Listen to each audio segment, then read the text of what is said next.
for those in attendance and UFC fans watching around the world, this is the moment you've all been waiting for. Live with the best father and son team on the internet.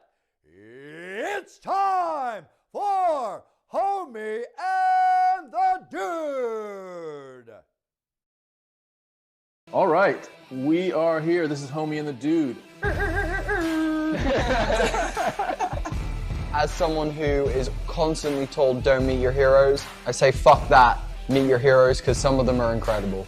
We got a fucking Olympian. I know. On the podcast. Crazy. Let's talk about the Olympics. So, China, like, just to put the disclaimer out there, I love China. Got into stoicism about three or so years ago. You know, when I fought at the London Olympics, I'd been doing judo for 20 years already. You're a young guy, and it was probably a pretty like substantial thing in your life. Yeah, boy. All right, hold on. This is the non-crying moment right here. We're right in that zone, the non-cry. Bah! Right? Guy number 1 gets another like, bah! The guy number 50 gets another like, a battle out to be like, boom, boom, boom, Yeah. right? This stuff, stab. So when you hear like a waving song comes up, you're gonna be doing a waving style, you know what I mean? Or if you're doing something where there's hitting on the beat, or if you're top rocking because it's a funky song. Or Yeah. Black, you know what I mean? Oh, another quote is, you are already the supervillain in someone else's story, and you don't know it. That is amazing. How does it feel to be a fucking pioneer of a sport, dude? You're one of the guys that's really pushing one-wheeling forward and inventing tricks and stuff. How does that feel, dude? I definitely am aware of that fact. It's almost so rad and so unique that it almost doesn't really feel real. Yeah, my shit was like completely off. That's all I'm saying. A lot of the work I do is big work, so it means I'm going to be spending time with that person, just me and them, and there's going to be a lot of those days that combine together to make their finished tattoo. I want to make sure I enjoy the people I'm spending my days with. You're the coolest person I've ever met. I was just gonna You're say, literally the coolest person. What the fuck is going on right now? Black is the power, black is my skin. Deep are the roots that this culture's within. Black. boom! I love acting stuff. And oh boy, the guy's like, everyone's like this on the ground. Everyone's swinging tired. This is the original stamp. Yeah. Right? Yeah. And it's multiple stamps, obviously. So, the old skateboarding origin story. I don't even like your skateboarding, but you're good enough to be pro. Is I am never attacking and I am never defending. I am simply just waiting for an opportunity. Boom. I'm an adult. I've seen a lot of things and I have no idea what that was. And that was just season 1. This next season is going to be bigger and even better quality, with us adding comedy skits and tabletop gaming to our content. So, get comfy, find us at Homie and the Dude, subscribe to YouTube, like and follow on Facebook, and follow on Instagram, and then enjoy season 2. We'll see you then. Live. What is up, everyone? This is Homie and the Dude, the father and son podcast and live streaming home for UFC events. And we are here tonight for UFC 261. The headline is Usman versus Masvidal 2. It is in the Vystar Veterans Memorial Arena in Jacksonville, Florida. And looks like it's going to be a full house of real people in the arena, which is the first time since I believe January. No, maybe it might have been February of last year where they had a live audience. So this is a really big night for the UFC as far as having a real crowd in. It'll be a little bit different than what we've had in the last year, with most of the stuff being at Fight Island and the Apex. I'm here with my partner in crime, Bodie Camboris. What's up, dude? How you feeling tonight? What do you think about the fights? I'm feeling good, dude. I'm feeling tired. I got back on the skateboard today and I took a heavy slam and my back and my ass are hurting, so feeling rough. But boy, do we have a card ahead of us. 3 champ fights, 3 crowns to be defended, 3 crowns to be stolen. It's going to be an interesting one with some amazing fights underneath that as well, with Chris Weidman on the card and some other incredible people as well. Looking forward to spending this night with you guys. Obviously, you know how we do here at Homie and the Dude, guys. Go out and share this stream with your people. Let them know this is the place to hang out. This place has the best commentary.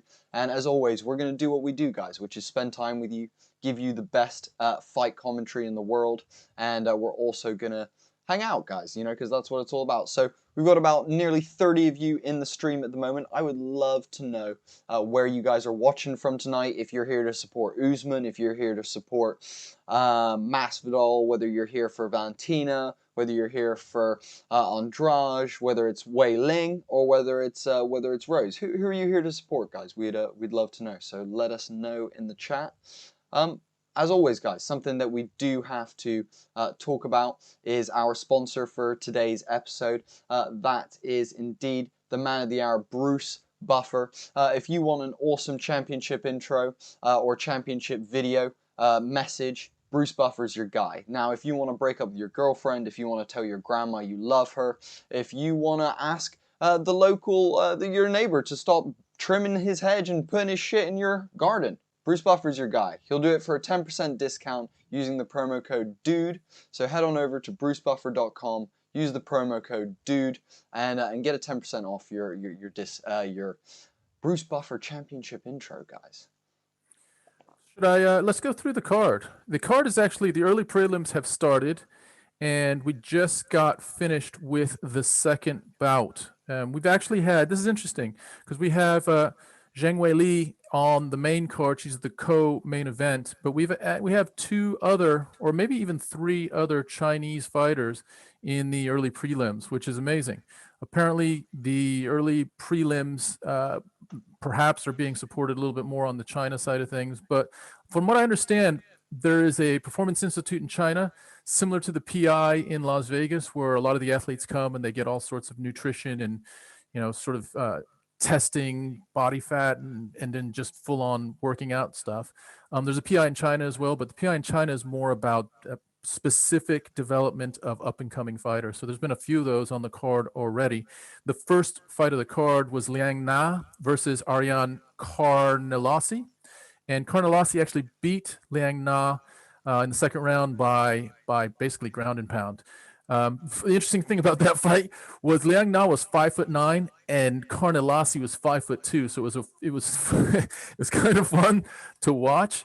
Yeah, so she was the first. Liang Na was the first Chinese representative on the card. We're going to end up with Zhang Weili in the co-main event as well. Second fight on the early prelims was Kilang Aori versus Jeff Molina, and that just finished. So Jeff Molina also defeated the Chinese fighter Kilang Aori, and that was a 3rd round decision for Jeff Molina. The next fight, check it out though. This is funny. This is a little anecdote for you, Bud. You ready for this? Go on, give it to me. Kilang Aori's nickname coming into the UFC was the Mongolian Murderer. Guess what it was? Guess what his nickname was fight night? What was it? Not the Mongolian Murderer. I actually don't know what it was, but it speaks to the UFC sort of sanitizing things these days, making things nice and clean for people to enjoy the fights as almost like a family night of entertainment, as opposed to, you know, people punching each other in the face and seriously trying to hurt each other.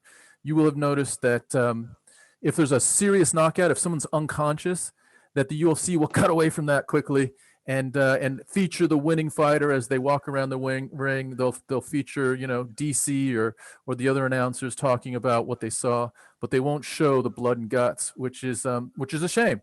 But if we see anything, we'll call it as it is, and I have a feeling there's going to be a bit of, you know, some damage tonight with regard to the top the top fights on the card. When you look at Usman versus Masvidal, there's some bad blood there. Weili versus Namajunas, not bad blood really, but maybe a little bit. Shevchenko looks really serious. Yeah. Yeah, for sure. Go on. No, I was gonna say Shevchenko looks really serious. Like the interviews with her, she's just talking about just being really powerful, really energetic, and that nothing Andrade can do will sort of distract her or keep her away from her mission. But anyway, let's go back to the card, if we can. You got anything, Bones, before I jump into just running down the card? No, go for it, dude. Go for it. I'm gonna try and keep up with you while doing some of our social media stuff. So go for it. Okay, so the next fight on the card is in the lightweight division. It's Vargas versus Zhu, and Zhu is the third Chinese fighter in a row to fight. This was in the lightweight division. So Vargas is 11-4. Zhu is 17-3. There's not a lot on Zhu. This is his first fight in the UFC, but again, he's 17-3. I'm guessing a lot of his stuff is local, and just by the names that I'm seeing.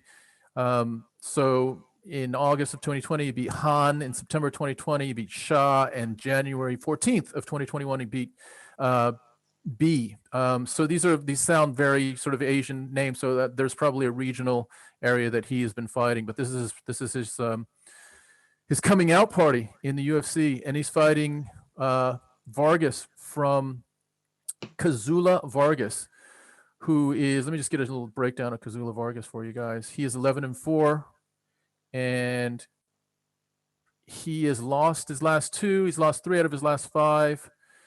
Vargas is 5'8". Zhu is 5'11". Vargas is walking out right now. He's actually walking out pretty methodically. It's kind of, dude, it's weird to see crowd. Like, there's crowd.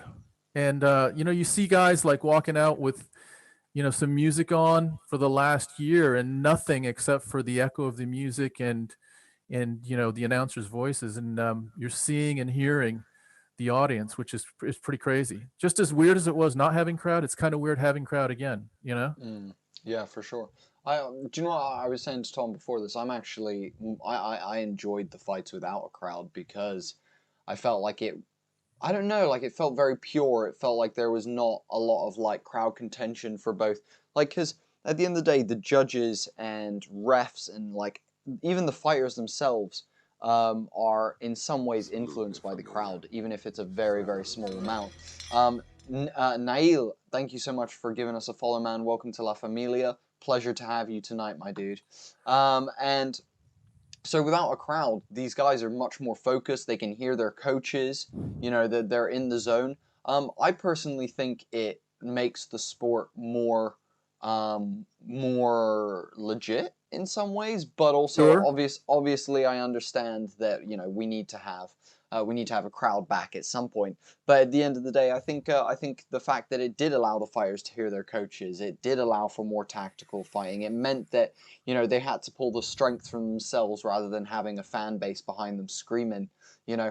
So for me, I personally was a fan of no fans. What about you guys in the chat? Let us know. Do you like fans in the arena? Do you like no fans in the arena? Have you gotten used to the no fans like me, or are you more in Tom's court of enjoying the fans back in the stadium?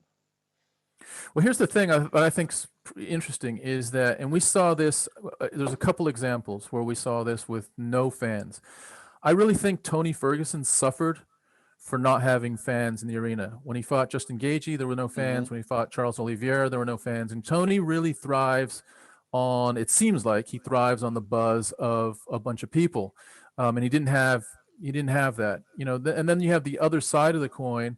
You have someone like Kamaru Usman, who fought twice and was just absolutely methodical in his concentration, the task at hand. And whether there was no fans or I guess when there are fans, it doesn't seem to affect him at all. So you have variety of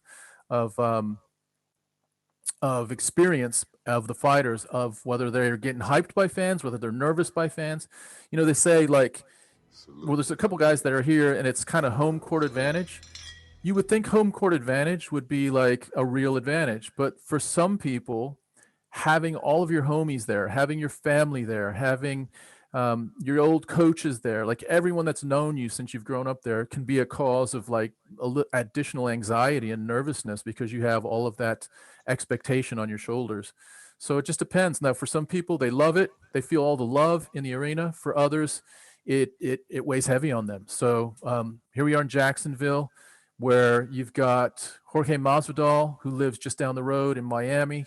So I have a feeling Jorge is going to thrive on the crowd, but I also have a feeling that Usman is not going to be affected by that at all. He's proven that he's a man focused on a mission, and things like anything outside the octagon seem to be pretty insubstantial to him with regard to the fight. Also, shout out to La Casa, JK La Casa. Welcome to La Familia, dude. Thank you for liking and following on Facebook. Guys, remember to like on Facebook.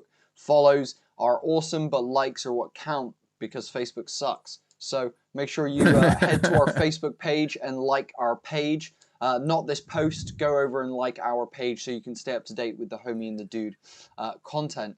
Just like JK La Casa. Thank you so much, my dude. Really, La Casa, really appreciate you. what's up, La Casa? La Casa, where are you right now? And La Casa is almost like La Casa, but it's not quite. Where are you, and what's the background of your name, homie? Let us know where you are. Like, the other thing is, guys, if you're up for it, to just kind of grow this crowd and get a little bit more of a buzz going in our little bubble of community here while we're watching the UFC, share it out. If you can share it out to any of your socials to get other people that to come here, we can make it even a more fun and interactive experience for all of us. While we're all doing that, the early prelims are continuing. Vargas is against his competitor. His competitor's name is Zhu Rong, and Zhu Rong is the third, let's say, representative of China. I believe there's some, I don't even know if this is correct, like language, but Mongolian heritage or background. And Mongolia is not even like a real. Is Mongolia? Mongolia is not a country anymore, is it? I think so. Dude, my geography. Do you know what's hilarious? I've traveled to that part of the world, and my geography is so bad that I don't even know. Yeah. So you got Zhu versus Vargas. Mongolia is a country in East Asia. There you go. Oh, nice. Did someone just drop that into us? I've just googled it. A nation bordered by China and Russia, known for its vast, rugged expanses and nomadic culture. Do you know what's interesting? They are trapped in between a very interesting kind of thing, because through China's history, Russia was both an ally to them and an enemy many times. So I'm sure that the Mongols dealt with some weird shit being trapped in the middle of that. Yeah, and you always, you hear about the Mongols just being superior warriors and, to some degree savages in some of the battles that they've been in. So you have this perception of the Mongols just being badasses, and we've got a couple from Mongolia that have represented tonight. There's, I think, one that's in the ring right now, Zhu Rong, who is 17-3. I think mostly local fights, but he's fighting Rodrigo Vargas, who's 11-4. And so far, it hasn't been a great night for China. They've lost their first two fights, but it's actually a sign of things to come. Like, China is representing tonight in a way that, it's almost like, like if they've got 4 or 5 fighters on the card tonight, it's almost a harbinger of what's going to be coming down the road. And when China puts their mind to things and they start, sort of unlocking and figuring out the pieces of, in this case, MMA, it's only a matter of time before it feels like they're playing chess and everyone else is playing checkers. So, especially with the PI in China, I know the UFC is investing big time in China right now, and they have a lot of hope for that as fertile ground for growth for future stars and for fights in the UFC. Yeah, I think, dude, China are absolute badasses. They have some of the most dedicated people in the world. They're gonna be a big problem in the coming years. 100%. They're gonna bring up some of the best fighters, and it's something to keep an eye on. And it's interesting as well. actually, I know you're watching the early prelims. So for people who don't know, Tom's watching the early prelims and bringing you guys that. I'm actually currently watching Kamaru Usman maul some people in the cage right now. And is that on BT Sport? Yeah, it's on BT Sport, and he's just so dominant, guys. I'm sure we're all super excited. I read somewhere the other day, like, Usman keeps avoiding people. He doesn't want to fight big names. I'm watching him maul Leon Edwards completely. I just watched him dominate Tyron Woodley, Colby Covington. Like, dude, to say this guy hasn't fought big names is crazy. He's fought every big name. Dude, he's what he said is true. He says he's lapping the welterweight division. So basically, he's gone through everyone, and now he's going back around to Masvidal. If he beats Masvidal, he's going to go back around to Covington. Like, anyone that says he hasn't fought anyone, like, I really think Usman is getting a bad rap, and I'm not sure why. I mean, I have ideas why, but I think, some people say, "Oh, Usman, he's boring," or Usman, he lost to Covington. He's lucky that Mark Goddard stopped the fight that early because Covington was winning the fight. You hear all this sort of hate and troll on Usman, and I just think, I mean, I guess there's different reasons why people are hating, but I get a sense that there's some envy, there's some wishing that your guy was where Usman was, and if you hate Usman, man, just give us some facts. Why do you hate Usman? Or if you love Usman, let us know why you love Usman. The fact is, from my perspective, I don't love or hate him. I respect the fuck out of him, though, because that dude can control his destiny in the ring, and he's got one of the best no-load jabs I've ever seen in my life, from both stances. His sort of orthodox no-load jab. What I mean by no-load is he's not having to. If you saw, like, I don't know, Ben Askren this past weekend, when he tried to throw a jab, he rolled it down and then threw it. Kamaru Usman, he's got it up, and there's no backward, there's no downward. It's just straight. It's just absolutely straight motion. So it's a lot harder to defend that. And he's got the best no-load jab, I think, in the division, and possibly, one of the better no-load jabs straight up in striking sport in general, including boxing. So big props to Usman. He's gonna have a live Masvidal. He's going to have a hell of a night ahead of him. But, man, we really, guys, would love to hear where you're watching from tonight and who you're here to support, or whether you're here to just watch the whole event and kind of take in all the fights. Also, guys, is this your first Homie and the Dude stream? Is this your second Homie and the Dude stream? Again, something we'd really love to know, guys. How many times have you been with us? And we love to shout out people who come back. A big part of this for us is obviously interacting with you guys, giving shout outs, having a fun time. So, we're all here loving MMA together. So come on and enjoy yourselves, guys. Come and get involved. Otherwise, guys, let's talk about this. Do you have Rose Namajunas or Zhang Weili? Because, I mean, it's something that a lot of people are talking about. It's considered. Some people are saying that this fight might even be bigger than the Usman Masvidal fight. They feel like there's more possibility. It's going to be higher contested than the Masvidal Usman fight. What do people think about that one? What do you think about that one, Tom?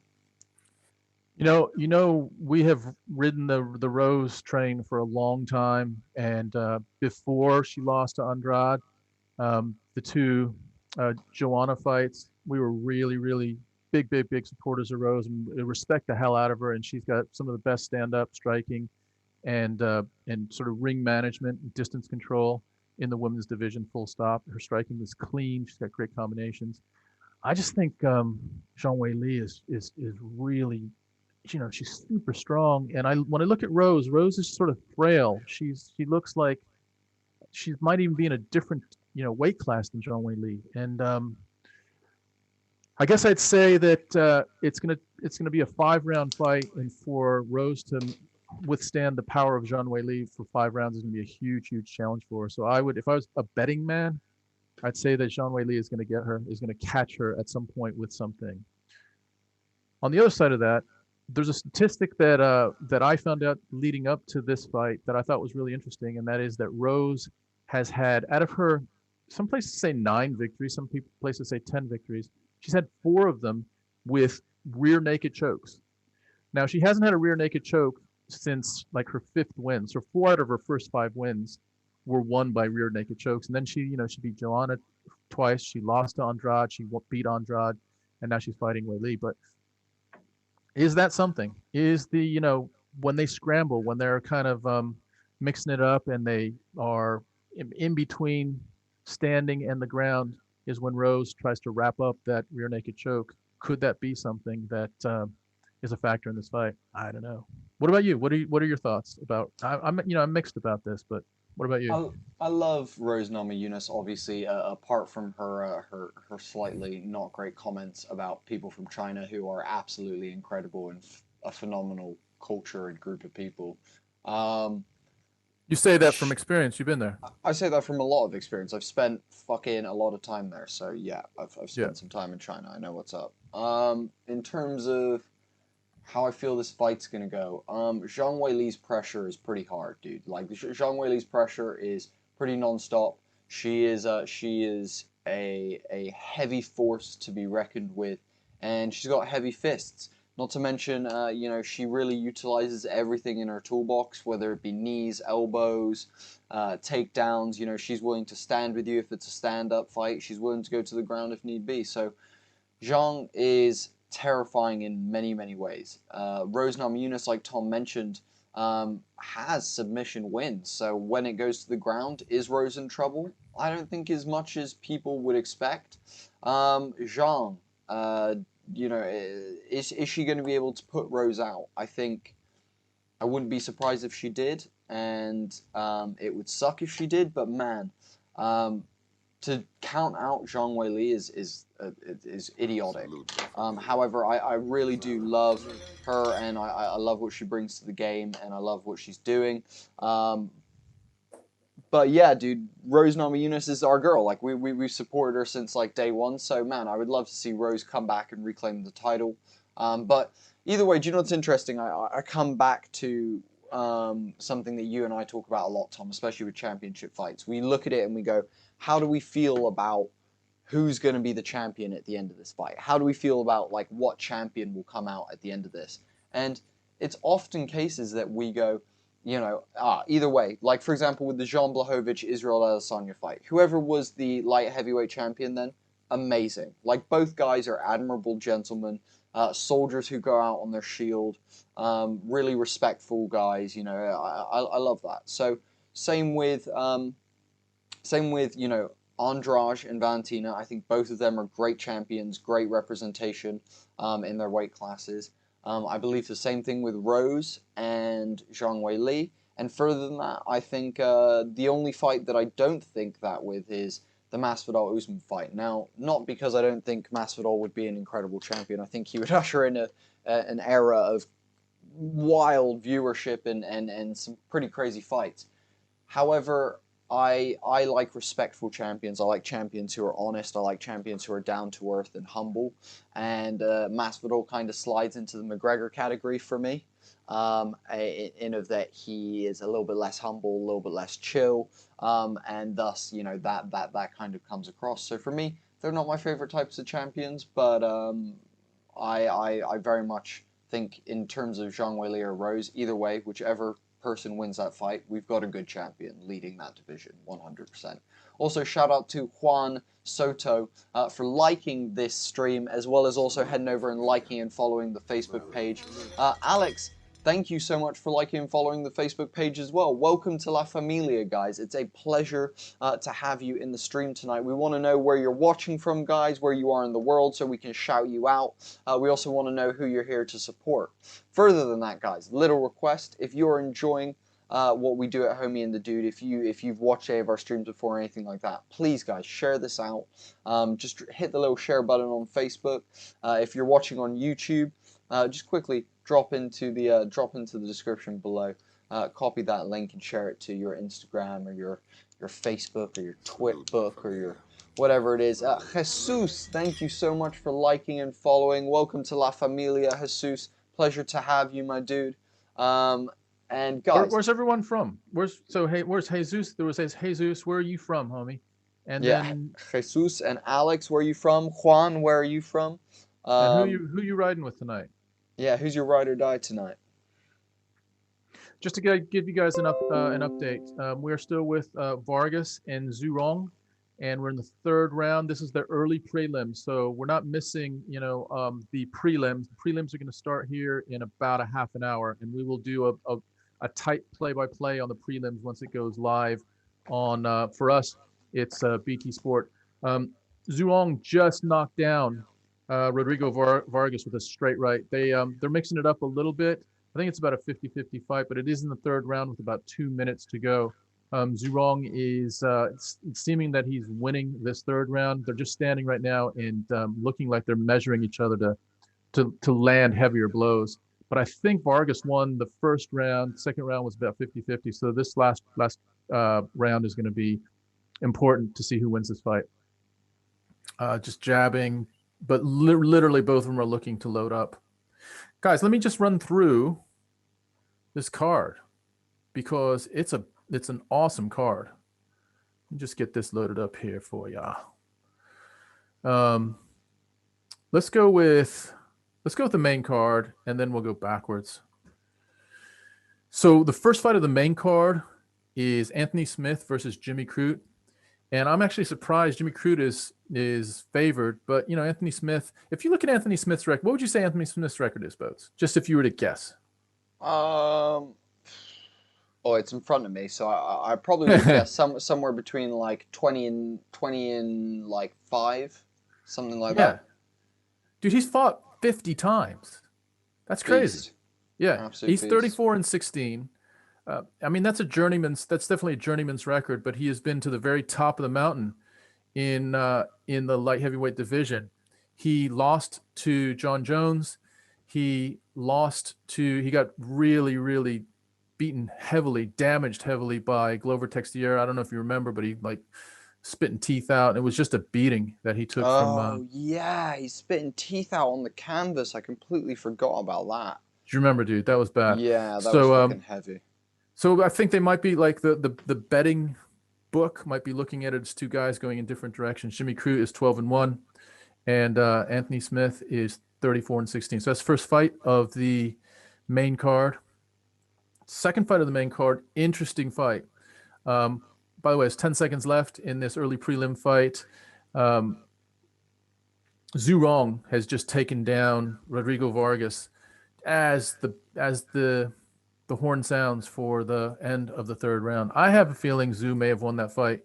But anyway, so next fight on the main card is Uriah Hall versus Chris Weidman. I didn't think I'd say the name Chris Weidman during a UFC event ever again. Like, it feels like Weidman had fought his last fight maybe like a couple years ago, and here he is again. He looked great during the weigh-in. He feels like he has the answer to both Israel Adesanya and anyone else really, Robert Whittaker.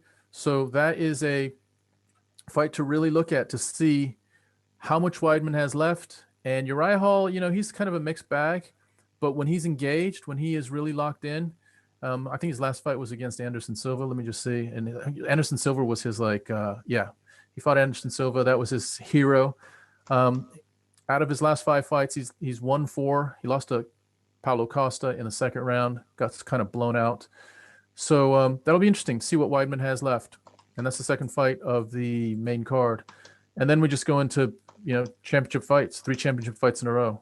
Valentina Bullet Shevchenko against Jessica Andrade. Shevchenko is a heavy, heavy favorite, but the biggest favorite of the night. And then after that is Zhang Weili versus Rose Namajunas. And we finish with the main event, which is Kamaru Usman versus Jorge Masvidal. So that is about as good of a main card as you're going to get. All 5 fights are quality fights. Just going to see the decision right now for this early prelim fight. We got Rodrigo Vargas beats Zhu Rong. And that is the 3rd fight in a row where non-Chinese fighters have beaten Chinese fighters for the first 3 fights of the card. So, man, that's a bad start for Team China. Team PI in I think that's in Shenzhen or in I'm not sure exactly where it is, but anyway, that's a bummer because there was some super high hopes, and just kind of speaks to, you know, you're in your local place and you're probably a badass there, probably kicking some ass, gotten some wins, maybe even run through a winning streak, and you get invited into the UFC and you realize that every single person in the UFC has dominated in their local region, and they were the guy or the gal in their local area, and now they're all being thrown together, and you don't get that sense of, you know, stepping in with total domination. You're coming against someone else that's an absolute stud, an absolute savage from another part of the world. So it's, I think maybe for the fighters from China, they're getting baptized a little bit tonight, just in not necessarily like in a bad way, but just in the experience of stepping into the UFC, which is, I guess you have to say, is like overall the quality fighting organization in the world. I mean, you can dispute certain weight classes and certain for women and for men, but as far as depth of talent, I'd have to say the UFC is, you know, is the place that most fighters want to get to. Yeah, also quick shout out to Lenin Benavides. Thank you so much for liking and following on Facebook. Welcome to La Familia. Aylin, you liked the post, dude. Share it out. Then come on over, like and follow the Facebook page as well so you can keep up to date with all of our awesome content. Guys, for those of you that don't know as well, we are a father-son podcast. That's my dad. I'm his son. And we basically have some of the most incredible guests from all around the world come on our show. We've had Olympians, we've had Commonwealth Games gold medalists, we've had Spider-Man stuntman, we have recently, and I'll tease this, we recently had a skateboarding legend, and all I'll say is the Leon 25 on our podcast, and we'll be releasing that podcast next week. We're super excited to have that one for you guys. But yeah, guys, if you haven't gone and checked out our podcast, we literally have a show for everyone, whether it be music, filming, whatever creative thing you can imagine, it is there, guys. So go check that out. That is at our YouTube channel, which is at Homie and the Dude. And YouTube, you can just search Homie and the Dude. There's also links in the description to all of our stuff, guys. Super easy. Also, guys, we're currently 40 subscribers away from hitting 600 subs on YouTube. What is up? So guys, if you guys can head over and subscribe tonight, that would make a huge difference to me and Tom's life, and it means we can keep doing this, so why not? Yeah, the other, I mean, we also have UFC fighters, so those of you that are UFC fans, we've had really Bruce Buffer, as a guest on the podcast. We just had, a couple months ago, we had Arnold Allen, who is a featherweight up-and-comer. He's number 8th ranked featherweight in the UFC right now. We've had Corey McKenna, who is a strawweight in the women's division. She's a savage in the women's division. So yeah, we've had several UFC Corey fighters. McKenna, the youngest female ever to be signed by the UFC. She was on our show, guys. She chatted to us. She came hang out. Guys, it's a great one to listen to. Not to mention, if you love GSP, you love Faraz Sahabi, you love TriStar Gym, go watch our podcast with Arnold Allen, because with that, you're going to be able to learn all about how it works over at TriStar, what Arnold is experienced with GSP and the TriStar team is. So please, guys, head on over, check that out. We'll also be releasing another podcast we did with Arnold Allen very soon as well. So stay tuned for that, guys. Look forward to sharing that with all of you. We're still in the early prelims right now, guys. We had the walkout for the next fight, and the next fight is Dana Batgarel versus Kevin Natividad. And Danad Batgarel, again, he is, I believe, from, let me just get this right, where he is from, so I represent him correctly. He is from Mongolia as well. But he actually fights for Jackson Wink, which is great. So he's you know, from across the world, but he trains to some degree in Albuquerque with the Jackson Wink team, which is the home of John Jones, Holly Holm, and recently who's the boxer, the female boxer that's fucking amazing? Chelsea Evans. No, not Chelsea Evans, dude. Fucking, come on, guys, help me out here. Yeah, it's Chelsea. No, it's Shields. Clarissa Shields. Clarissa Shields. Yeah, you're right. Yeah. So anyway, Dana Batgreal is training with Jackson Wink. He's fighting against Kevin Natividad. Kevin Natividad is 9-2. Danal Batgreal is 8-2. They have about the same reach advantage. Same reach, so there's no advantage. The only stats that I saw on this that were interesting, that stuck out, were that Dana Batgreal has KO'd someone in his last fight, and Kevin Natividad was KO'd in his last fight. So, you come off of a win, knocking someone out, you feel a little bit more confidence, you feel a little bit more juice as you walk into the ring, walk into the octagon. You get knocked out, and there's an element of, man, was that an accident? Was that a fluke? Is that who I am now? Do I get knocked out? Am I a guy that gets smoked? So I'm sure there's a little bit of that. From what we experience when we talk to a lot of these fighters, is they have almost an inordinate amount of self-confidence, whether they are winning or they're losing. If they're losing, they will, they'll have the reasons why they lost that can be easily fixed for them in their minds. And if they're winning, then equally, they're almost, finding superhero power within themselves, that's who they are. So we may see a little bit of both of those. So this is now being introduced.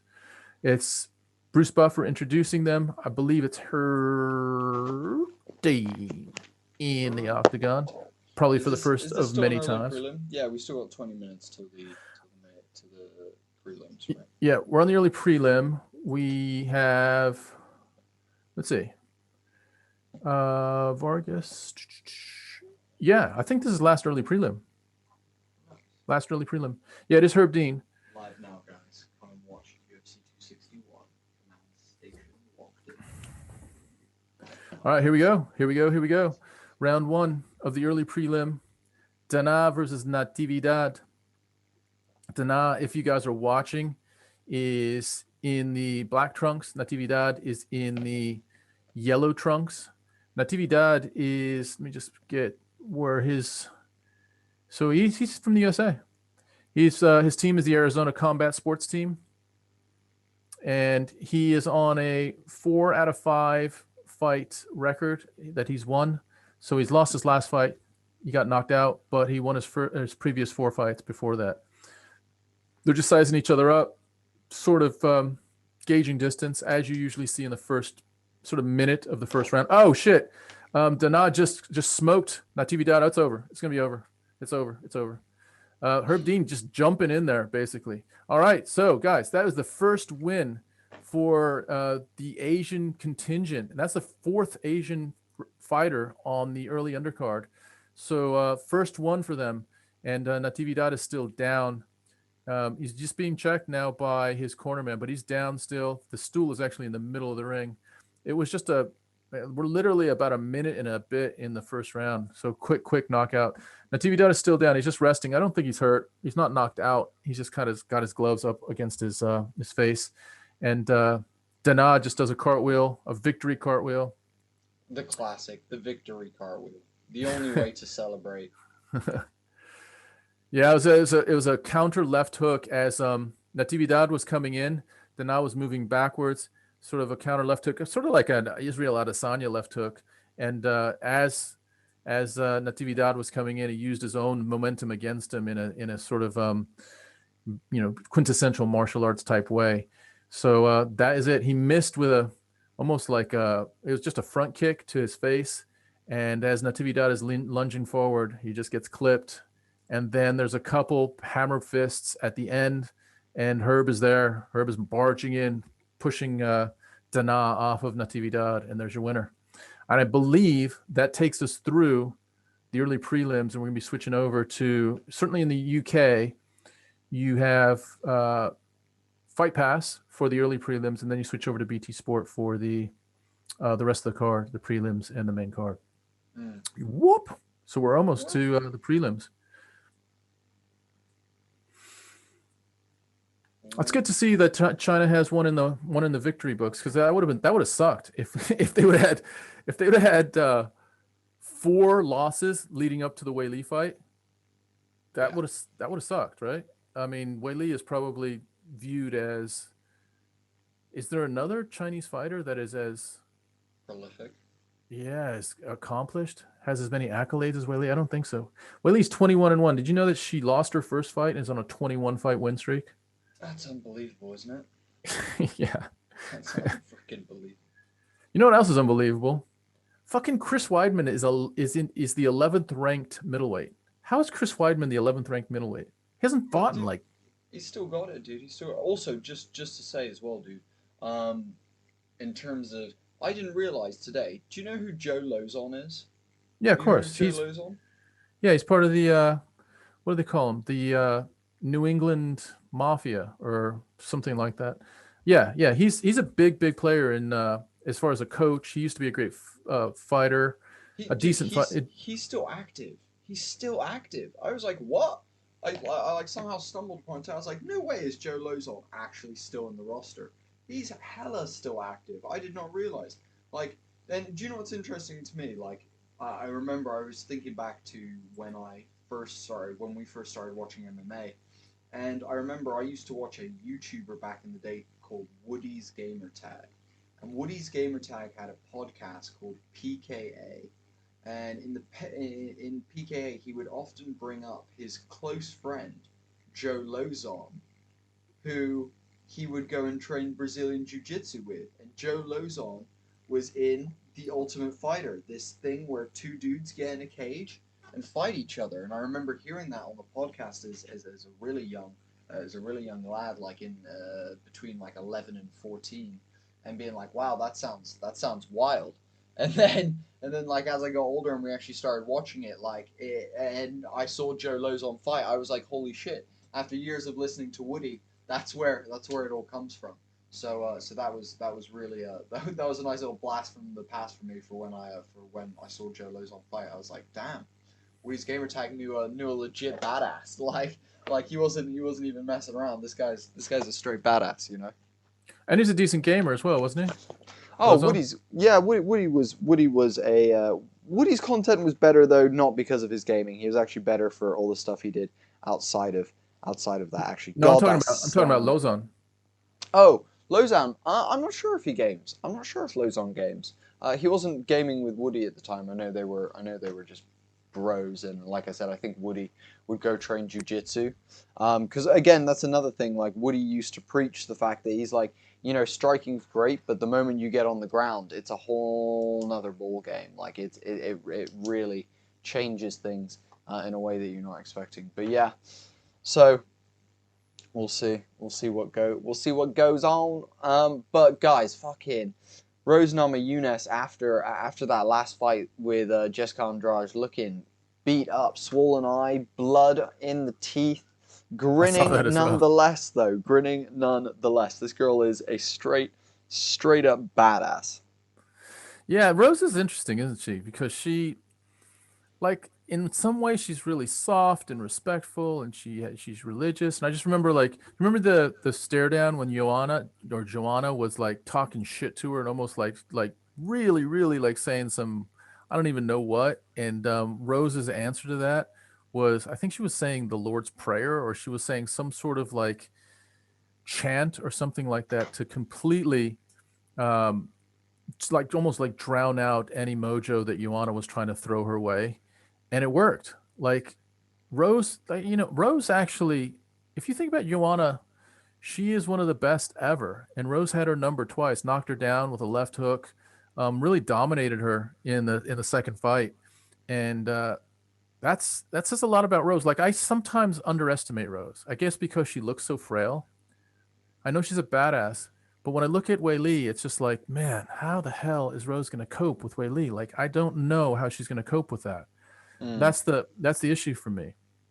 Yeah, I fully agree with you, dude. I have confidence in Rose, but I also stand there looking at the absolute phenom that is Zhang Weili, and it's a scary mountain for Rose to have to climb. Also, guys, just a massive shout out to the two people that subscribe to us on YouTube. Thank you so much. We're currently at the 4 people that have subscribed to us on YouTube. So we're currently up to 564, guys. Remember, we're looking to get to 600 subscribers tonight. So if you can take a second to go over and subscribe to the YouTube, that would be amazing.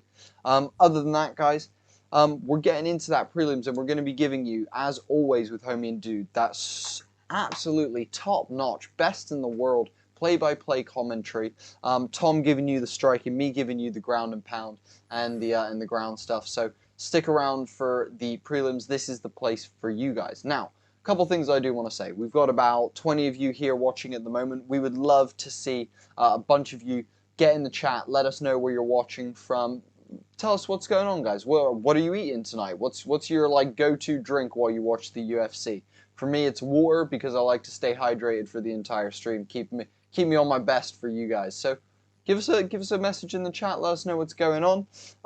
As well as that, guys, share this out.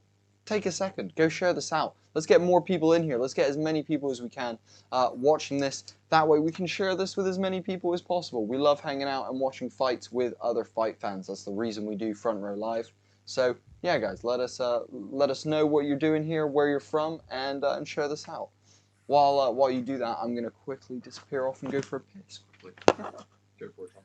So I'm drinking water as well. I'll tell you what I've got. My setup is I've got some water, I've got some protein bars, and my wife Bodhi's mom has made some lemon drizzle cake that is going to be my go-to later on, just when I need that shot in the arm of like sugar to just get me through the last 3 or 4 fights.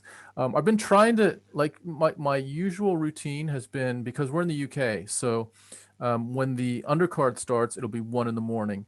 And then when the main card starts, it'll be 3 in the morning. So typically the night will not finish until probably about 5:30 to 6, depending on how long the fights last on the main card.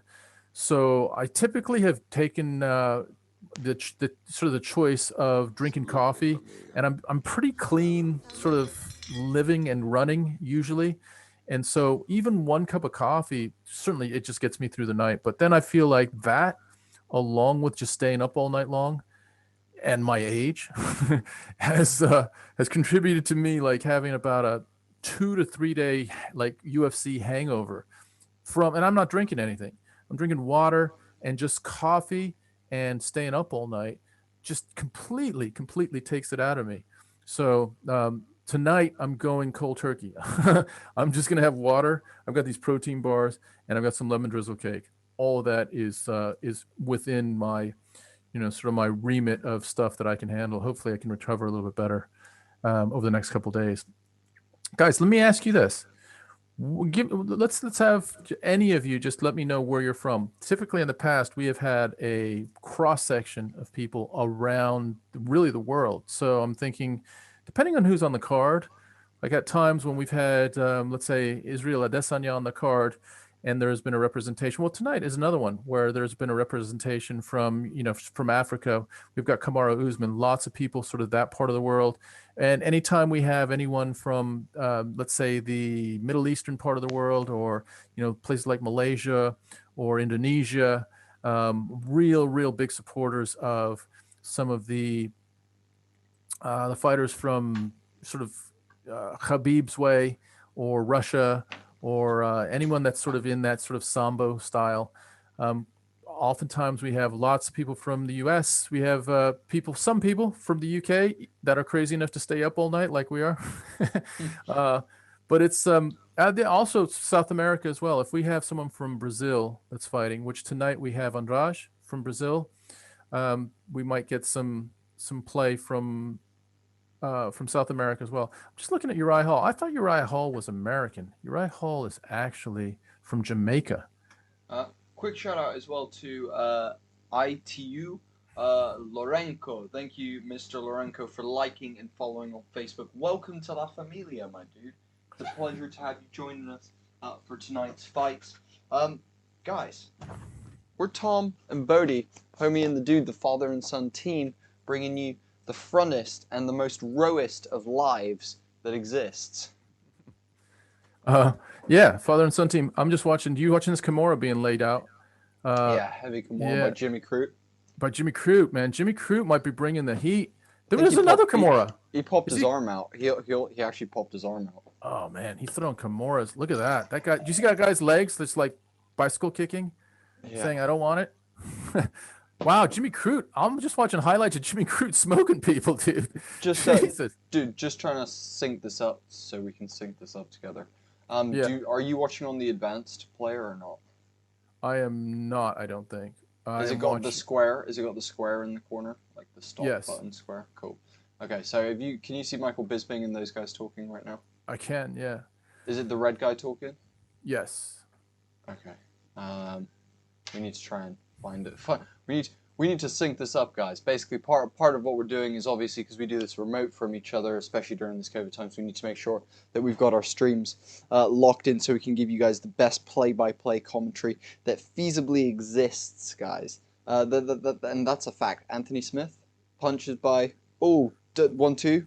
Yeah. Step in 1, boom. Stop. Oh, Fight stop? No, not yet. Oh, really? Okay. Okay, so you're behind me. Yeah. Okay. Oh man, Anthony Smith smoked Corey Anderson.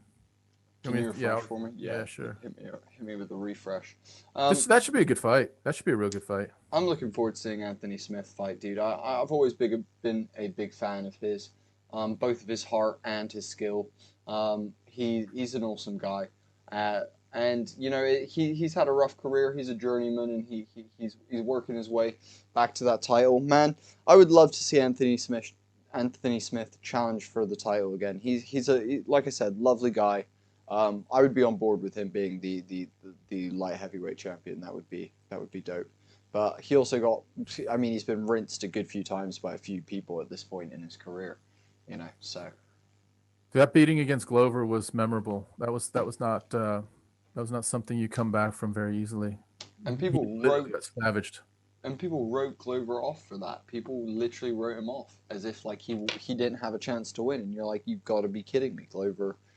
Glover's, even though he's an older dude, he is a straight badass. People underrate that guy. I'm so excited for Glover versus Jan Blachowicz. It's going to be such a fucking good fight. That's going to be amazing. I'm so hyped for that. You know what, dude? To be honest, I'm not as hyped. I don't even know why. It's just basically because, I don't know, man. Maybe I'm just a little sex appeal, whore for. I just like the Adesanya Jan Blachowicz fight was more sexy for me. I don't know. Glover's older. There's just something about two older dudes. I don't know, man. It's just not as sexy for me as it is for you right now. I mean, this is why I do the ground commentary. I love the ground game that can possibly ensue here. Both guys are phenomenal on the ground. You know, Glover is an absolute jiu-jitsu expert and master. So to see them both get on the ground and have a roll together would be absolutely incredible. Obviously, Jan isn't going to just roll with Glover, though. He's going to be dropping bombs to disrupt all that jiu-jitsu flow that that Glover really does have. But do I think that would be a great fight? Hell yes, I do. Both guys have heavy hands as well. Both guys have heavy hands. So, you know, that's where it is. But yeah, I'm excited for the future of the light heavyweight division, honestly. The one thing I'm not sure about at this point is like the John Jones kind of dynamic of what's going on there.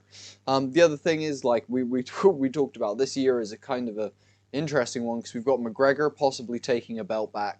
We've got Masvidal possibly holding a belt. And there's a high chance after watching Israel Adesanya get dominated on the ground that he might lose his belt later this year as well if someone like Jan works out the puzzle of taking Izzy down and then just smashing him on the ground, because as we found out, Izzy really just doesn't have an answer for a lot of that ground stuff. Sadly, Izzy's a phenomenal fighter, but it just seems like he doesn't have what it takes to deal with the ground stuff. I mean, reminiscent of Kevin Holland-esque in his last two fights, to say the least. Yeah, dude. I mean, can we? I don't know if we want how much we want to get into it, but the whole Masvidal fighting for the championship thing. I don't know how many people here are big Masvidal fans, and if you are, that is cool. That's great. Yeah, I mean, Masvidal's a badass. He's just a straight badass. I mean, all the way back to, backyard fighting, with fighting basically Kimbo's protege and beating him twice. Well, not on not on a lot of preparation either. Masvidal is just like, yo, call me if you want, like if you ever want me to I need fight. to grab a hairband. Keep talking. 1 second. And Kimbo would just be like, yo, if you ever need to fight, then I'll give you a call. And Masvidal was like, yeah, give me a call. And so that's how it all started. And Masvidal, we saw those early videos on YouTube, literally about 10 years ago, where Masvidal was this young guy, really like a baby-faced guy with just a little, sort of little knot in the back of his head to sort of grip his longer hair, and just his stand-up striking was already accomplished. And what Masvidal has that very few people have is the ability to lay traps and to understand what's necessary to knock someone out. And we saw it over and over again in fights with Nate Diaz. The trap he laid for Ben Askren is now, pretty memorable, but the knockout he had of Darren Till was also based on traps. He has the ability to understand the subtleties of the stand-up striking and to cause a lot of damage in striking. Now, the other side of Masvidal is he's not great at, let's just say it. He's average at takedown defense, and he's average on the ground. And we really don't know what his gas tank is. And I'm not sure why he's fighting tonight. I'm just going to say it straight. Yes, I get the whole he came in on 6 days notice, but I don't care. Like, he came in on 6 days notice and he lost. He got dominated. It was 50-44. So how does that justify a rematch? He wasn't the champion. He was the challenger. Comes in and, represents himself well. You got to say that Usman probably should have finished him, and it's a shame that he didn't. But I just don't know why Masvidal is fighting tonight. And so there's something about, the business of the UFC that rewards guys that can bring it at the gate. And I get that. But, you look at other guys like, look, Colby Covington is not my favorite guy. But if anyone deserves a rematch, it's Covington. Look at the two fights between Covington and Usman and Masvidal and Usman. There's just no comparison. There's no comparison. And so, after Masvidal loses to Usman, Usman then beats Gilbert Burns. And then we've got Masvidal again. Even Leon Edwards, I think, deserves a shot before Masvidal does. So that said, fucking Masvidal still might knock him out. That's just who Masvidal is. But does he deserve to be there? That's the question. And a quick shout out to Lahandi Rom. Thank you so much for liking and following on Facebook. Welcome to La Familia. NBA Chris on YouTube saying that Usman is going to win. Dude, we don't disagree with you. Usman is a force to be reckoned with. And you guys heard it here first. We are a straight talking podcast. We don't play anyone's side. We don't play the good guy, the bad guy. We don't play the middle guy. What we do play, though, is the people who will tell it to you straight. Does Masvidal deserve this title shot compared to some of the other people in the division? No. Does it make sense for pay-per-views and that kind of thing? Yes. Does Masvidal bring in the numbers? Yes. Does Masvidal have a chance against Usman? More than yes. But does he deserve it more than Colby Covington after the way Colby Covington fought against Usman? I personally agree with Tom. I don't think so. But guys, let's be honest though. Usman is still a force to be reckoned with. He's still dangerous.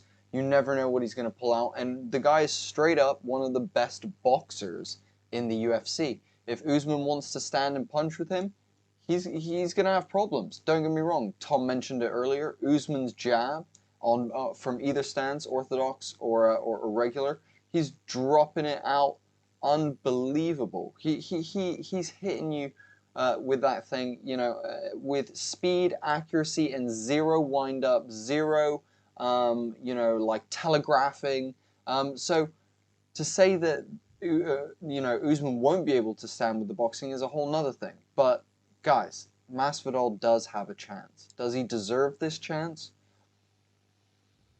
up in the air. It's something we need to be critical of. You know, there's a reason, you know, we love MMA, and it's because it's a real sport. You know, the moment it starts being orchestrated and twisted and turned, you know, which in some ways the UFC already has been, you know, we need to be critical as fans and call them on the bullshit. And I think, you know, part of that is being honest about who deserves the fight next. And I think like everyone agrees, Masvidal fighting in Florida after his, you know, 6-day arrival to the first fight.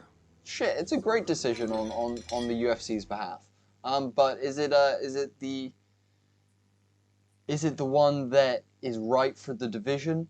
I don't know. We're gonna have to find out at the end of tonight. Also, like and follow from I cannot pronounce your name because it's in either Japanese or Korean characters, and I sadly cannot read those characters. So I apologize that I can't give your name a proper shout out. But thank you so much for liking and following on Facebook.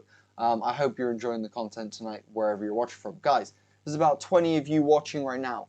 Share this out to your people. Let them know that there's a great place to hang out while watching the fights. Further than that, guys, please let us know where you're watching from tonight. NBA Chris, where are you watching from, dude? Are you a NBA Chris? It sounds like you might be from America, considering you like the NBA, but I'm not going to make any preconceived judgments. I'm going to let you tell me yourself. Where are you watching from tonight, dude? NBA Chris, Tom. Are you Chris Weber? Are you Chris Bosch? Which Chris are you, bro? Are you Chris Pratt? Chris Pine? You Chris Paul? Chris Paul? Like which NBA Chris are you? Let us know. That'd be Christopher cool. Page? That'd be cool. So, dude, you're saying Usman is gonna win. I'm with you. Like, I look at those 3 championship fights, I'm just thinking those 3 champs have clear advantages across the board. Usman, now, will they all win? No, possibly not, and probably there might be one upset. But if I'm putting my money down, I'm putting my money down on a 3-fight parlay with Usman, Weili, and Shevchenko coming away with victories tonight. And the last thing I'll say is to Bodie's point, guys. The reason you're talking to us and listening to us right now is because you're tired of the company style of announcing that the UFC has. So for them, every single fight is a super fight, and every single fighter deserves to be where they are. And we're saying that at some point, some of that is not exactly lining up for us. So we're just going to tell you how we think it is. You might disagree with it. That'd be great. Just give us your thoughts. But for us... Quick shout out to Shane Bollane, watching from North Carolina. What's up, dude? How's the weather in North Carolina today? Is it good? Is it bad? What time is it in North Carolina? Shit, we're almost at we're 1 a.m. here in the UK. What time is it for you, Shane? Where you're watching from? Let us know, dude. But pleasure to have you, Shane. Thank you so much for joining us, dude. Shane, I lived in Greensboro for a year. So yeah, on South Holden Road in Greensboro. So I'm not sure where you are in North Carolina. Let us know, bro. That'd be cool. So we are getting ready to start the first fight of the prelims. The first fight of the prelims is Pat Sabatini versus Tristan Connolly. Sabatini's 30 years old. Connolly's 35 years old. Sabatini's 5'8", Connolly's 5'10", so 2-inch height advantage for Connolly. No reach advantage for Connolly. So check this out. Connolly's 2 inches taller, but Sabatini has a 2-inch longer reach advantage. So Connolly's taller with short hands, short arms, and Sabatini is short with long arms. That's crazy. Also, Shane's saying that it's 8 p.m. here, and he's in Fayetteville. Fayetteville. He's in Fayetteville. Oh, yeah. Fayetteville. I'm dyslexic, guys. I don't know why I'm doing this fucking readouts. It's so stupid. So stupid. But no, yeah, awesome to have you, Shane, dude. And 8 p.m., dude. That's a nice time. Have you cracked a beer? Like, what's your poison tonight, my dude? Or is your poison the fights? Is that the way it is? Come on, man, spill it, Shane. I mean, my poison. Yeah, I was just telling people about it while you were away for a second. I'm not doing the coffee tonight. I usually do the coffee, but I'm not going to do it. So I'm going to just go au natural and see if I can make it through, because it took me like I don't know, 4 days to get over the last one. Actually, the last one was the Jake Paul. We probably want to talk about that at some point. The Jake Paul Ben Askren fiasco, same night as the Whitaker versus Gastelum card. But here we go. Anyway, we're starting the first fight of the undercard, and it is Pat Sabatini yeah, versus Tristan Connolly. Pat Sabatini and Tristan Connolly. Sabatini's a traditional striker. He's not very quick, but he is, he's good on his feet. He's methodical. He also has some rear naked choke game. He's a switch stance fighter, so he'll start probably orthodox, but he's happy to switch. Sabatini is wearing, I believe, the blue trunks, and Conley is wearing the black trunks. If you guys are watching, they're just dancing around a little bit right now. Sabatini is moving toward around the back of the cage, moving to his left and to his right. So it's not like he's looking to move in any particular direction. Throws a 1-2 and a sort of a straight kick. Sabatini's really moving around the ring, like literally almost going to halfway across the ring as he's staying out of striking distance from Connolly. Connolly's just staying methodical, staying patient. Little inside leg kick from Connolly, outside low kick from Sabatini as he moves around the outside of the ring. Sabatini's still moving. He's really, really covering ground crazily. There he goes. He ducks a right and shoots, and he has now got top position. Oh, no. Actually, Sabatini clipped him with a left there as Connolly moved in, actually, is what went down. Shane saying that he's drinking some cold OJ with extra pulp. Dude, gotta get that extra pulp. I'm lying. I hate bits of my OJ, but fucking good for you, dude. Enjoy your bits in your OJ. So we've got Sabatini and Connolly on the ground. So currently we have Sabatini has got Connolly, is in Connolly's half guard. He's basically breaking his own posture. He's trying to slip the knee to pass into mount, but Sabatini's doing a good job of trying to bridge out. And he's actually doing a really lovely job right now, fishing under the leg. He could possibly go for an old school sweep or the electric chair submission. However, I'm not sure if he knows that situation at the moment. He's still locking up the left leg of the left leg of Sabatini in this half guard now.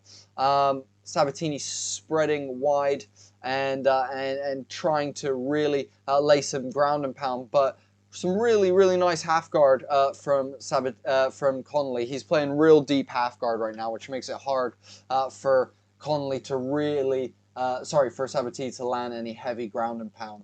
And he's doing a great job. He's basically whipping Sabatini to the left and the right, using the leg as an anchoring point, meaning that Sabatini can't really get his position down correctly. It also means that he can sweep for underhooks and look to begin sweeping. But yeah, this is a very interesting bit of ground game. Oh, lovely little left there from Sabatini as he breaks away, postures up for a 6 second, and he sweeps in to full mount. Connolly turns belly down, and Sabatini has one hook in on his back. Now Sabatini locking in his second hook with Connolly face down on the ground. Sabatini above him, a little bit high on this back control, but lucky the fence is right there, keeping him on his back. As they roll, Sabatini now has Connolly in a full body triangle, leg tucked under the leg of Connolly as well. He's digging to find the chin, but Connolly doing a great job defending hands and slipping to the side. Sabatini rolls Connolly back on top of him in hopes to land some ground pound. Searching for that chin. He's got it across the face, but not under the chin. Connolly still defending pretty well. But man, we've got 1 minute and 20 seconds of ground time left. And it feels like this one is going to be hard for him to get out of unless he starts working on that body triangle. But the difficulty is with Sabatini just digging for his neck the entire time. He can't take a second to focus on the legs that are his main issue, keeping him locked here to the ground. And they're very close for Sabatini. He nearly locks his hands, sinking in that choke, but Conley just defending it at the last second. Both guys really fighting the hands here. Conley now sits up, but Sabatini grabbing him, pulling him back down, and he slips it across the face again. Conley defending once more, lifting the arm off of his chin and over the top of his head. Some really nicely done. He just can't break the body triangle because he's so focused on the hands right now. He's trying to twist out of the body triangle. He's twisting the correct way into the legs. He's using that other hand to try and block it. But the moment that he drops his left hand to deal with the body triangle, Sabatini begins digging for the neck again. And instantly Conley has to return both hands to 2-on-1 wrist control from the position that he's in. He's doing the classic pick up the phone defense, as it's called, or answering the telephone defense again. And the round ends. Sabatini just a little bit trying to get that submission, weighing him out, but wow, what a lovely bit of defense from Conley there at the end of that round. It was great how calm Sabatini was, especially on his back when he had that body triangle. He was almost like just, kind of measuring it, almost resting at that point. And he's actually facing away from the middle of the cage right now, talking to his corner. Some of his corner, I guess, is outside the cage. So he's getting instruction from a cornerman that's outside of the cage. And he's talking back to his cornerman right now. But he looks really, he's winded. He's definitely winded, but he looks like he's calm. He had a really, really powerful round. That was a clear winning round for him. Great start to the prelims by Sabatini and Conley. We're getting into this second round now, guys. We'll be starting the timer. That was nearly 2 minutes of ground control for Sabatini in that one. Let's see how gassed both of these guys are. There wasn't a lot of pulling away and pushing away. Both guys were very calm. So let's see where their stamina lies at the end of this. Sabatini tries to do a sort of a running jump kick to start the beginning of the second round. And there they are. Sabatini is switching stances. Again, he's moving quite a bit. Conley reaches out with a sort of a lunging right, and Conley is walking down Sabatini. He doesn't want to be in any kind of position where he gets taken down again. Sabatini, nice right left, nice little 1-2, misses, but the intent was good and it was pretty sharp. I could see that landing in the future. Conley still walking him down though. Conley wants to be the aggressor. Sabatini shoots hard and takes him down. Heavy takedown. Now with, again, Conley on his back, but this time not in the half guard, in full guard. Hopefully he can make the most of keeping Sabatini here. Hopefully Sabatini doesn't begin passing that guard. He's doing a good job of breaking his posture, but Conley has to be careful wrapping his arm over the top of Sabatini's head. It sets up for that Von Flue choke. But Conley lets go of almost like the guillotine position with his arms and starts landing some ground and pound from the bottom himself, landing some short elbows. And again, starts almost looking for that guillotine position, starts looking to get up. Sabatini well controlled, placing Conley right back on his back on the ground. Thank you for the follow, Mr. Contreras. Welcome to La Familia, my dude. Kicked away there from Conley.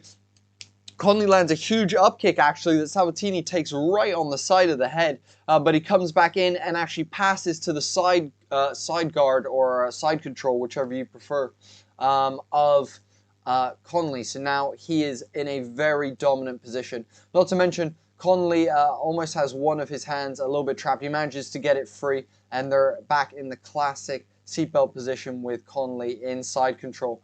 Nice knees coming in from Conley. Conley's smashing Sabatini in the side with some knees, trying to just deter him from this side control position. Sabatini steps across, but Conley does a good job to catch the leg and put him into half guard instead of letting him cross all the way with a knee on belly to full mount. Now we're back to where we were at the end of that last round. Interesting, Conley putting the lockdown on Sabatini. Sabatini slipping his leg out, stepping into side control. They roll. Sabatini takes the back of Conley, locking both. Oh, he's going for the knee bar. It's the knee bar from the back, but he lets it go, and actually means that Conley can roll back into the half guard Sabatini. It was nearly the same knee bar that Zabit Nurmagomedov Shapirimov pulled off, where basically you have someone in the backpack position. As they kind of post down with their hands, you wrap their legs up and pull their leg. But some nice transitions here, ending up with Sabatini back on the back of Connolly. And he's got both hooks in, Connolly on his knees, Sabatini riding his back a little bit high, and he rolls Sabatini now flat on his back with Connolly on top of him, but he's got the full body triangle on Connolly. Sabatini locking him up again with that body triangle on that same side. You've also got to be wondering how much longer Sabatini's legs can be doing this body triangle for. It's got to be exhausting his calves and his quads a little bit. Sabatini was trying to transition to mount there, but actually Connolly back to his knees, Sabatini riding him like a backpack, still with the body triangle. He's pulling up the head of Connolly. Wow, he lands a huge left there, and they actually transition back into the half guard, but back into the back control with Connolly on his knees. Sabatini is very high on this back control though. Connolly was going to go try and lift him up, but Sabatini rolls it again. Connolly back on top of him, sprawled out. Sabatini landing some nice punches from the back there to Connolly's face. Switches the body triangle now to the other side, hopefully giving his legs a little bit of a chance to freshen up with that one. So again, he's actually let go of the body triangle. This is the time for Connolly to actually begin fighting out of this. He's almost looking, it's interesting, Sabatini's almost setting up a twister. If he put the left leg into the lockdown right now, Sabatini is perfectly set up for a twister. I'm not sure if he knows that, but he is just retaining back control, not doing lots with it, switches back to the double hooks and then the body lock, the body triangle, and that is the round over. He doesn't do much with the back control again. Sabatini is just dominating though, and it seems like what happens is he moves around the ring in the stand-up until and Connolly is walking him down, and Sabatini is almost using Connolly's aggressiveness against him. And as soon as Connolly overcommits, Sabatini shoots. That last shot was an incredibly hard and effective shot. There's no doubt about it. It was almost like a rugby tackle the way he took him down. It was a really clinical shot, and Connolly's got it up against him right now. That's clearly 2 rounds to none. Lots and lots of ground control by Sabatini. And well, I don't know what Connolly does here, because if he gets more aggressive, he opens him up to being taken down again. If he sits back, he's not going to do enough to win this fight. So if you start thinking about pathways to victory, Connolly's pathways are narrowing quite a bit right now. And I was trying to really think about what he could do. Maybe a head kick, maybe try to time Sabatini's shot with a knee or an uppercut, something like that. But Connolly needs a knockout for sure. Or he could get a 10-8 round, I guess.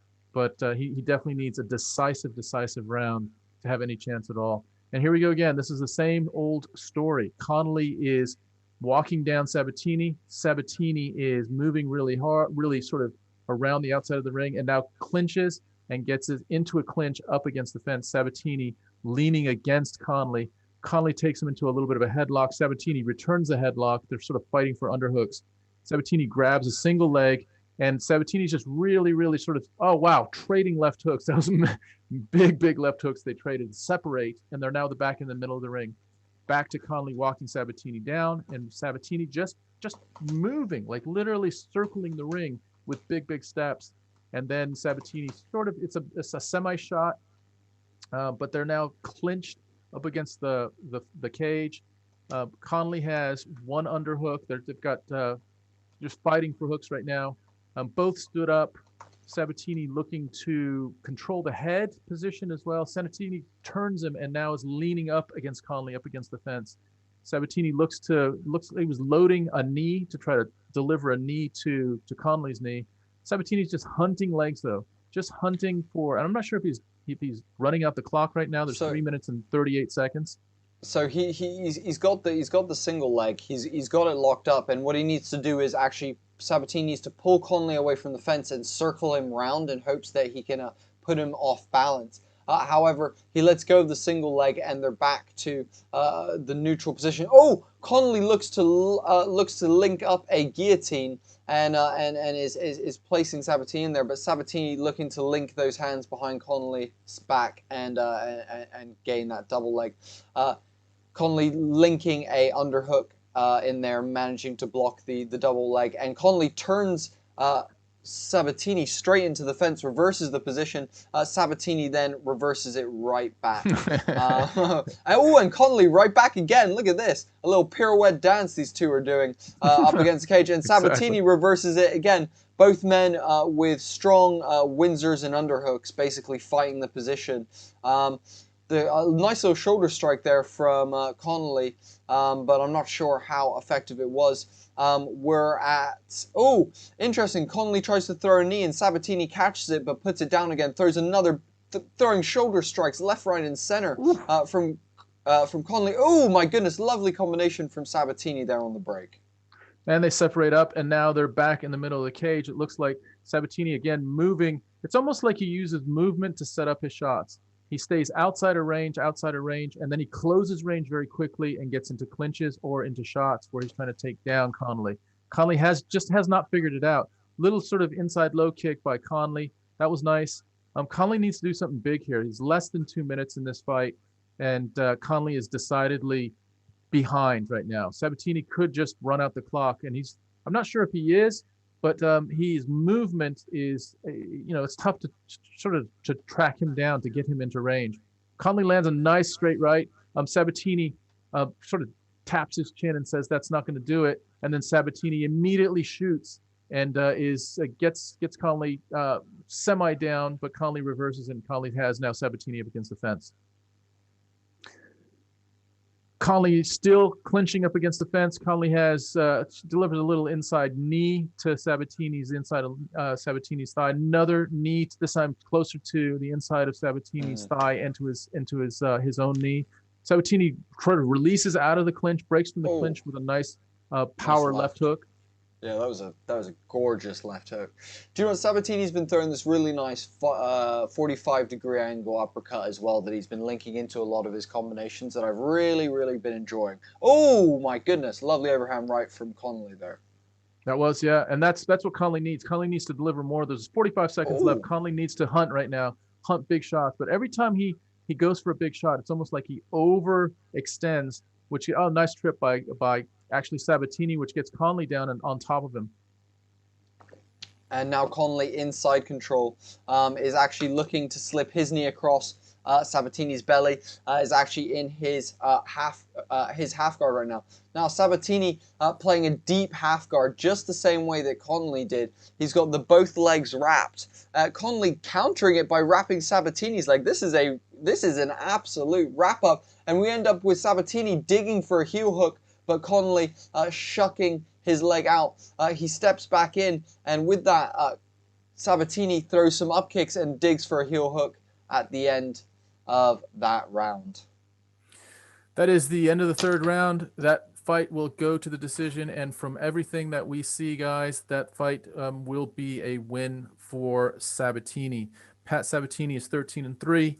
Tristan Connolly is 14-6. Sabatini, he's a really interesting, very distinctive style. I'm not sure if it's particular to this fight against Connolly, but it just seemed like this is what he does. Lots and lots of movement around the sort of the perimeter of the cage. And then as soon as the other person is trying to close that distance, trying to find a way to land on him, he uses that as an opportunity to close distance himself, sometimes in a shot, sometimes in closing distance with strikes, but eventually he likes to get it on the ground. He has a very formidable sort of body triangle that he uses. It's not very offensive on the ground, but he's very controlling on the ground, and that's what's going to win this for him. His ground. Let's see what the ground control stats are, but I'm sure there were 5 minutes plus of ground dominance by Sabatini. Let's have a look here. Round 3. 10 minutes of ground control for Sabatini. Yeah, that's the fight. 17 seconds for Connolly. So that's it. There's just nothing you can do if you're Connolly to overcome that bar a knockdown, a head kick, something, which he couldn't figure out the puzzle. Sabatini had a game plan that was just a little bit beyond Conley's skill set.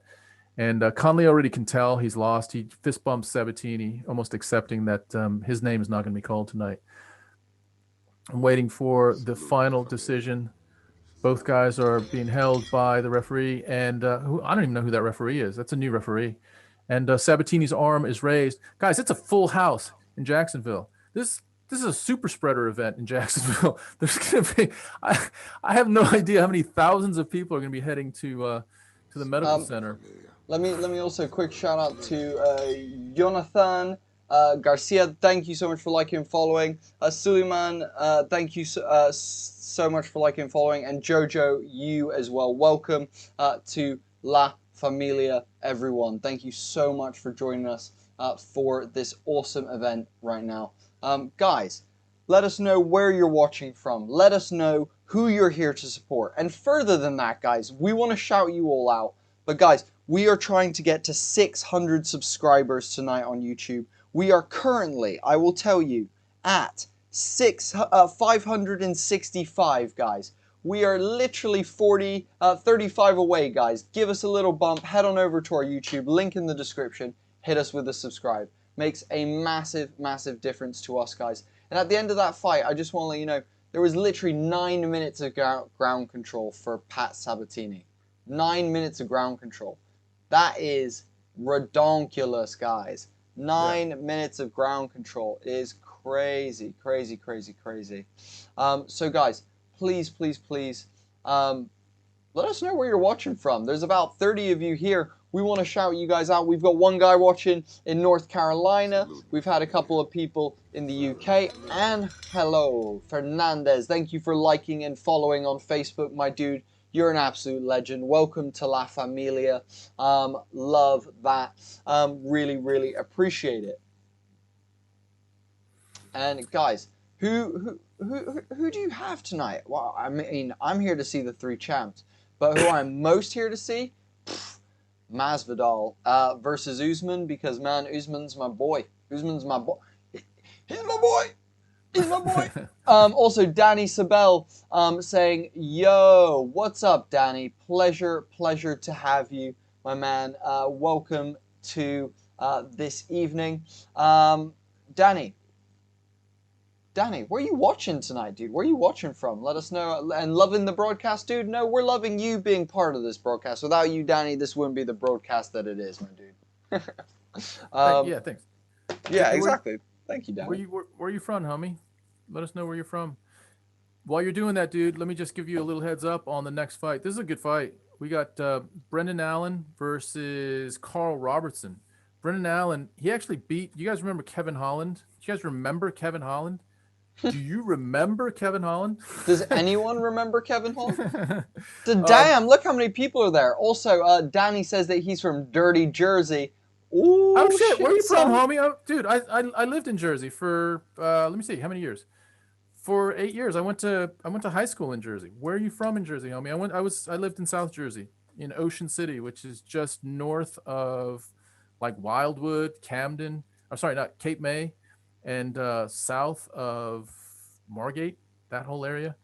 It was a long time ago, but yeah, had a big part of my life in South Jersey, and a lot of my homies are from there. They're all Italians.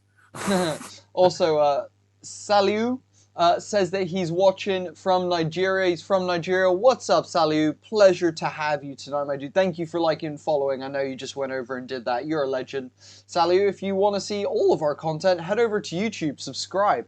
Guys, those of you who don't know, we're Homie and the Dude. We're a father-son podcast.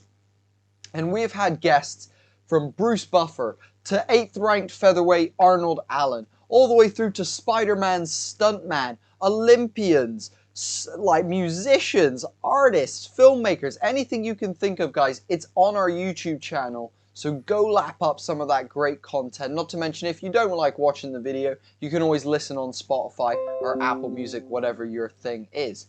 So guys, thank you all so much for joining us. Let us know where you're watching from tonight, guys. We really love it. Danny said AC, Tom.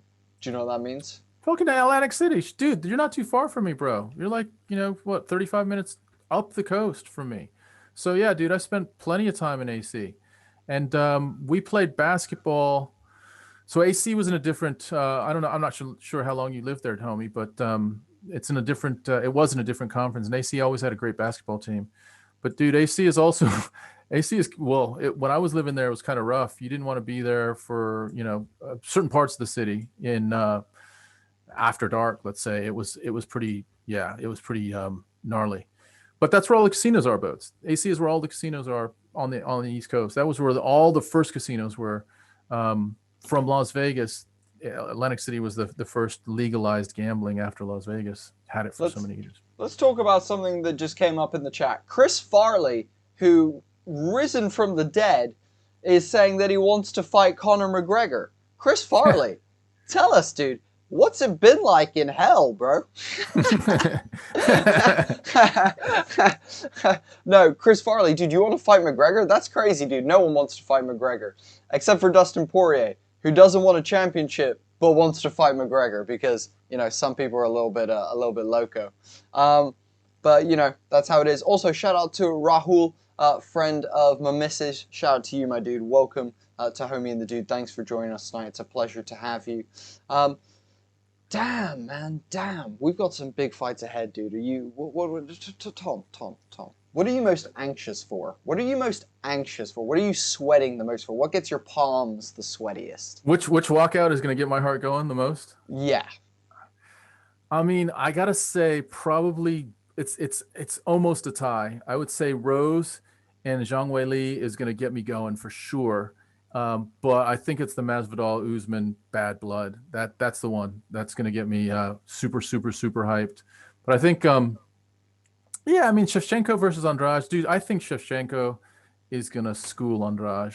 That's going to be a very, very clinical fucking taking apart of Andrade is dangerous in a certain way, and she knocked out fucking Chikugian by a fucking body shot a few months ago, and that was pretty impressive. And she dropped Rose on her head, and that was really impressive. And she's super strong. But dude, Shevchenko is a surgeon. She's a fucking surgeon with a scalpel, bro. Her legs are different aspects of the scalpel. Her striking, her ground game, like everything. She's got the whole package. And here's the interesting thing. If Shevchenko wins and Zhang Weili wins, not saying that I want either one of them to win, but I'm just saying if both of those guys win, does Zhang Weili come up and challenge Shevchenko? Or does Zhang Weili come up to a vacant division because Shevchenko has gone up to go for number 3 against Nunez? It's a good question. Also, quick shout out to Akshay Dwan saying, "Hey from India, one question. How did you end up on my Twitter feed? Rose versus Lee going to be a bar burner." Let's first of all, hello from India. Dude, I'm so sorry for what's going on with coronavirus over there, dude. I hope you and your people are okay. Further than that, dude, I love India. It's one of my favorite countries I've traveled to, but hell of a one to encounter. Even further than that, how do we end up on your Twitter feed, dude? Because it's fate. You are here watching us, and you're loving it, dude, and it's fate that we ended up on your Twitter feed. That's what it is, dude. It's intervention of a divine source, and that is UFC love, bro. That's what that is. Also, shout out to Adriano Santos. Thank you for liking and following on Facebook. Welcome to La Familia, Adriano. You're an absolute legend. And Rose versus Wei Ling is going to be one of the best fights of the night for sure. Right now we have Carl Robinson though coming up against B. Allen. Brendan Allen. Yeah. Tom with the names, guys. Tom with the names. Shout out to Tom with the names. Here's the thing. Here's the breakdown. Brendan Allen is he's a strong dude. And again, he beat Kevin Holland. This is before Kevin Holland went on that 5-fight run, and before he was, kind of exposed recently by Derek Brunson and then Marvin Vittori. So Brendan Allen has a victory against Holland, and also he's just a strong dude. So he is now, if you guys are watching, he's wearing 2 ankle braces and he's got red-ish trunks, and you'll see that he's in the orthodox stance. You got Carl Robertson, who's a southpaw, and he seems to, now he's lost to Marvin Vettori and he's lost to Glover Teixeira. Now, but you saw just now, Robertson just switched from southpaw back to, oh wow, big left hook by Robertson. And then he switched back to southpaw. Another straight, this is from the southpaw stance. Dude, Robertson is bringing it. So big blows by Robertson. Robertson throwing his straight left, crooked like Arnold Allen in his most recent fight, making sure that it loops over that hand. We've also got Rahul saying most anticipated fight for me has got to be Zhang versus Namajunas. Rooting for Weili so hard, man. Love it. Rahul, welcome to the stream. Pleasure to have you, my dude. And we still got them both sort of in the middle of the ring, exchanging inside leg kick.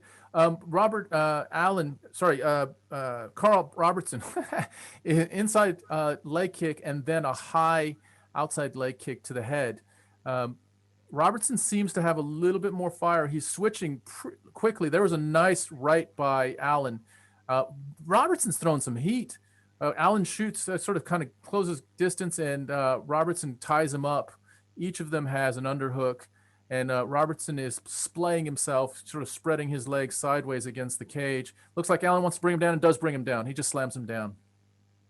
Allen has him down on the ground. Allen has top control on the ground. Allen is now looking to just get a little bit more advantage on the ground. So Robertson. Yeah, so this one's an interesting one because Robinson has basically got him in like half butterfly guard and half full guard, and he's doing a great job of breaking the posture of Allen. But Allen actually steps into the full half guard now, and is pressing Robinson right up against his head, right up against the cage, making sure that he's nice and uncomfortable, and not giving him a chance. Try to spin his head back into the cage as Robertson was trying to actually rotate and get his legs up and kick himself out. Allen was starting to look for a Kimura there. Now Robertson is almost like sat up against the cage with Allen on his feet. He literally steps into mount and wraps up both of Robinson's legs, almost Khabib-esque. But wow, that was one of the easiest mount wrap-ups I think I've ever seen in my entire life. Argu, thank you so much for liking and following on Facebook, my dude. Welcome to La Familia. Right now, Allen is just trying to break the posting hand of Robertson. Robertson's trying to post out, keep himself up, but Allen is doing a good job of wrapping that up, making it hard for him to post up. He's almost doing almost like a front style Dagestani handcuff. Ooh, wow. Robinson back to his feet, but slammed really heavily back to the ground by Allen and back into Robertson's half guard. Allen is throwing some Robinson's throwing some very weak ground and pound to the body of Allen from the ground. He does have him in a lockdown from the bottom, does Robertson. Now let's see if he's going to fight for the underhooks, to see if he can get his, see if he can either transition, old school transition, or whether he could possibly look or cinch up the electric chair. Is something else that is available from this position at the moment.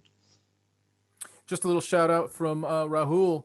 You talked about most anticipated fight is Weili Zhang versus Namajunas, but you also said Usman versus Masvidal will definitely be 50-45. So similar to the last fight is what you're saying. And Sayu, you're talking about your boy Usman as your guy.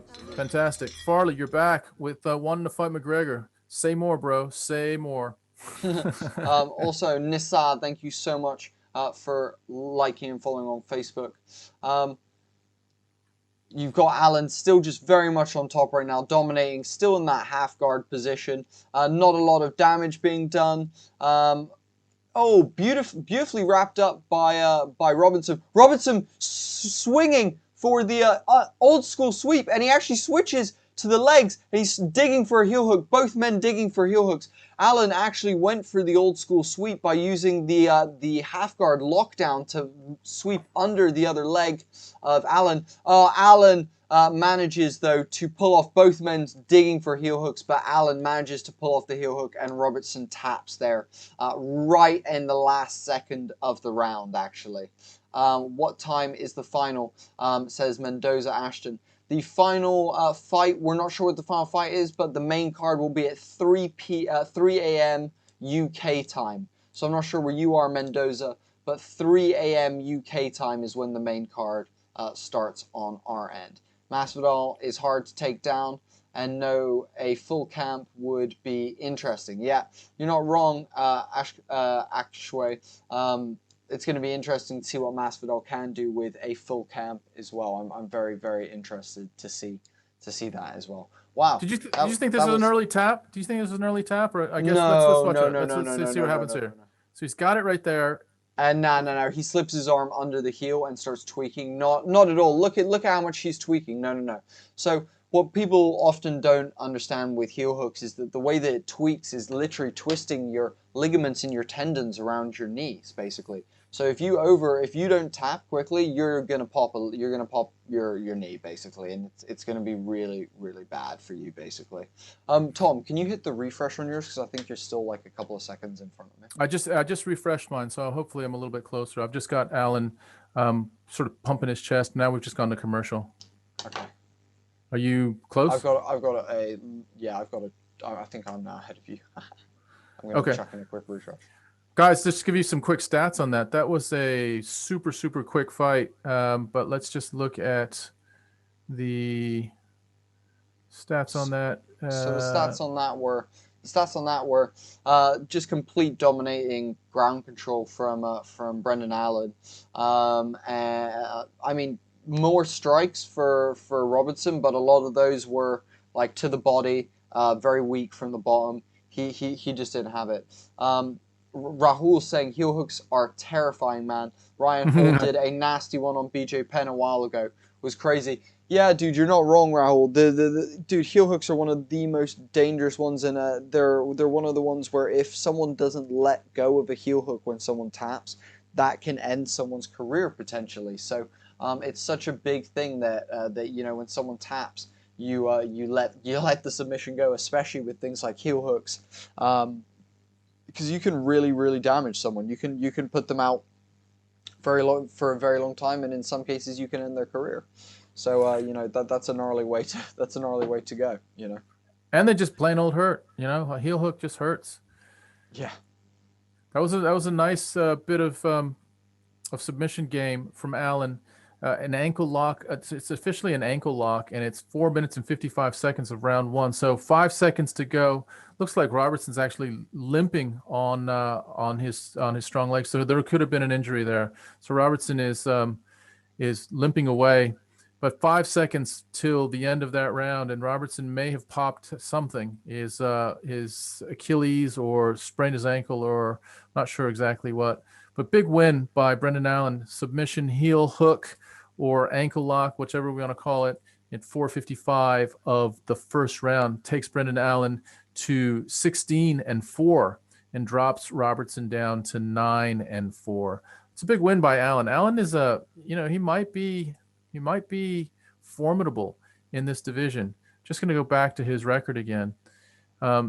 His last fight he lost to Strickland in November of 2020, but he had gone on a 4-fight winning streak, including, as we mentioned earlier, beating Kevin Holland in October of 2019. So he's back into the winning game. He's now won 5 of 6, and that could be a sign of good things for Brendan Allen in the middleweight division. Middleweight division, to be fair, is possibly one of the weaker men's divisions out there. I mean, if you think about what we have in the middleweight division, it's Israel Adesanya as the champion. He's going to be fighting, we think, Marvin Vettori. And then you've got Robert Whittaker. And then after that, I mean, we talk about Paulo Costa and Jared Cannonier and Darren Till. But there isn't really, the depth in the middleweight division like we see in other divisions. So Brendan Allen might have sort of an expressway up to even the top 5 in that division pretty quickly. If he had a big fight coming up against, let's say, maybe Kevin Holland. Kevin Holland get ground dominated again. They'd be passing each other in the rankings. Brendan Allen's going up, Kevin Holland's going down. No, I'd see him maybe against Kevin Gastelum, but also Kevin Gastelum. What's going to happen with Kevin Gastelum? Kelvin Gastelum has no real. I mean, what is he doing in the middleweight division? I reckon Kelvin Gastelum should cut some weight and drop down into the welterweight division. He'd have a better chance there because everyone above him is bigger than him. And so what's he going to do with that? He could have a great night against Israel Adesanya, like we remember, but more often than not, he's just going to be outgunned, and he does.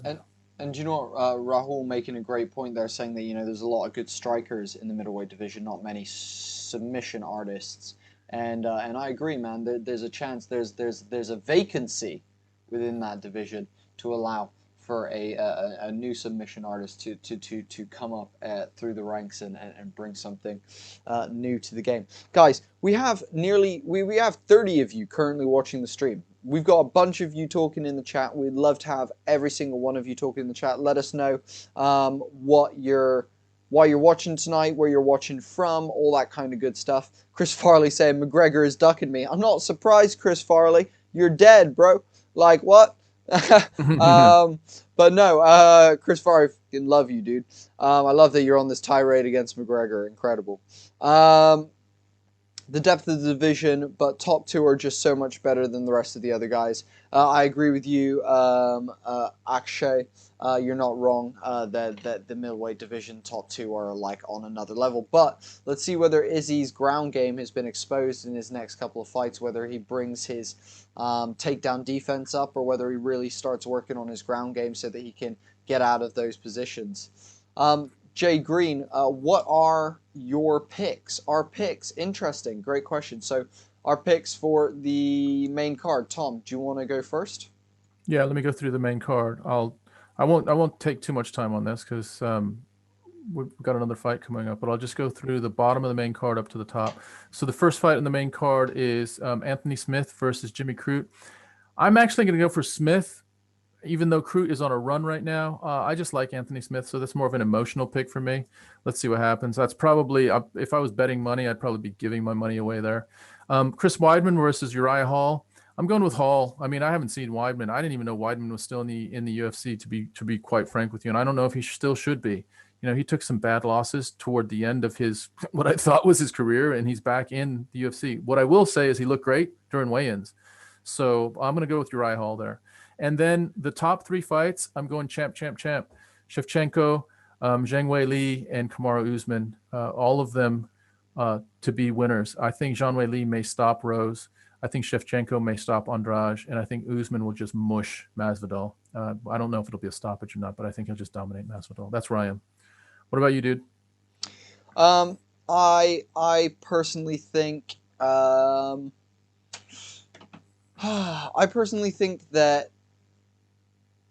I love Chris Weidman. I love Chris Weidman. So I'm gonna bet on Weidman just because I love him. But on the next one, I'm gonna say Valentina. I'm gonna say Wei Ling, and I'm gonna say Usman. What about Smith and Crute? First one of the Smith and Crute. That's a great question. I want Anthony Smith to win. Do I think he's going to win? I don't think so. But do I want him to? Really, really, really bad. Yeah, I love Anthony Smith. I think he's a great guy. Chris Farley saying Rose is going to destroy the commie. Wow. Wow. Okay. We'll give you one chance, Chris, before we have to step on you a little bit. But the better comment is, Rahul, you got the exact same picks as me. All right, cool, man. So you're riding with Anthony Smith as well, because to me, that's the one that isn't the favorite. That I'm, the other thing is Weidman's actually favored on this, I don't really understand why. I just want to look at Weidman's record, for fuck's sake. What the hell is going on with Weidman that I'm missing? So here's the last 5 fights for Weidman. Okay. Wait, quickly. Shout out to our boy Gabriel back in the YouTube chat. What's up, Gabe? Pleasure to have you back, my dude. Yo, Gabe, what's up? Oh, Ashkay, Sorry, Akshay, you've got Rose as well. Okay. Yeah, dude, I tell you what, my heart has Rose, but my mind has fucking those guns that Zhang Weili has. Like she is so imposing with her physicality that I just don't know if Rose can withstand that. Rose is like, she is like David and Goliath. She's like the tactician. She's got to be perfect. She's got to literally be perfect in her execution, or else if she gets clipped, it could be a similar thing to the Stipe Ngannou. I mean, I do think Zhang Weili is almost like a Ngannou-like force. Maybe not to that extent, but she's pretty formidable in her strength, and she's well-rounded. And apparently she's been working her ass off for the last year since the Joanna fight. All right, so Chris, you're saying Rose is focused, hungry, pissed off, and in incredible shape. I agree, dude. She looked very double serious. So that's a really interesting fight. Very much looking forward to that. But let me just circle back to Weidman real quick for you guys. So the last time Weidman fought was in August of last year. Okay, so he beats Akhmedov with a unanimous decision. Then he lost about a year earlier to Dominic Reyes. It was a knockout in the first round. Then he lost to Souza, knockout in the third round. He actually subbed Gastelum in the third round in July of 2017, and he lost to Mousasi by a KO in the second round. So he's been KO'd in 3 of his last 5 fights, all of those losses. He beat Gastelum. He did beat Akhmedov. I'm just hoping Weidman isn't on this, on this path that Anderson Silva was on, which you love the guy. You think he's a legend. He definitely belongs in the Hall of Fame, but he just doesn't really have either the own perspective of his own skills or the people around him to say, yo, bro, look, enough is enough.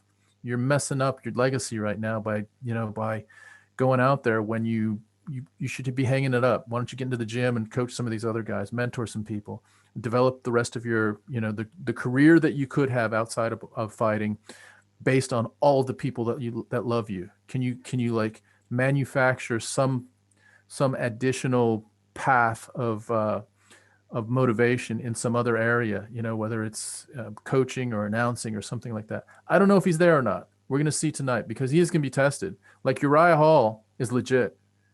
Uriah Hall is going to bang with him. Dude, Weidman was the champ at one point. Like to say it, dude, I'm excited to see Weidman bring something to the table. Something else, we just had a like and follow. Now, again, it's in Arabic script or Sanskrit or something like that. So apologies that I can't actually read your name out, but thank you so much for liking and following. Welcome to La Familia, my dude. Again, apologies that I can't read Arabic or Hebrew or Sanskrit, whatever that is. I apologize for that, but thank you very much for joining us. Rose was dominating the Andrade in the first round, and she was the wrong decision away from being the champ. Rose is never in the pocket. She doesn't stand there and bang. Rose will pick Wei Ling apart. Yeah, dude. I mean, you're not wrong. It's gonna be 100% a very, very interesting fight.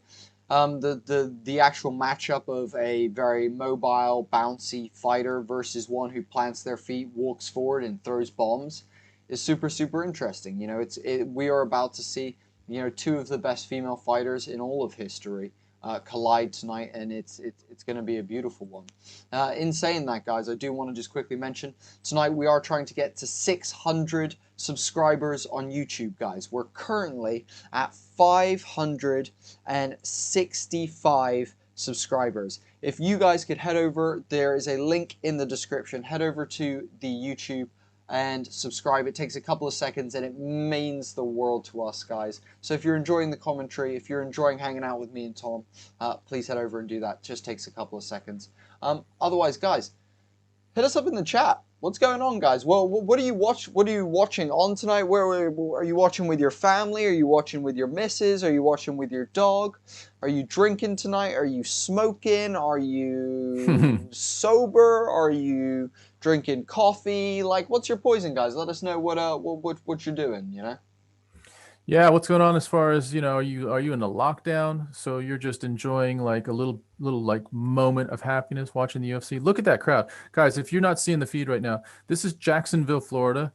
And nice. Thanks, Akshay. Thanks a lot, brother. If that's just happened, fucking super thanks, bro. Right. So we have the next fight is Dwight Grant versus Stefan Sekulik. And let's see what happens with there. Yo, Chris, go on, tell us the real reason why Rose is going to win. I'm scared for what the answer is going to be. Yeah, exactly. Knowing what you said before, Chris, let's hold our breath a little bit and see what happens. But we're just looking at some highlights right now of Dwight Grant versus Stefan Sekulik. Stefan Sekulik is interesting. He is Serbian, and he fought mostly in a league called the Serbian Battle Championship. He's a southpaw. But he was actually banned for a couple years for substance, I guess breaking the substance laws in that league. So he's had a 2-year ban coming back from that. So it'll be interesting to see. Dwight Grant is 10-3. Stefan Sekulik is 12-3. So this is an important fight for them. They're both looking to progress a little bit further into the welterweight division. And interesting that they are going to be they're on the undercard of a big welterweight fight. So these guys could catapult themselves into sort of the top. I don't even know if they're in the top 15, probably in the top 10 if they could. Talking about Serbia, guys, for any of those of you that love MMA and also love being a bit of a nerd in your spare time as well, Homie and the Dude has begun doing tabletop RPG gaming content. So we are now working towards streaming a D&D campaign, as well as also releasing weekly content. Talking about Serbia, we just locked in our artists so that we can release weekly magic items, NPCs, plot hooks, and things like that for you guys with some really sick art. So that just got locked in as well. We're super, super stoked that he is helping us out, and he's from Serbia. So there you go. Chris Farley saying that Rose needs to win for herself. That's why she's so dangerous, because she had very low self-esteem and a horrible childhood. Interesting. We want to. That's an interesting point. Often people's upbringings do affect things, but I'm not sure. I'd be interested to see how much of that plays into her psyche. If we get her on Homie and the Dude, that will be one of my questions, Chris. I'd be very interested to talk to her about that. That's something that we'd be super interested to talk to her about. For those of you that also don't know, we are a father-son podcast. That's Tom, my dad. I'm Bodhi, the son. And we basically have had everyone from Olympians to Spider-Man stuntman to, and we've had gold medalists from the Commonwealth Games, musicians, filmmakers, artists, poets, anything that you guys can imagine. We have had them on as a guest. So guys, head on over to Homie and the Dude on YouTube, subscribe, find one of those podcasts that's for you, have a listen, and then find some other ones that you might not think are for you, but trust me, they're super, super interesting. And you'll love them. Chris, just a couple comments. I think you might have a point. I've read some stuff and actually seen some stuff on Rose as well, and she has come from a, let's say an unsettled childhood, and that can be a big part of why she fights. And you're right, she doesn't seem like she enjoys fighting. You look at someone like Jorge Masvidal. He goes into the press conferences, he goes into the weigh-in, he goes into the stare downs, walking into the ring, into the cage, walking out of the cage. That's just part of who he is. He loves combat, he loves fighting, he loves imposing himself on other people physically. I get a sense that for Rose, it's almost like more of a sport. And it's almost like she is kind of reconciling some demons. So it's a good heads up, dude. I just don't know if that's enough, bro. Like, you can have that kind of motivation and focus based on some stuff that happened to you earlier in your life. But when you're up against someone as skilled and powerful and dedicated and in shape as Zhang Weili, then sometimes that isn't enough. All of that motivation just isn't enough. So I'm hoping, dude, I am Team Rose. And oh yeah, dude, Akshay, we did forget Bruce Buffer. We did have Bruce Buffer on the podcast. But no, back to you, Chris. I hope Rose wins. I just don't see her being able to keep Weili off of her for 5 rounds. That's the problem. If it was a 3-round fight, maybe, but a 5-round fight, from what I saw Weili and Joanna deliver, I keep coming back to Weili is just going to dominate her physically. Just her physicality is going to be too much for Rose. Oh my goodness. We also have an amazing subscribe here. Last name Souza, first name Waganera Augusto Dustoza. I hope I pronounced that correctly. Yes, dude. But thank you, Mr. Souza, for liking and following on our Facebook. Welcome to La Familia. Guys, when you like and follow, when you subscribe, you become part of the Homie and the Dude Familia. We make this content for you guys. We want it to be tailored to you guys, and we want to know what you guys think. So guys, if you have any suggestions for things that you want in the future or things like that, let us know as well, guys. We'd love to hear your thoughts on the content that we're there. Comment on the videos that you guys watch. Let us know what you think. All that good stuff, guys. We really appreciate all your feedback and love having you all here. Here we go. All right, it's Dwight Grant versus Stefan Sekulik. Sekulik is in the southpaw position. Grant is in the orthodox position. Grant comes out with a couple soft jabs and an outside low leg kick. Grant is just throwing his left out there, almost like as a rangefinder. Throws another leg, almost a sloppy leg. Now he lunges forward with a left-right. Not very clean, though, so it's a little bit sloppy right now. Not a lot of leverage or power on them, but let's see how Sekulik responds to it, and if Grant is just sort of testing the water, so to speak. Really pumping the left out there, continually pumping the left out there, almost as a rangefinder or a nervous habit. I'm not even sure which one it is, but it is something that he's creating space by just having that left out there. It's not touching anything. It's almost sort of getting about 3/4 of the way out there. Sekulik delivers the first outside low leg kick. Sekulik now changes to, he's still in the southpaw stance. Sekulik's in red and Grant is in the black. A lot of bobbing and weaving, a lot of sort of moving and feinting from both of them, still feeling each other out. In the beginning of a fight, you're just kind of seeing, you're kind of testing a little sort of side kick by Sekulik there, but you're kind of just kind of weighing up. Am I faster than this dude? Can I move as well as this dude? Can he react better than me? Is he quicker than me? Sekulik just tries to wind up a big high kick and just swings and misses with a high kick to the outside. Sekulik and Grant, neither one of them have touched each other with anything of significance yet. Again, they're just sizing each other up, trying to see, picture yourself in a fight for the first 30 seconds or so of the fight. After the adrenaline goes away, you're now problem solving. So that was a nice low outside leg kick by Grant, followed up by a left-right. That was a nice little combination. The kick landed, the left-right did not land. Grant is throwing punches, but not with any kind of serious power behind him. He's very heavy on his front foot. I don't know if you can see that as well, Bones, but his Grant sits on that front foot when he'd be served by having that front leg kicked, maybe by a rear leg kick to the inside of Grant's lead leg. That might be interesting. But Sekulik is now slowly kind of getting a little bit more into range. Grant is keeping distance, but he's keeping outside of the pocket. So neither one of them are in the pocket where they can really deliver heavy, crisp blows. They're both outside the pocket. Every now and again, a leg kick will land. Grant lunges with a straight right to the body and may have touched him, but not with a lot. Grant bobbing and weaving a little bit, feints with a low punch. Oh. Nice trade of legs. So both of them, Sekulik comes with a sort of almost like a outside leg kick to Grant's body, and Grant returned with an inside low leg kick to Sekulik's front leg.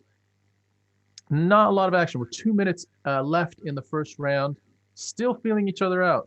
And to be fair, at this level, the puzzle should start unlocking for you as an MMA fighter at this point. You should start delivering your stuff at this point. And if you're not, then you are either having trouble figuring out what the other guy. Oh, flying knee by Sekulik as almost like a lunging, sort of a desperate little ploy there that missed, but it was a nice little attempt. Grant comes with now a looping left that hits Sekulik up above the ear. That was a nice, I guess, first punch for Grant's that landed. Grant again pistoning out that left jab, but not really doing much damage with it.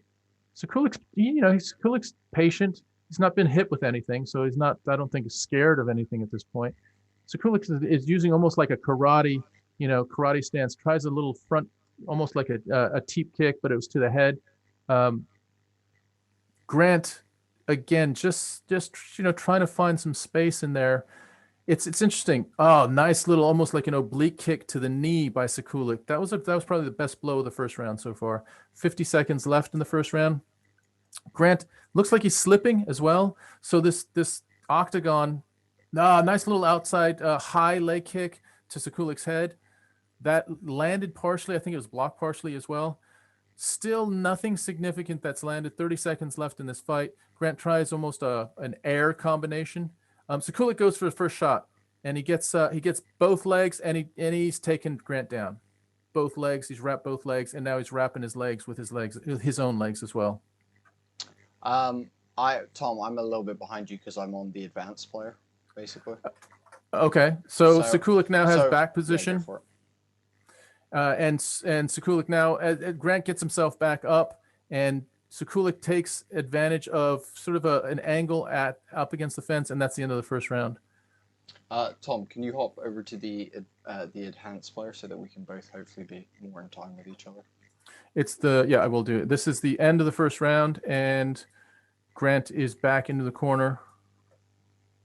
Here we go, enhanced player.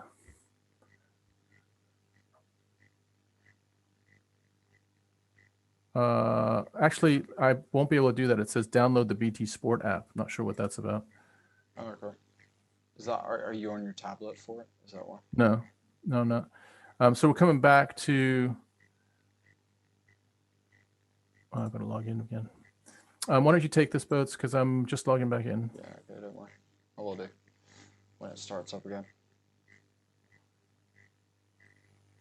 So that was a nothing round, guys. It was a nothing round. I don't even know how to even score that. If I'm scoring it, I give it to Sekulic for the one takedown. That's about it. Yeah. And it wasn't even there was a takedown that lasted about 20 seconds, and then they were both back up again. There we go.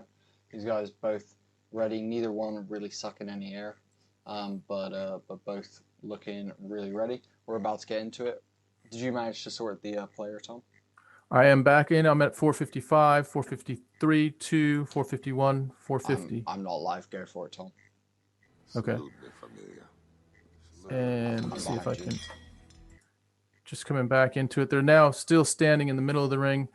I've got the 47, 46. 45. All right, I'm back. I've got the advanced player now, so I'm at 450, so we're a little bit closer. Advanced player is nice and clear. That's like a nice super HD.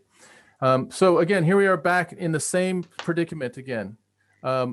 Grant is throwing out that soft left as a rangefinder, trying to land with some, he's a little bit sloppy with his delivery. Sekulic throws another oblique, almost like a John Jones oblique to the knee. It partially lands, but that's been the most violent sort of action in this entire fight. The oblique to the knee in the first round and the attempt of an oblique to the knee here at 414, 413 in the second round. Not a lot of action. If Dana White is in the crowd right now, he's probably checking his social media, because this is not an action-packed fight right now, and I'm not sure exactly what the vibe is in the arena, but I'm sure people at some point, or someone is going to be yelling, "Would someone please just hit someone in the face?" That's probably... do you know what? This is a chess match, to say the least. Both guys really touching each other, keeping their distance. A couple of nice leg kicks for both guys there. But what seems to be the main issue is actually Selyuk's range management. He's been slipping just out of Grant's range. Grant unleashing a big one too. Oh, Selyuk with a lovely counter there. Grant pushing up against cage. Selyuk shooting for a takedown, but Grant stuffing it really nicely. Oh, Selyuk throwing a wild spinning kick. That was wild. Sekulic, yeah. I mean, he's trying to open up a little bit. That was a nice exchange. That was the best exchange of the fight. So we had about 25 seconds of them both throwing hands and trying to attempt some kicks. There was a nice straight right by Sekulic that landed. Grant still trying to figure things out. It looks like Grant is I'm not sure if he has the weaponry to do any serious damage right now. He is 10-3, so I'm wondering. I want to just go look at his record here at the end of this round just to see what his actual crowd starting to try and get behind these two guys, encourage them on. Nice outside leg kick there for Grant, really nicely done. And it's interesting. Both these guys very measured in their approaches, but the moment they do get into it, they do swing a little bit heavily. And Grant has been letting his hands go a little bit more than Sekulik in terms of the power. But both guys accurate, snappy. But it's just been really good defense, great movement from both guys, just being an inch or two out of each guy's range. It's one of those, you see these types of fights where the pocket is where the exchanges are happening. If you're not in the pocket, then the only thing you're going to hit someone with is leg kicks. And we have had a few leg kicks, but as far as strikes, usually it's Sekulik is just moving outside of distance. And they both move pretty well, which could be the problem. But they just exchange outside low leg kicks, which was quite nice. Sekulik shoots for a double leg, and he does manage to secure the takedown. Another big moment for him. That might have just won him this round as well as the first. He is now in Grant's half guard currently. Grant is breaking his posture really nicely. Sekulik throwing some shoulder strikes from the top. It looks like he's trying to pass his knee out of the half guard and slip it over into the full mount. But Grant doing a good job keeping that leg locked up. Grant's got to be careful putting Sekulik in this position. He's actually going for the Von Flue choke, but Grant throws Sekulik off at the last second, and they both come back to their feet. Back to their feet again, and Grant looks a little bit more aggressive right now. He almost gets a feeling of urgency. He's probably thinking, he took me down in the first round. He just took me down in the second round. Got 37 seconds left in this round. I got to do something to turn this tide. Otherwise, I'm down 2-0 going into a third round of a 3-round fight. So Grant is feeling the urge. You can almost feel it that he's needing to do something. But again, I don't see him having some lethal sort of fight-changing firepower. He just looped a right hand that sort of hit Sekulik on the side of the head. Sekulik shoots again, and this time pins Grant up against the fence. Sekulik has one underhook and is fighting for the second underhook for a body lock. Sekulik has the body lock and is now looking for a little bit of a trip, and that is the end of round one. Sekulik is a Serbian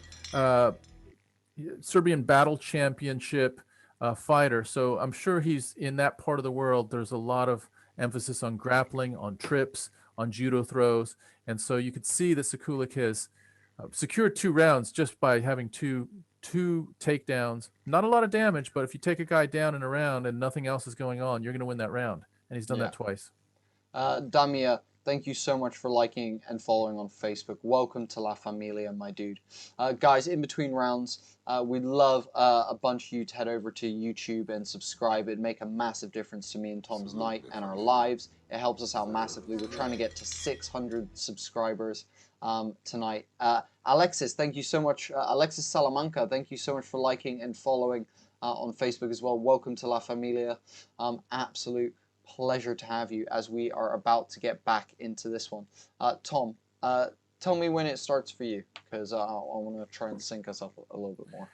I've just moved my enhanced player all the way over, so I'm at I think I'm a little bit ahead of you at this point.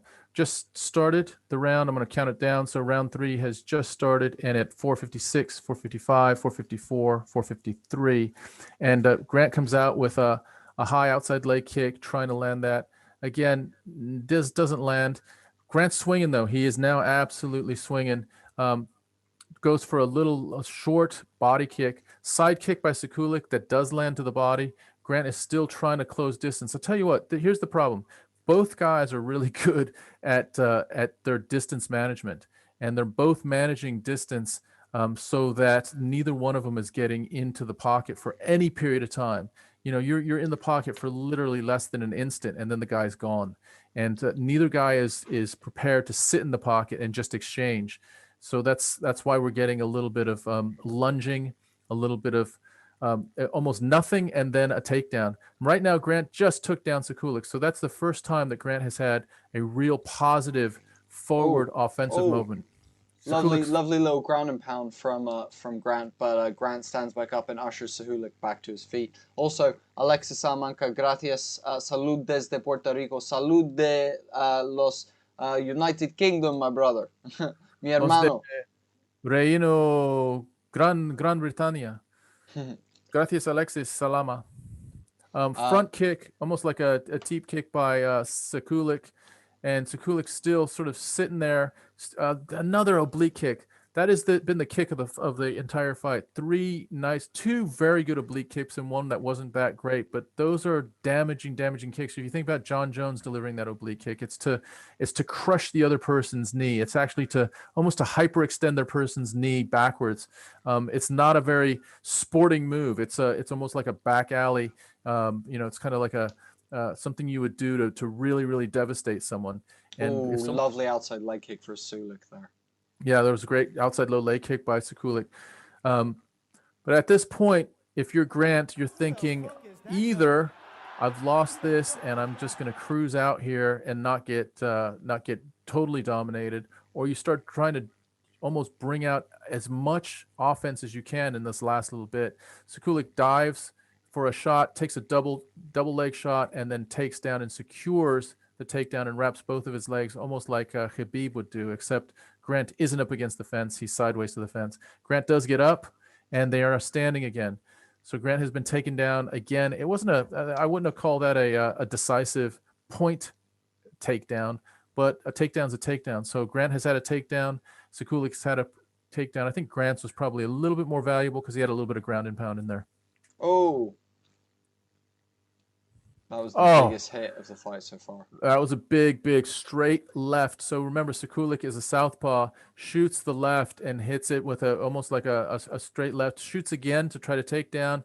Grant almost like shucks him off as they're spinning off the cage. Grant looks like he is, I don't think he's exhausted, but I just don't think he has the weapons to really do anything decisive right now. And I don't think... Feels like Sulik's winning this one, but man, nice right hand actually from Grant. As we said, Grant lands a very nice right hand there. Sulik looking to get into the range. Alexis, thank you for liking, thank you for sharing actually. Who the f is that guy? And yeah, guys, pleasure to have all of you with us. We've got 50 people watching right now during this prelims fight of Grant versus Sulik on the feet. Tom, give me your time. I'm at 107, 106, 105, and Grant is like trying to throw out a little bit more. If I'm in Grant's corner, I'm pleading with him. I'm absolutely saying, Grant, look, dude, we worked so hard. We had a 12-week camp. We put in the miles. We put in the, oh, there he goes, nice outside leg. And Grant stuns Sekulik, and Sekulik immediately when he gets stunned, goes for a takedown. Sekulik returns a nice straight left. Sekulik now with an oblique to the high thigh. That was a nice delivery. Oh, 1-2. This staggers Grant. It staggers Grant. Oh, Grant is down. Grant sits down. Grant sits down against the cage. Sulik should step back and strike with him right now, but he's looking for what looks like a guillotine. Yeah, he's rolling a guillotine. He's got the arm in guillotine, and he's rolling for that guard position to stop to really leverage this guillotine. And he's got it. He's got the guard position as well on Grant. Let's see if Grant goes to sleep or if he taps. This is very tight from Sulik. He's got a very tight guillotine. It is cranking Grant's neck like crazy. He's got to hold on for one more second, and Grant survives. Oh my goodness. How did he survive that guillotine? That was so tight. Wow, that 1-2 from Sulik, dropping him in the last 30 seconds, and then he lays it on him. He dives on him and begins some heavy jiu-jitsu work by locking up the guillotine, wrapping and fighting for that full guard position. When you get the full guard position, you got a guillotine. It means you can leverage, you can pull your legs down and your body up, and it basically bends their spine, almost like popping their head off their body, if you imagine, as well as choking them. It's not a blood choke like some of the other chokes that are out there and won't put a fighter out immediately. It's more of actually an oxygen choke, more of a wind choke, that one, which is quite interesting. I think Grant did a good job of surviving that because he had Sekulik did a really good job positionally to close the show there. I don't think Sekulik would have, even if he had 30 seconds more, I don't think he would have closed it because I think his arms were burning out. He probably would have released it anyway. Especially, you try to do a guillotine in the third round. There's a bit more sweat. There's a bit more fatigue, and it's really, really tough to clamp down on a guillotine at the end of the third round. But he won decisively. That's going to be a unanimous decision for Stefan Sekulik. He's going to go to 13-3, and Dwight Grant, unfortunately, is going to drop to 10-4. A pretty dominant performance by Stefan Sekulik.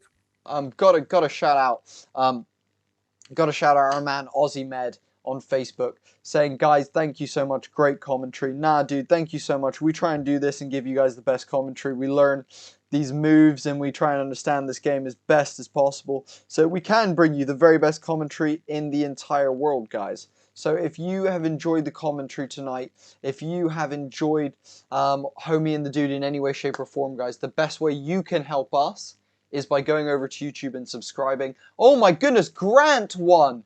Oh, are you fucking my kidding me? God. Grant just won via split decision. Oh my goodness, that has got to be the worst decision by a ref ever. By the judges. That is incredible. Sorry, by the judges. My apologies, yeah. There is no way that Dwight Grant should have won that fight. There's no way that Dwight Grant should have won that fight. My goodness. Wow. That's a shame. That's a shame because I mean, look, Stefan Sekulik gets a knockdown in the third round, almost chokes him out in the third round, gets a takedown in the first round, gets a takedown in the second round. Dwight Grant did get a takedown in the second round. If you give Dwight Grant the second round, that's fine. I'm okay with that. But there's no way he won the first round or the third round. There's no way. So I just don't understand that. The third round was comprehensively in Sekulik. Sekulik is literally about 5 seconds away from tapping Grant out. That is a terrible, terrible, terrible decision. Shame on you. Shame on you. I really, really feel bad. No, I'm serious, dude. Guys, look. This is what it comes down to, and I'll say this, Tom, off the back of your little rant there. You've got to remember, guys. Never leave it in the hands of the judges. Never, ever, ever, ever leave it in the hands of the judges, because guess what? The judges for the UFC have never been in a fight. They've never done martial arts. And you know what? I get the feeling that they barely even watch the sport, let alone partake in it or have, done it. Like, guys, you can't leave it in the hands of the judges. But man, oh man, was that one of the worst fucking decisions I have ever heard in my entire time watching UFC. Yes, it was. That was absolutely atrocious. Here's the point. These guys have made this their careers, right? They have invested their lives into this. And these types of decisions impact their lives greatly. If you lose a fight like this in the middleweight division, you're now, even if you were outside the top 15, now you've got to probably win 2 fights just to get back to right here where you actually won this fight, but they took it away from you. So 2 fights could take a year, maybe a year and a half, possibly 2 years of your fighting life. Well, how many years do you have in your fighting life, your prime fighting life? These decisions are really, really important to get right. And that was just a travesty. And it does not weigh well on these next fights coming up. If you get that kind of decision, so I'm starting to think about, okay, what are the judges seeing here? What are they actually seeing? Okay, Grant was putting out a sort of a range-finding left every now and again and throwing some sloppy kicks that were not landing. So it looks like to me what these judges are valuing, and by the way, we're going to have these judges all night, what they're valuing is volume, possibly without contact. And if that's the case, I mean, if I'm a fighter, I tell you what, if I'm a fighter, the case, Usman's in trouble. If that's the case, if that's the judging we're getting, Usman might be in trouble tonight, guys, because if they're valuing like that kind of stuff, Masvidal might be able to. Oh, that scares me. I'll tell you what, it's an advantage for Rose because Rose can, like this last fight, there was an opportunity for neither guy to deliver devastating damage. It turns out that Sekulic did deliver a straight left and dropped Grant in that last round. But if Rose wanted to, from what I've just seen right now, if she just wanted to stay out of range and just, sort of range find with her left jab, she might be able to win the championship just by staying out of range and just throwing air punches, because that's all Dwight Grant did. I don't have anything against Dwight Grant. I barely know, much about his career. All I'm telling you guys is he did not win that fight, and it's a shame. I really feel bad for Stefan Sekulic because he's back in the locker room right now saying, "What do I have to do?" Like literally, what do I have to do? And that's a shame because this is his life. This is his, he's committed to this, and there's repercussions for losing in this sport. So what a bummer. What a real bummer. Yeah, indeed. And Lalo asking if we're going to be showing the fights tonight. Dude, we do watch along reaction. We give you the best play-by-play commentary. We do it so that you can enjoy the fights along with us and have even better commentary. You can turn off Rogan, Anik, and Cormier and listen to even better commentary. So feel free to stick around, but if you're looking for the fight, there's definitely illegal places where you can do so and legal places where you can do so. Both of which, once you've got that fight on, come right on back to Homie and the Dude, and we'll hang out and we'll continue to shoot the shit with you guys like we're currently doing. Also, guys, there's about 40 of you in this call right now, in this stream right now. So please, guys. Let us know where you're watching from. Let us know who you're here to see. We'd love to chat to all of you guys. Loads of you have been popping off in the chat. We really, really appreciate that.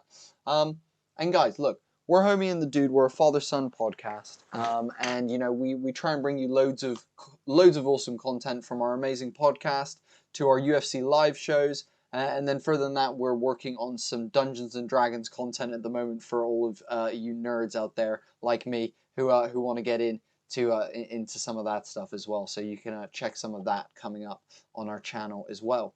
But guys, really, we've got to talk about these 3 championship fights. At the end of the day, it's really, really, really a big card tonight. We've got some big changes possibly happening to the UFC. If these guys start losing, if we see we see these champs losing, there's going to be big changes. A lot of these divisions will be shook. If Masvidal wins this belt tonight, that really shakes up the welterweight division and puts an interesting spin on what we're going to be seeing going forward.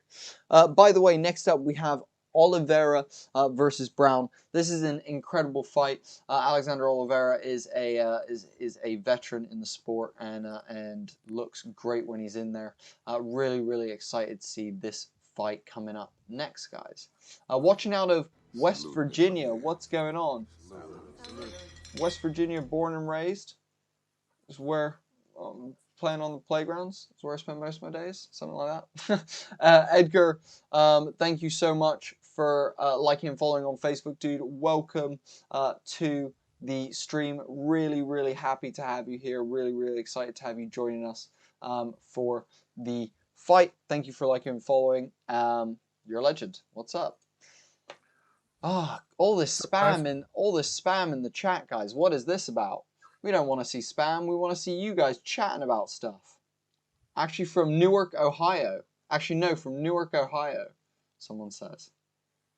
Kyle Berkeley says he's from Newark, Ohio. What's up? So who do we have? We have Alex Oliveira, the cowboy, who's a crazy man. Does Oliveira remind you of Michel Pereira? Yeah, not so much. He's a little bit more methodical, but he's good. Is the fight on here? The fight is on here, dude. The fight to enjoy really good commentary and really great content. Well, I mean, you don't have to fight yourself because it's here for free and easy peasy. So don't worry about it, Dominic. Do we show the fights here though? No, dude. We won't be showing any fights. That Uncle Dana would come and beat the shit out of me right now. You think I got time to have Dana whoop my ass? Dude, Dana's on it, bro. Dana's right now. He's pacing in the back of the auditorium, looking at monitors to see who's live streaming the fight illegally right now. Also, getting people to. Also, Chris Farley's from Maine. What? Chris, how close are you to Portland, Maine? I've been to Portland, Maine. That's a beautiful little town. Thanks, Dominic. Yeah, you're welcome, brother. You're welcome, dude. And Dominic, if you do happen to find the fight illegally or legally and you want to continue listening to Tommy and the dude, we'd love you to stay, chat and hang out with us. And you know what, guys? It's a really good time to say, you know, we're really, really appreciative of every person in here. You know, me and Tom do this stream so we can hang out with a bunch of people that loves watching fights like us. So thank you all so much for joining us tonight. There's about 50 of you watching at the moment across 3 different platforms, across Facebook, YouTube, and Twitch. So guys, thank you all so much. We really, really appreciate it. The 2 things that you could do to help us out tonight. We're trying to get to 600 subscribers on YouTube. So that would really, really help us out if you could go over to YouTube and subscribe. And further than that, guys, share this stream on your social media, wherever that may be, if that's Facebook, if that's Twitter, if that's Instagram. If you could share this stream out, it allows more people to find it and join in and have some fun with us tonight as well. Carlos, welcome to La Familia. Thank you so much for liking and following on Facebook. You're a legend. We really, really appreciate you. Rahul, we hope it's a violent match as well. I know it's not a popular thing to say, but at the end of the day, we're all here to see combat. We're here to see the testing of will and skill and power and conditioning of 2 human beings, and to see like who can effectively dominate. One human being can dominate the other. And we're looking at Alex Oliveira walking into the ring with his signature cowboy hat on right now.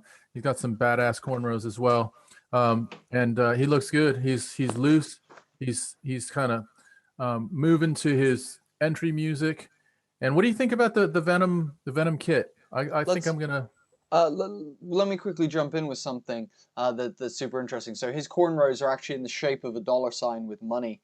Something that Tom and I spoke to the youngest female UFC fighter ever. We spoke to Corey McKenna, the youngest female UFC fighter ever. And she informed us that actually the people that do the cornrows for the UFC tend to actually try and make each person's hairstyle for each individual fight completely different. So typically people have different hairstyles for each fight, especially if they have cornrows, and the UFC staff are doing that. As you can see, Alex Cowboy Oliveira with his $sign cornrows, which are pretty damn awesome if you ask me. I think that's a great one. Rahul saying never wish for long-term damage or injuries, but you know, Cowboy's going to bring it. Hype for this one. This is better than what Rogan does, says Akshay. Thank you so much, man. We really appreciate that. Hey, Joe Rogan is just a man, and Tom and I are gods. What can we say? That's just how it is. Well, hang on. To Akshay's point, I think I know what you're saying, Akshay. Joe Rogan and that crew cannot say what we said this last fight. They can't say it. They can't tell you that fight was a horrible decision, and that Stefan Sekulic got robbed. They can't say it because that's not part of the company message. And so when you come here, you're going to get it real.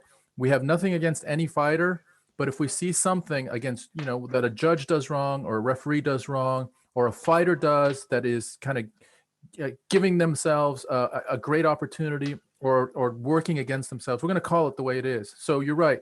That is not going to happen with a lot of what the UFC announcers are doing, because their job is to have a polished product. If you think of almost like a Broadway play, that's what the UFC wants to present itself to the biggest group of people possible. So, and part of a polished play is not controversy. So they want to get away from controversy and get back to just showing a performance. So we're about the fights, and we're about giving it to you as real as we can. So with that in mind, the introductions are happening right now, dude. So yeah, what do you think about the Venom kit? I think I'm starting to like it a little bit more. I like the different panels that they've got on it. It looks quite smart. I'm a fan of the different styles that they have. Yeah, all round not too bad. I would like we haven't seen a champ in it in the new kit yet, have we? That's true. That's a good point. I'm excited to see the black and gold befitting a champion. I am too. I am too. Just a quick one, Danny. Yeah, Grant won, and that's what we were talking about. Wow, Right. Big outside low leg kick by Brown, heavily delivered by Randy Brown. Randy Brown's a tall dude. Jesus. Wow. Wow, Randy Brown's bringing lively kicks. So he comes up with an oblique. He spins completely around. I'm at 439, 438, 437. Oh, chopping outside low leg kick by the Cowboy. Pause it for like 5 seconds and I'll take over. Lovely outside leg kick from Oliveira. Some phenomenal work. Both these guys kind of measuring each other out. Oliveira with a really low guard. He's got his hands down by his waist. Nice swing there. Wow. Lovely outside leg kick there from Oliveira. Brown didn't even check that one. It landed completely flush. Not a single check there to be seen. Ooh, testicle kick there. And they're taking a quick second. Oof, never like one of those. Never like to see one of those. I'm seeing the replay right now of the kick. It looks like, yeah, that's on the cut. That's on the cup, yeah. And they exchanged front kicks there, didn't they? Yeah, 6, 5, 4, 3, 2. Okay, I'm at 1-0, so I'm 1 second ahead of you. Wow, chopping 2 devastating kicks. 1 drops Brown. 3. Wow, Alex Oliveira is going to chop. No doubt is going to chop Randy Brown down. If he keeps delivering those low outside leg kicks, he's gonna chop Randy Brown down. He's delivered 4 or 5 of them. Here's the issue, though. If he keeps throwing that leg kick, Brown started timing it and threw a lovely counter after the last one. Brown drops Oliveira with a huge right. Oliveira still defending himself, but drops him with a huge right, does Brown. Oliveira looking to submit Brown. He was actually looking to do a little armbar, but now Brown takes almost like it's basically half guard, but almost basically transitioned into side control. Now Oliveira does wrap up the half guard. Oh, Brown's going to actually take his back here. Brown is trying to transition to mount. Yep, he's transitioning to mount while Oliveira tries to roll up. They are up against the cage, and the fact that Oliveira has his back up against the cage is saving him against Brown right now in terms of him taking his back. They are back to their feet with Brown 1 hook in, and they are still up against the cage, clenching. Brown is trying to sit down and drag Oliveira back to the ground with him. Oliveira standing very strong, keeping his base nice and strong, making sure that he's not falling off. Looking to land a little bit of punches to the face of Brown while they're in this clinch. Brown actually slips an arm under the neck of Oliveira. Oliveira defending his left hand with 2-on-1 wrist control, because the moment that Brown gets that other hand connected, it's over. Oliveira taps to a single-handed rear naked choke, taps Oliveira. That was a single-handed. Unbelievable. Oh my God. Unbelievable. That was crazy. A single-handed choke out. He literally, wow. And you could tell it was hurting him. Alex Oliveira dropped down. He was trying to fight off he was trying to fight a different battle. He wasn't worried by the single arm.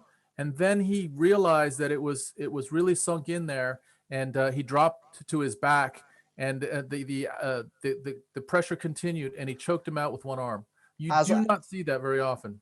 And as I said, dude, it's all started with Oliveira consistently throwing that leg kick, and it got timed by Brown, and he countered with a 1-2 after the leg kick, and that was it. That was it. And Glib, thank you so much for liking and following on Facebook. We really, really appreciate it.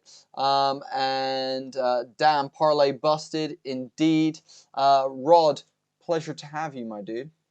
Do you see how Brown is using his chin almost as leverage to tuck his hand underneath that chin? That is incredible. That is incredible. With literally 1 arm. He doesn't even use it. Like at the end, he puts it on, but it's almost for show, for cosmetic value. He choked him out with 1 arm. But you see how Brown was using his own chin to almost lock in his wrist to bring to sort of lower the pressure down on Oliveira. The way that fight ended, though, there was some bad blood there because Brown was going at Alex Oliveira after the submission, having some crosswords with Oliveira. So it wasn't basically what we like to see, but who knows what was going on behind the scenes. You never know what was said or what was done during the fight or before the fight to cause that kind of reaction. But Alex Oliveira gets choked out by Randy Brown. Randy Brown goes to 13-4, and Oliveira goes to 22. And do you have the stats up, Oates, for the Oliveira? As in what his I mean on the stream. Sorry, let's have a look here. Yeah, so he's 22-10 now. He's 22-10. I was gonna say, yeah. Yeah, so that is Oliveira is, I guess, what we'd call Oliveira at this point, with all due respect, because you respect anyone that steps into the cage, but he's effectively now a gatekeeper. He is he's an exciting fighter. He's going to get good fights, but anyone that's coming up through that welterweight division is going to look to have to get through Oliveira to get up into the top 15 and eventually into the top 10, because Oliveira is hit and miss. He is super, super exciting whenever he fights, but it's 50-50 on whether he's going to deliver the finishing blow or if he's going to get finished himself. And unfortunately tonight he was on the losing end. I'll tell you what, though, his low leg kicks to Brown were brutal, absolutely brutal. And I thought, if he delivered a few more of those, you called it, though, Boj. You absolutely called it perfectly. Brown had to do something to stop those kicks, and he did. He basically timed a counter right that dropped Oliveira, and that was the beginning of the end, wasn't it? Yeah, that was the end of that. And that's how the cookie crumbles sometimes, guys. That's sometimes just how it goes. But actually Oliveira showing some nice respect there at the end. Man, he was tight on that neck there. And yeah, man, that was brutal. Oliveira probably continuing to be a gatekeeper while Brown is likely to continue to move upwards in his career. In the welterweight division, yeah. Let's just look at Brown's record as he's being interviewed right now. Yeah, so Brown Brown lost to Vicente Luque in August of last year. We remember that what Vicente Luque did to Tyron Woodley. He basically retired Tyron Woodley this last fight, which was about a month ago. So Brown lost to Luque. Then he won 2 previous fights in 2019. He lost to Nico Price in 2018. Nico Price is another one very similar to Alex Oliveira, kind of a little bit of a crazy, tough dude. So Brown beats one of them in Alex Oliveira. He loses to Nico Price, but he's back on a winning streak. So in his last 6 fights, he's won 3. He's won 4 and lost 2. So he's back on the sort of on the winning direction. Right, guys. We're heading into the main event next. Next. Yeah, that's it.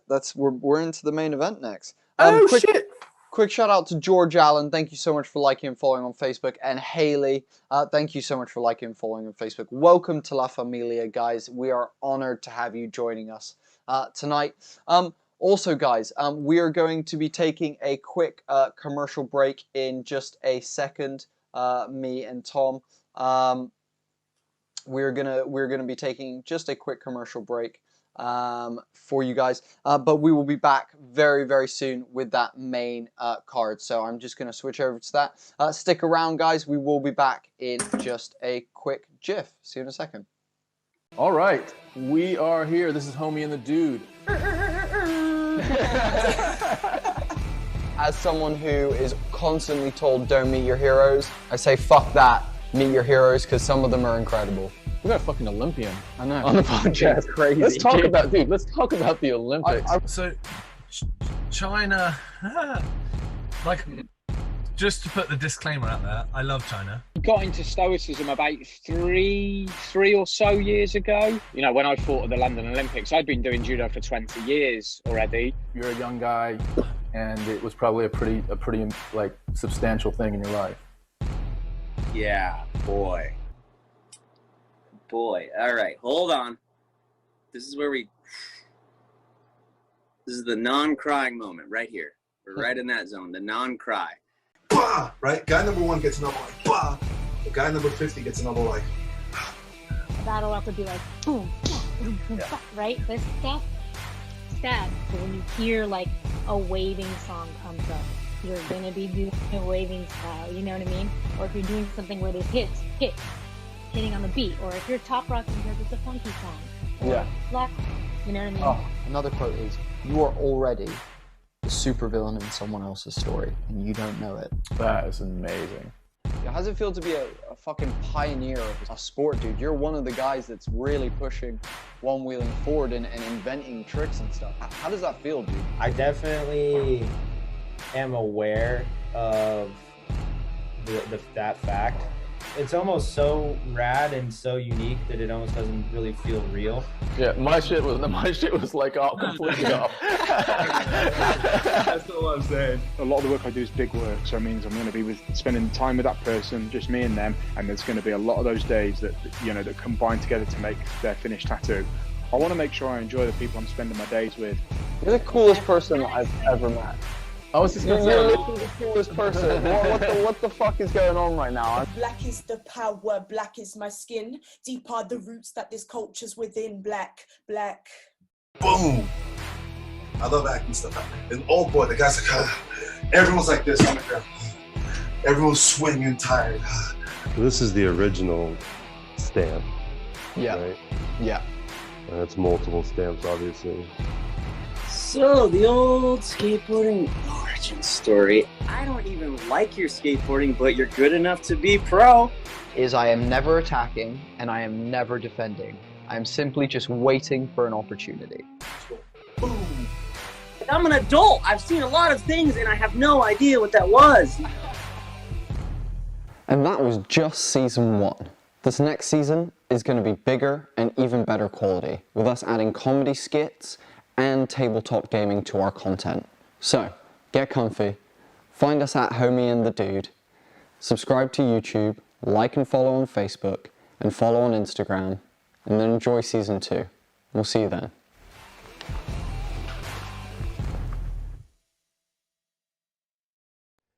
Hi everybody, I've had an absolute blast recording your championship intros on audio and also on video. And for those of you that didn't know, the videos can be done special exactly the way you like them, because these are green screens and we can do them with a scene behind me. Do you want a fighting scene? Do you want a beach scene? Do you want a race car scene?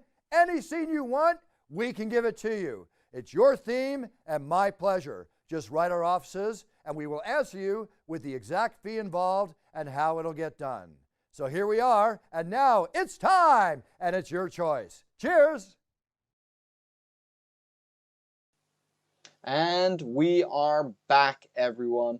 Homie and the Dude, the father and son podcast, bringing you the best commentary, play-by-play on the internet. This is Front Row Live, UFC 261.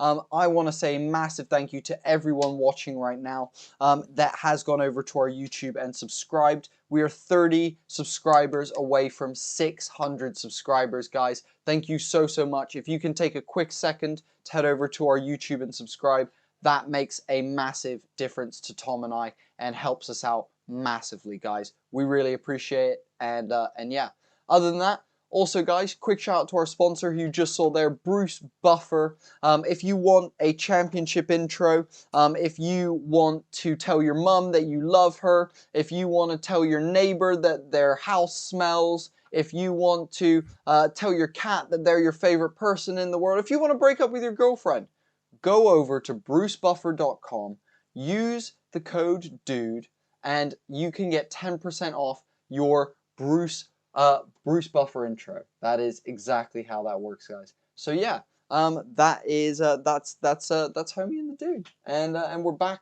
getting ready for the main card now, guys. The main card, just in case you guys weren't here for the original lineup on it. We're starting out with Anthony Smith versus Jimmy Crute. That's the first fight on the main card.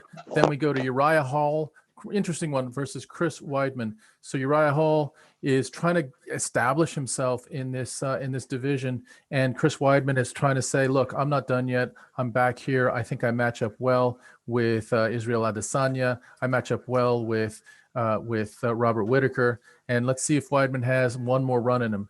So those are the first two fights on the main card, and then it's championship. Shevchenko versus Andrade, really champ fight. So Shevchenko is the champ in this fight, but Andrade has been a champ in the past. Same thing with Zhang Weili. She is the current champ, and Rose Namajunas, of course, has been a previous champion. And then the main event is Kamaru Usman versus Jorge Masvidal. So out of the 6 fighters that are fighting in the last 3 fights, 5 of them have been champions before. That's pretty rare. So it's a really, really exciting, banging main card for us. And it starts with Anthony Smith versus Jimmy Crute. So that's going to be pretty interesting to watch. We'll see how that plays out. We're just moving now to the BT Sport feed and making sure that everything is technology-wise with you guys. So guys, let me know what you think about this first fight. Before we get into the big heavy fights, we've got a couple other fights that are quite interesting. I think the Uriah Hall versus Chris Weidman fight is really interesting. Uriah Hall has a fascinating story. It very similar to some of these other fighters. He was bullied as a kid. I mean, he is, I don't know if you've seen Uriah Hall, but he is an absolute Adonis. His body is in exceptional shape, and he's going to be fighting Chris Weidman tonight. Before that, though, we've got Anthony Smith versus Jimmy Crute. Jimmy Crute is on a rocket, sort of moving up that light heavyweight division. Anthony Smith has had an up and down bit of a journey. It looks like, I'm just looking at the in the locker room clips, and I see Stephen Thompson in there with Chris Weidman. So I wonder if Stephen Thompson is actually going to be working in Chris Weidman's corner, but he's just sitting in there, sort of chilling. And they're just showing Valentina Shevchenko coming in. She's wearing a sock hat. She looks, I tell you what, she has looked pretty damn serious all week. There's something about Shevchenko to me that is telling me that she's going to have a pretty dominant performance tonight. She's just been a little bit more, you know how Shevchenko is very playful, very polite. She smiles warmly. And there's a little bit of that, but there's just an edge to Shevchenko that is different than what we usually see. So I'm interested to see what happens with her. They just flashed to Jessica Andrade. She's got a little cheeky smirk on her face as she's walking in as well. So Andrade is coming in through the back of the Jacksonville Arena. It's the Vystar Veterans Memorial Arena. This is the first time in about a year that we have had fans in the arena sort of cheering on the fighters, and I wonder how they're feeling. There's got to be a level of extra energy, extra adrenaline that they're feeding off the fans for the first time in a long time. It might feel weird, just like it probably felt weird not having fans. I'm saying that it probably feels weird having fans. They've just now gone to Zhang Weili. There you go. There's the black and gold befitting a champion, dude. That's a nice looking warm up. Looking trim. Yeah. Hey, what's up, Eric De La Rosa? Hello, dude. What's up, Todd Montgomery? What a fucking name, Todd Montgomery. Thank you so much for liking and following on Facebook. I love you, Todd Montgomery. That's a beautiful name. We really, really appreciate you. Welcome to La Familia. Eric De La Rosa, where are you watching from tonight, dude? Where are you from? Who are you here to support? Who's your fighter tonight? Who you putting money on, or would you be putting money on if you were betting tonight? Guys, let us know where you're watching from tonight. We want to chat to all of you. We've got some people in America. We've got a couple of people in Nigeria. Had a couple of people in the UK. There's a bunch of you all over the place. Let us know where you're watching from tonight. We would. And who are you here for? Like who is the number one person that you would like to see win tonight? It'd be good to get that from everyone, just to see what our crowd is looking like, what the lay of the land is in our community tonight. Looks like Eric De La Rosa, what's up with you, bro? Like literally, what is up with you? Where are you, bro? Are you in North America? Are you in Europe? Are you in other parts unknown? Are you in Asia? Where are you, brother?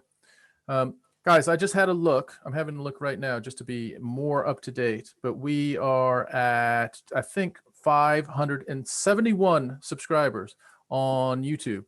Our goal coming in. Nice, Eric. You're in Fresno. I lived in Vegas for a while, dude. Well, I was born in Vegas. I live in the UK now.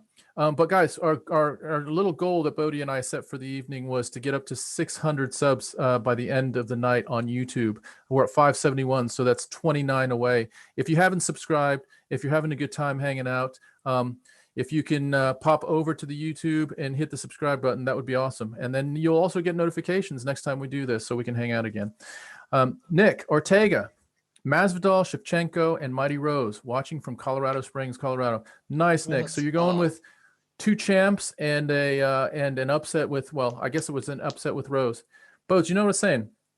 Of the 3 last fights, 5 of the 6 fighters have been champions.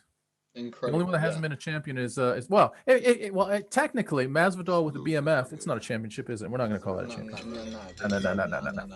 No. Nick, you're from Mino from is saying, "Let's go, Masvidal, and he's from USA. Where in USA, Mino? Let us know, brother." Eric De La Rosa, thank you for going over to Facebook, liking and following on Facebook, my dude. What's up? Welcome to La Familia. This means, dude, guys, here's something else, right? If you like what we do, if you head over to our YouTube, you can see when our videos go up, and if you like and follow our Facebook or follow us on Twitter or Instagram, any of those places, whichever one works for you. That's how we update what we're doing, tell people what's coming out. Like, for example, we have one of the biggest skateboarding legends of all time on our podcast, and that's going to be out next week, guys. And all I'll say for that, if you guys are skaters, you'll know by me saying this, Leon25. If you know, you know. If you don't, you will find out next week. Nick Ortega, thank you for liking and following. For phone, AK, thank you so much for liking and following as well. Welcome to La Familia, guys. Such a pleasure to have you being part of the homie and the dude familia. Thank you so much, guys. Guys, we're as you know, with the UFC, when they get between the prelims and the main card, they take a big gap and they show a bunch of promo stuff. So, you know, they're alternating between showing fighters walking in the back of the arena and showing promotional clips of mostly of the main event. So it's Usman working with Trevor Whitman, but also different clips of different other fighters, Masvidal and Zhang Weili and the sort. But I'm telling you, man, Usman and Masvidal is Eric De La Rosa. You going with Masvidal? Nice one, bro. Nice one. We're here. We're all here to see how this plays out. If Masvidal wins, he deserves it, right? He's been given. Look, he's been given the opportunity. Whether we agree with it or not is irrelevant. He's here. He's stepping in the ring. If he actually takes it, then, you know, props to Masvidal. He'll be the champion. Can you imagine the journey Masvidal has taken? Think about that, Boats. Masvidal was fighting in backyards in Florida in his like late teens, early 20s. He came up through Kimbo Slice's, you know, that whole operation. He then somehow makes it to the UFC and is a journeyman fighter for years. He's, you know, win 2, lose 1, win 2, lose 1, decisions he's losing. And then all of a sudden he, you know, apparently he goes away and he has this sort of commitment to, I'm going in and I'm not going to leave it to the judges. Like you said, do not leave this to the judges. So he has some dominant performances. You're talking about against Darren Till. He knocks out Darren Till. He devastates Nate Diaz. He has had some really, really impressive performances. He comes in 6 days notice and fights Usman.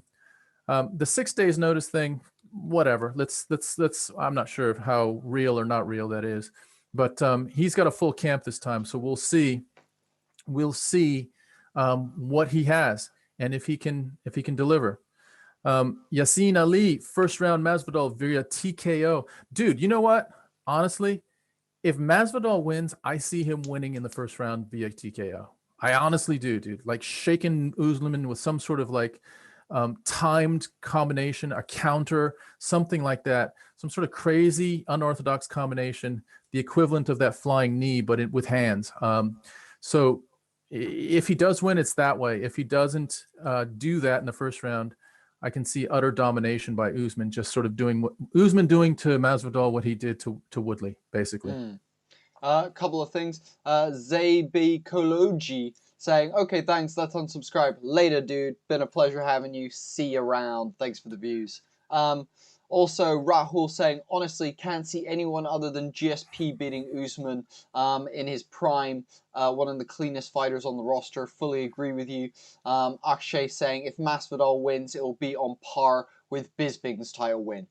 Both of those statements from Rahul and Akshay, honest, factual, boom. Love it, gentlemen. This is why you're in the chat. This is why we love you guys, because you are bringing the heat. We don't even need to say anything, guys. Rahul and Akshay are actually going to take over Homie and the Dude. Let me just step. No, but you guys are 100% right. Fully agree with you guys. You're 100% right. It's going to be really, really hard. Look, Masvidal has a chance. Everyone has a chance, because guess what? People make mistakes. People aren't feeling their best. You know, it might not be their day. There's always a chance. There's always a chance. So Masvidal always has a chance to win this. And you know what? I'm never going to count him out, because the guy has some of the slickest boxing in the UFC. Now, you guys might think we're Kamaru Usman nut huggers, but I will tell you something, guys. Like Tom just said, Masvidal has one of the greatest coming up stories ever. He is one of the most awesome strikers that exists in the UFC, in the world. Not to mention, he's one of the most interesting and fun people to have within a roster because of how much animation they bring. Now, don't get me wrong, I'm not a fan of the lack of respect and lack of humbleness, but I do love that he's interesting. He brings fun to the fights, and that's why his fights sell. That's why, even though he's 3-3 in his last 6 fights, he's getting a title fight right now. It's because he's interesting, his name gets talked about, and that's what's out. That's why the arena is sold out right now, guys. That's why we can see thousands of people inhaling the same air. Super spreading the same air. and Manuel Flores Perez saying, Usman easy. Do you mean Usman lose easy or Usman win easy? That's your comment is vague, Manuel. I need more from you, brother. I need more from you. But to your point, Manuel, Usman has a puzzle that is very, very difficult to solve.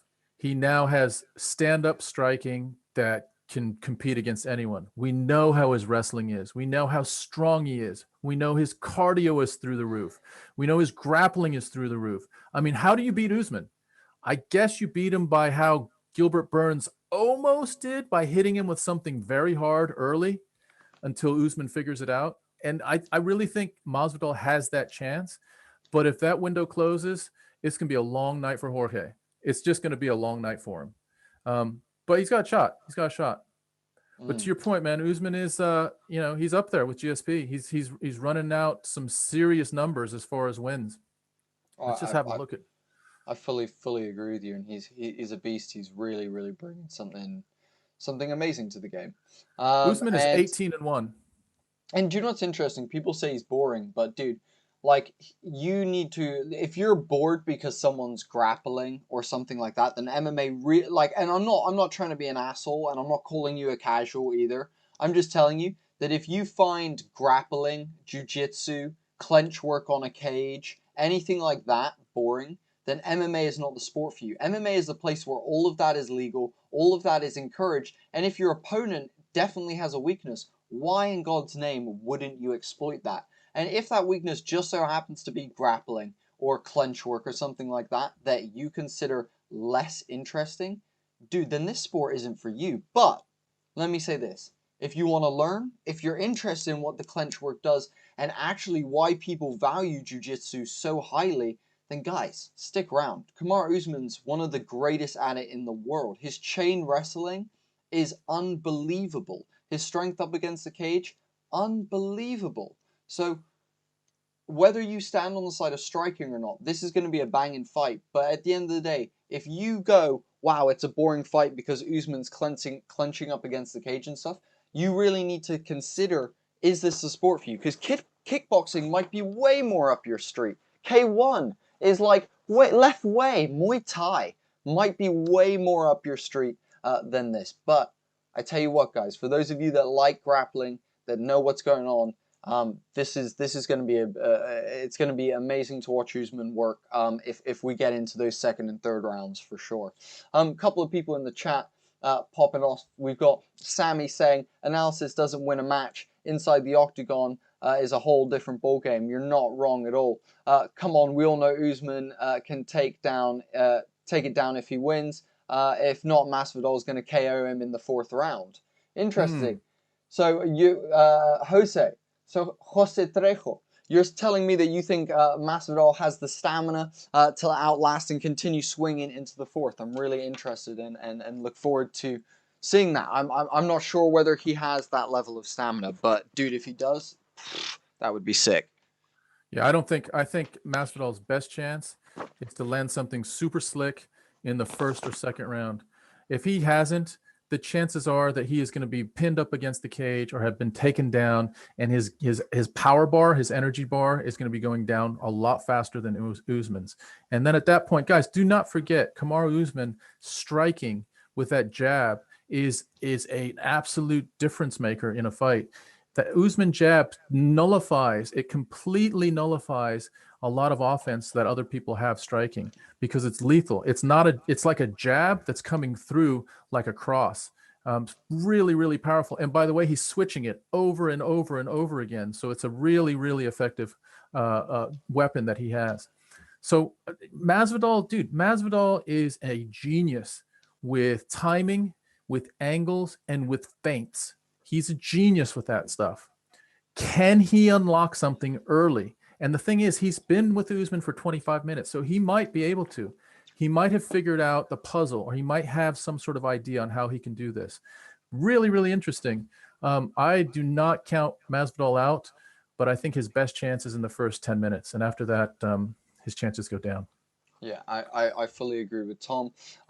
Wayne saying, come on, Aussie Jim, for us on Anzac Day, mate. I assume you're talking about Jimmy Crute. I didn't know he was he's an Aussie. Lovely to have you, Wayne. Pleasure to have you watching from, I'm not sure if you're watching from Oz, but pleasure to have you, man.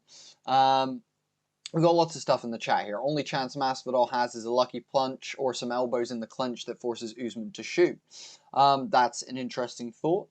And Aussie Med said, Usman is like a machine. His conditioning is insane. The only way to beat him is to catch him with the perfect punch or for a world-class grappler to submit him. There's only 3 or 4 guys in the world that could beat him. You know, it's interesting that you say that, and I don't disagree with you. But let's be honest, guys. This fight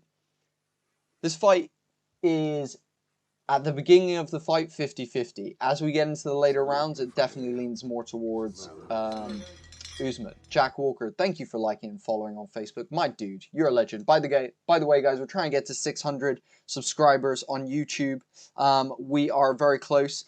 We are 570 right now, guys. We're 30 away from hitting our subscriber goal tonight. If you can head over to our YouTube, there's a link in the description, and subscribe. That means that me and Tom can keep doing this, and we really appreciate it. Wu Zhang, thank you so much for liking and following on Facebook. What's up?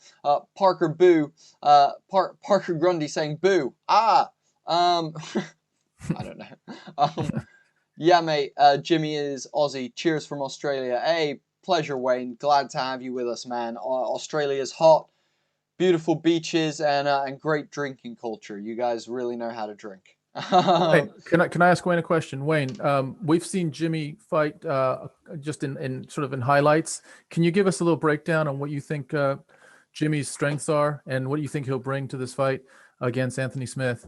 Because Anthony's a real veteran, but Jimmy is definitely coming on strong. So let us know what you think, how you think he'll do it tonight.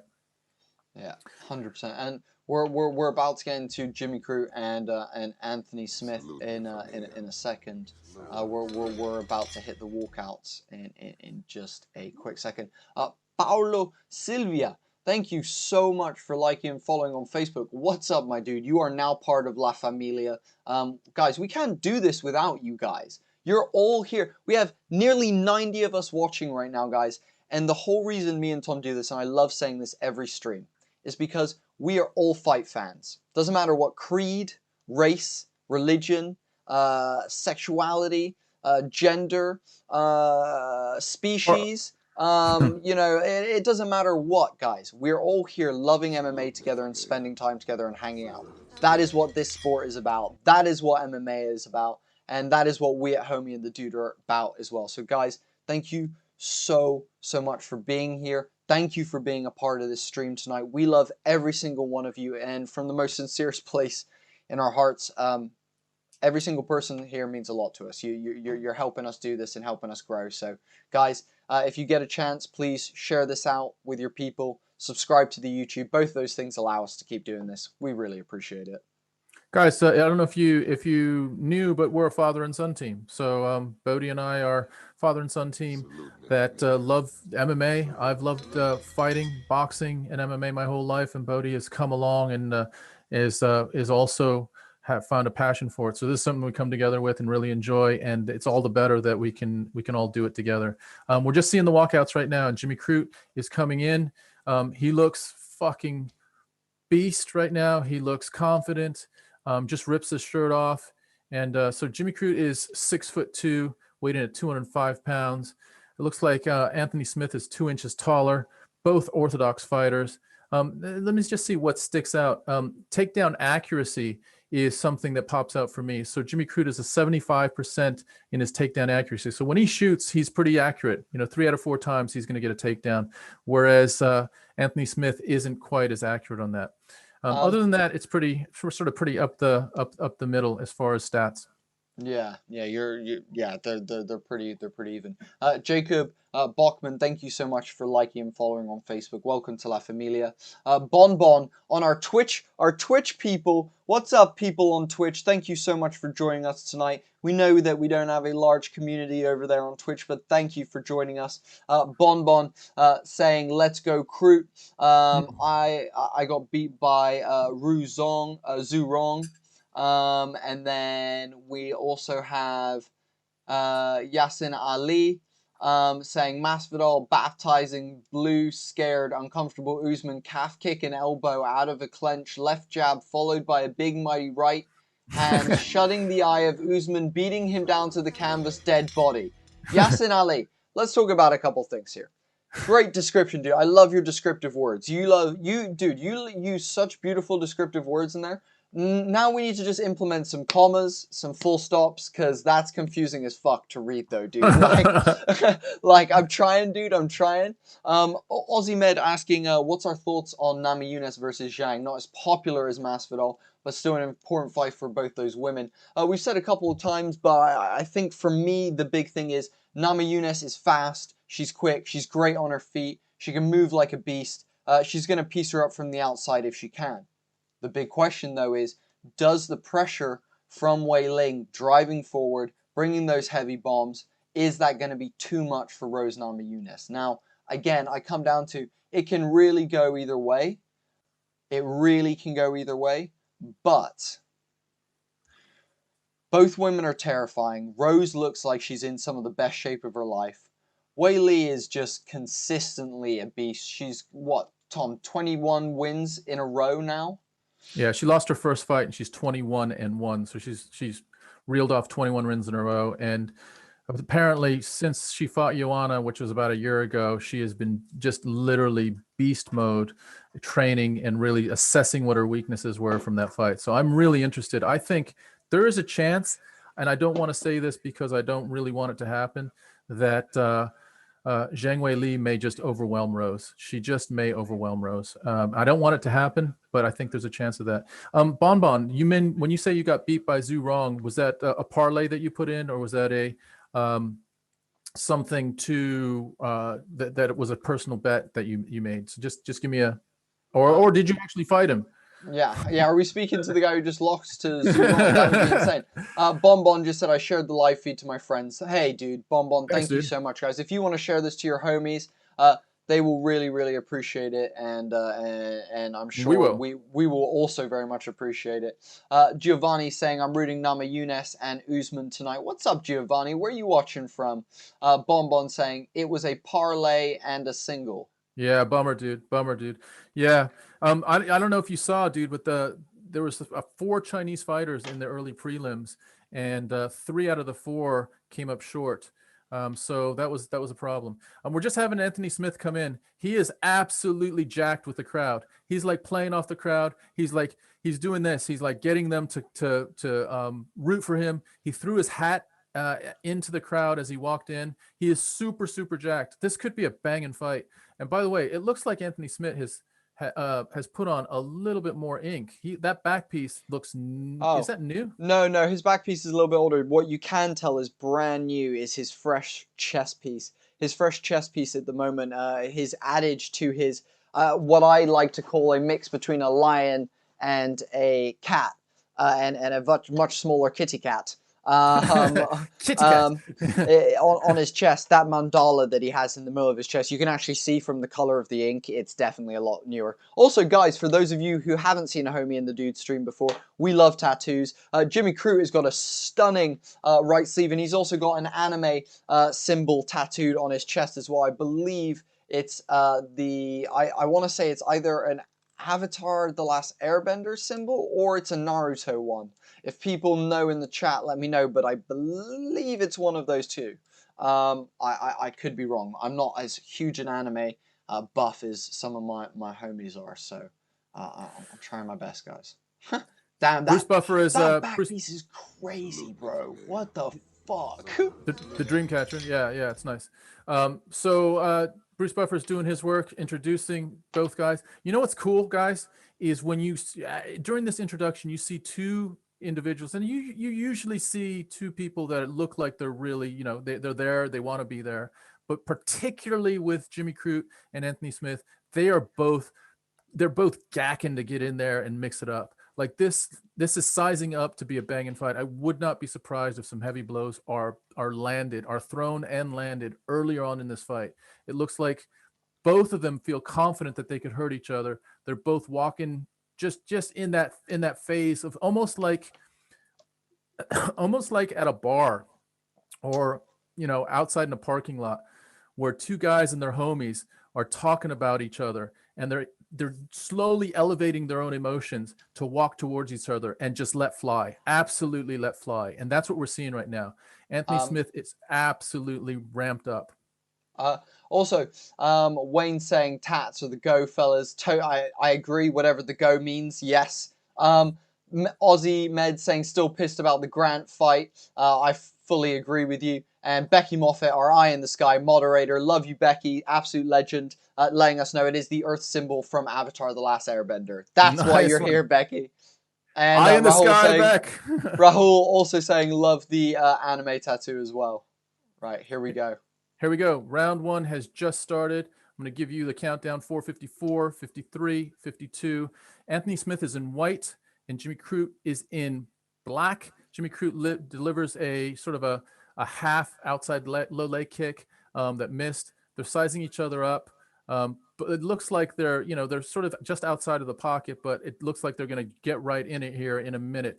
Anthony Smith is moving away from Jimmy Crute's walk down a little bit. So it looks like Jimmy Crute is the dominant sort of imposing his will in the stand-up right now.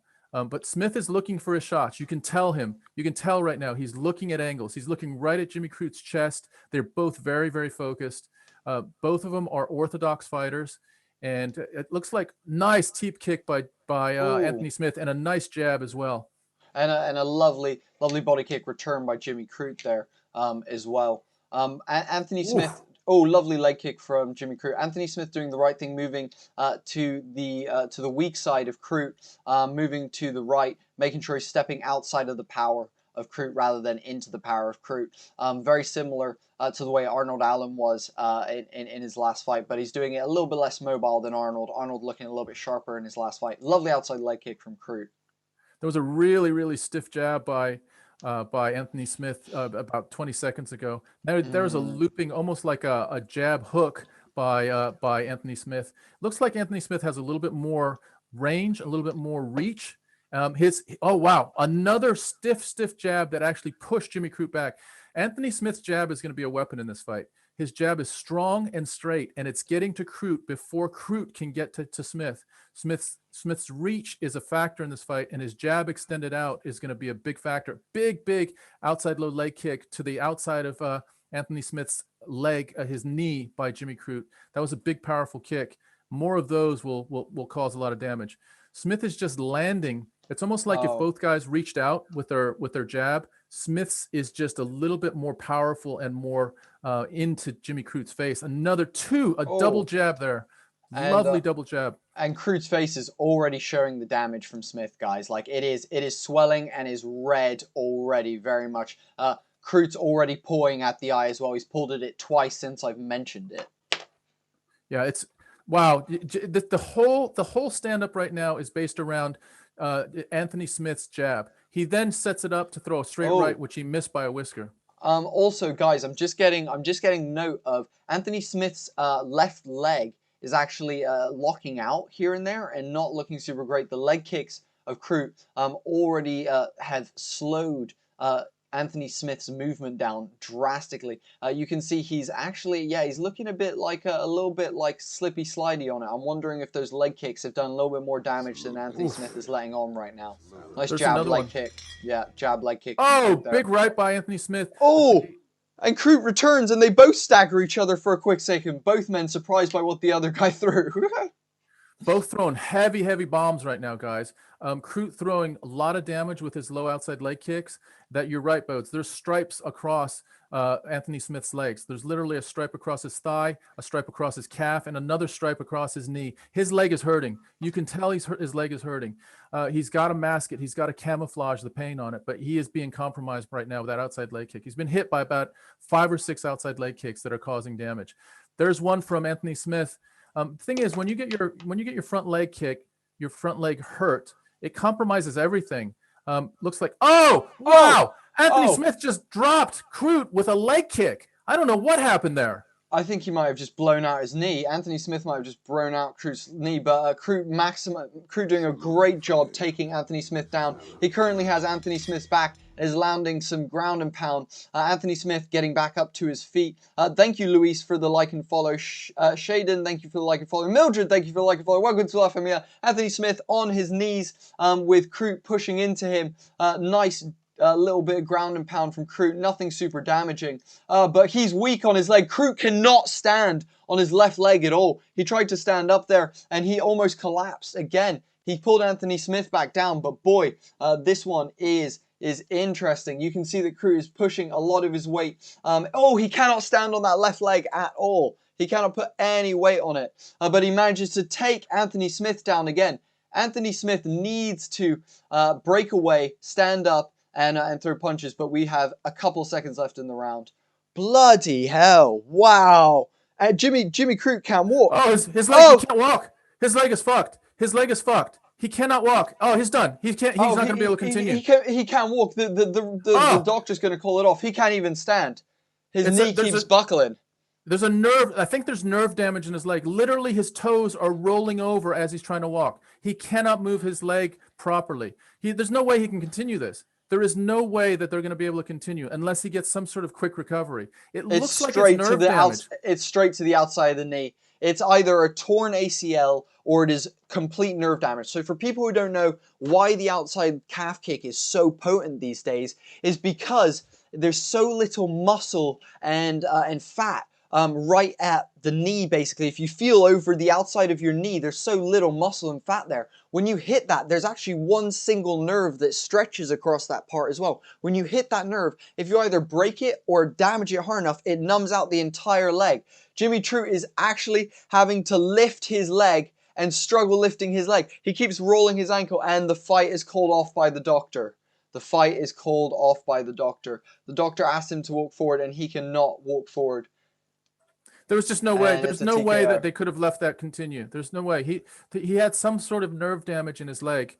We're seeing some fantastic sportsmanship right now. Jimmy Crute and Anthony Smith are literally sort of both on their knees, facing each other with arms around each other, talking to each other, giving each other respect, lots of respect, and hugging each other right now. Jimmy Crute is absolutely shattered by how devastating that injury was, but it was, and now they're both raising each other's hands. That is what we're talking about, sportsmanship, guys. That's why we watch this, to see devastating damage, but also see the consequences of how much respect two guys can give each other by putting it all on the line. The damage to that leg was, look, it's not even on his thigh. It's on the back of his thigh, and it had to be nerve damage because Crute's leg stopped working. It literally stopped working. He could not walk without rolling his foot over. Literally, it's just it could not function anymore. It's the weirdest thing I've ever seen. The injury. Look at him walking forward. It's basically what happened to Conor McGregor in the Poirier fight, where it was just for McGregor, he was checking them. Crute didn't check that at all. That landed fully flush. There was not a single bit of turning out. There's not a single bit of turning out on Crute's leg there when that kick was delivered. So for people who don't understand what I mean, when you check a kick, you turn your shin outwards to clash with their shin. It deters them from throwing leg kicks. However, if they land it flush, like we said, that nerve damage just completely deads out your leg, and that is it, guys. That's just how it goes. It's one of the most devastating techniques in the MMA world at the moment, and is really making a massive almost resurgence, as it already massively existed in Muay Thai. It's making a huge resurgence now within MMA. Thank you, Shaquille. Thank you so much for liking and following on Facebook. Welcome to La Familia. I just say this to Wayne, who I know, Wayne, Jimmy Crute was your guy. I don't think this is going to do a lot of harm to Jimmy Crute. I don't think this type of loss is as devastating as to getting beaten up or getting absolutely outstruck or out ground and pound. This is almost like a fluke injury. It's a legitimate injury, and he deserves, the loss is the loss. But I don't think he's going to fall down the rankings too far because of this loss. It was just a wild, very, very unusual kick to the back of the thigh, almost to the back of the knee. And from that moment on, Jimmy Crute literally could not step without rolling that leg over. It was not functioning anymore.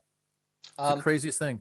Also, Peter, thank you so much for liking and following on Facebook. Jose Trejo, liking and following on Facebook. You guys are now part of La Familia. What's up, dudes? Or dudettes?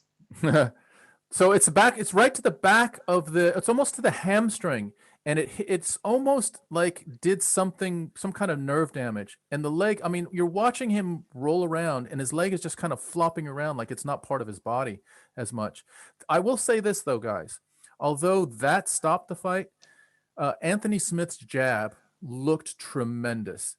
The way he was landing that jab was a difference in this fight. And I'm not sure Jimmy Crute would have had an answer to that. They were scrapping, they were exchanging. So it could have been a situation where Jimmy Crute could have battled back. But the jab up until the moment the fight was stopped was a real weapon for Anthony Smith. Also, Akshay saying that actually Crute somehow took him down twice. That's some heart. Dude, that is such a strong point. That's such a strong point. And you said that this wasn't the same calf kick that was done to McGregor.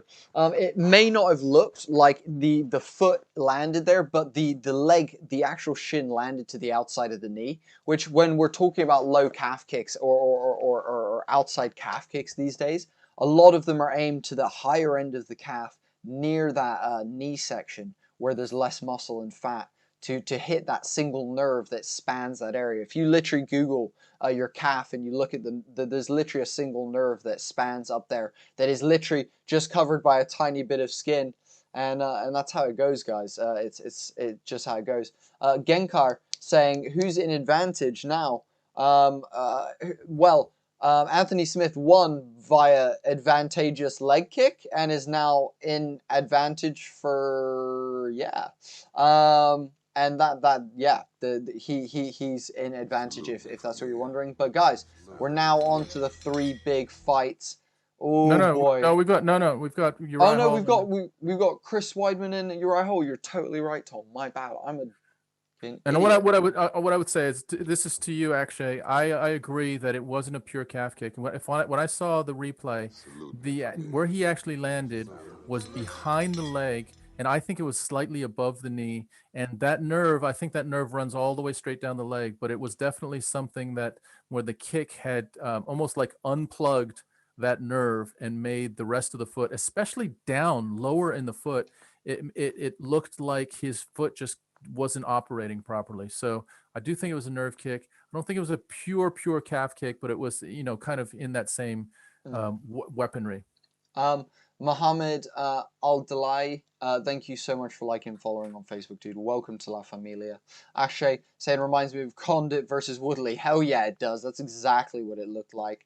And Mario saying, Valentina. No, not Valentina. My bad, dude. I jumped the gun. That's on me, dude. I'm sorry about that, Mario. I fucked you up, dude. No, it's actually Chris Weidman versus Uriah Hall next. So we're super looking forward to that, guys. Quickly, can I just say it's such a pleasure having all of you here. Thank you all so much. Me and Tom do this for you guys to hang out with people who love watching fights. It's awesome to do it. Thank you all so much for being so active in the chat and hanging out with us. We really appreciate it. One thing you could do to make a massive difference to Tom and I's lives is to go over to our YouTube, subscribe.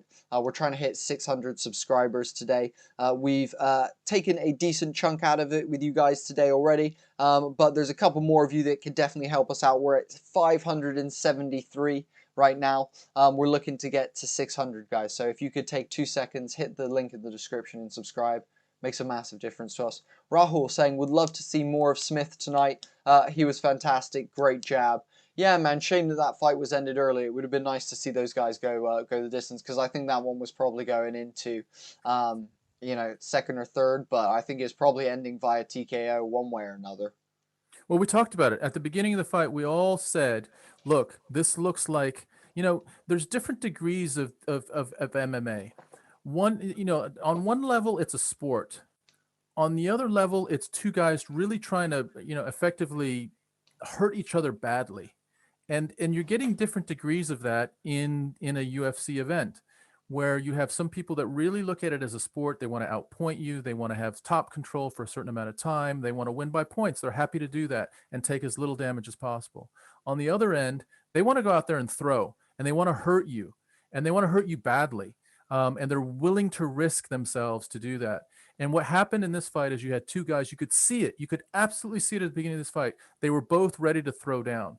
This was like a backyard brawl that the two guys were amped to get in there and throw. And we knew it. We said there's going to be some heavy damage here. And lo and behold, even before the kick, there was a lot of damage done with the strikes. And then after the kick, it ends in the first round. So again, I don't think this is a big problem for Jimmy Crute. I think he needs to heal up and he'll get back, unless this is a thing. Like, I don't know if this is a thing, let's just kick Jimmy Crute in the back of the knee. It was weird. Can you imagine if Jimmy Crute has fought his whole life and all of a sudden his Achilles heel is right behind his left knee? Who knew, dude? Who knew, dude? The softest part of skin on the human body was his weakness. Salvador Benitez, thank you for liking and following on Facebook. Really appreciate it. We've had 2 more people subscribe. Thank you so much, Wayne, for being one of those. Thank you so much. Really appreciate it. You're a legend. And anyone else who subscribes tonight. We also do an amazing podcast where we've had Olympians, we've had Spider-Man stuntman, we've had professional skateboarders, we've had musicians, Bruce filmmakers, Bruce Buffer. We've had the amazing Bruce Buffer on our show. Guys, when you subscribe, we bring you UFC fighters. Yeah, UFC fighters. Amazing UFC fighters. We've had 8th ranked Arnold Allen, Corey McKenna, and guys, yeah, there's literally something for everyone. So if you love our MMA content and you want to see a bit more of what we do, the podcast is a great place to start. If you want to go even further than that, you can start checking out our brand new Dungeons & Dragons content that has just started coming out. That is for those of us who are a little bit more nerdy, myself included, Tom included. So if that is up your street, feel free to check out our D&D Diaries episode 1, which is brand new, out last week. PJ, thank you so much for liking and following on Facebook. Welcome to La Familia. Rukundo, thank you so much for liking and following. welcome to La Familia. What's up, dude? Guys, there was one thing about this Uriah Hall Chris Weidman fight that I think is interesting. I know Uriah Hall. I don't know the actual details of this, but I'm trying to look it up right now. But I know Uriah Hall has changed his training situation, and he used to be well, he's actually from Jacksonville, Florida, which is his hometown. So let's just see. I'm trying to see what his new training situation is. But I know that I believe he's moved to Dallas, Texas, or Houston, Texas, where he is now training. And it's really revolutionized, sort of like reinvented himself as a fighter. So I think Uriah Hall is going to bring the best version of himself. And to be fair, Chris Weidman is I actually am surprised Weidman is fighting. I hope we get a great version of Weidman. But there is no faking out Father Time. There is no faking out Father Time. So let's hope Weidman has one more in him. Let's hope he has one more run in him. But you have to just take that with a pinch of salt that he's been in wars, and his last 5 or 6 fights have not been the Chris Weidman that we remember. We remember the guy that beat Anderson Silva. We remember the guy that had fantastic striking, some amazing ground game. Let's see if we have, what version of that do we have tonight against a formidable Uriah Hall. Uriah Hall is not a gatekeeper. Uriah Hall is still a live fighter in this division. And I think he has aspirations of moving up and having a crack at the championship. So this is a real fight for Chris Weidman. This isn't a, sort of like, let's just get him an easy win and he's back in the picture. He's got to go through hell to say that he's back in the middleweight division, the light heavyweight division. We got Wilder saying le mejor Valentina. Valentina sí es tanto bueno. I agree with you, bro. Yeah, man. I think everyone would love to see Chris Weidman at his best. I think everyone would love to see Chris Weidman at his best. But he looks great. He does. He looks in great shape, and dude, like, power to him for still getting in there, dude, and still being an absolute badass. Like, power to the man. Uriah Hall, a knockout artist, an absolute badass, man. I'm looking forward to this fight. These guys are, vets who are both really, really great strikers, and Weidman's got really good wrestling as well. And I think, guys, this is going to be a good fight. Like, if you don't think so, you're kidding yourself. We're about to see some good shit. But we want to know from you. Do you have Weidman, or do you have Hall? Please, guys, let us know. Chris Weidman is just getting some Vaseline put on his face as he fist bumps his training team and crawls, sort of like Army crawls himself, hands and feet, into the octagon again. It must feel pretty cool for him to have spent a good part of his life being at the very top of the sport and now stepping into the octagon again in front of a packed Jacksonville, Florida crowd to see Chris Weidman, who is, certainly got to be a fan favorite. Got to be a fan favorite for all he's done in the past. And we've got Uriah Hall coming in now. He's walking in methodically. He looks like he's all business. By the way, Uriah Hall, he is a specimen, man. The dude is, him and Kamaru Usman have the two Adonis bodies in this fight card tonight. Yeah, dude. Like, did you see him walking in barefooted? Yeah. Like I'm like, do they sell beer in a bottle? Like, I would just be like concerned that you'd step on glass or something that would, I don't know. Like, I don't know if I've seen guys walk in barefooted. I've seen people walk in with almost like, like slippery flip-floppy type things, but not straight barefoot from the locker room. That was new to me. Mohammed, thank you so much for liking and following on Facebook. Welcome to La Familia, dude. It's a pleasure to have you part of our team. Here we go. Uriah Hall is just getting he's getting some Vaseline. So there's two different types of Vaseline. One of them is like a stick that they use, and another one is they actually spread Vaseline with their fingers. Uriah Hall's getting the Vaseline spread on his eyebrows and on his upper cheeks with the stick, and then sort of rubbed in with gloves. The referee is just checking his gloves and the rest of his body just to see if he has any shanks or any kind of like chainsaws, or little derringer. He's got a katana hidden in his butt or something. Who fucking knows? It's the dumbest thing. Why do they're literally like like frisking them? They're basically naked, dude. Like, what is he bring? I guess you've definitely got to check the cup, and you've definitely got to check the gloves. Like, I fully agree with that. Mohammed, thank you for liking and following, dude. Really, really appreciate it. Also, Wayne saying, "Bring on hot Valentina." Damn, Wayne, you'd hit that. Damn, dude. It's part of the game. I see you, my brother. But here we go, guys. Bruce Buffer, our man, Bruce Buffer, guys. While Bruce Buffer is doing our intro, you guys can head over to brucebuffer.com and you can get your own championship intro. If you want to break up with your girlfriend, if you want to tell your mom you love her, if you want to just say hi to your grandma, get Bruce Buffer to do it for you with a 10% discount using the promo code DUDE. Head over to brucebuffer.com and hook yourself up with a great little present for a boyfriend or something like that, guys. It's a really fun one. What about just telling your boss like you need a raise, or that he's a good boss, or she needs to fucking go hassle someone else. You can do. There's a lot of different ways to do it. Look, here's a surprising stat that I am personally surprised with. Both guys are 36 years old. I thought Uriah Hall was a little younger. And I thought Chris Weidman was older. So both guys 36. I would say Uriah Hall has less UFC mileage on him. But let's see how this plays out. You can't use UFC math too often when two guys are stepping in the ring. And it's Herb Dean. Here we go, guys. Also, just to mention Wayne's most recent comment almost killed me. Quality Ruski lads was his most. Referring to Valentina Shevchenko, that is.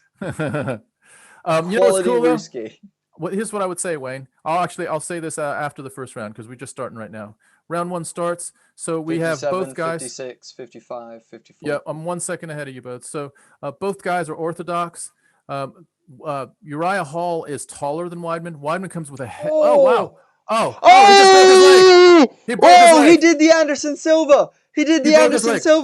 Oh my God, he did the Anderson Silva. Oh my God. His leg is broken. Completely broken, guys.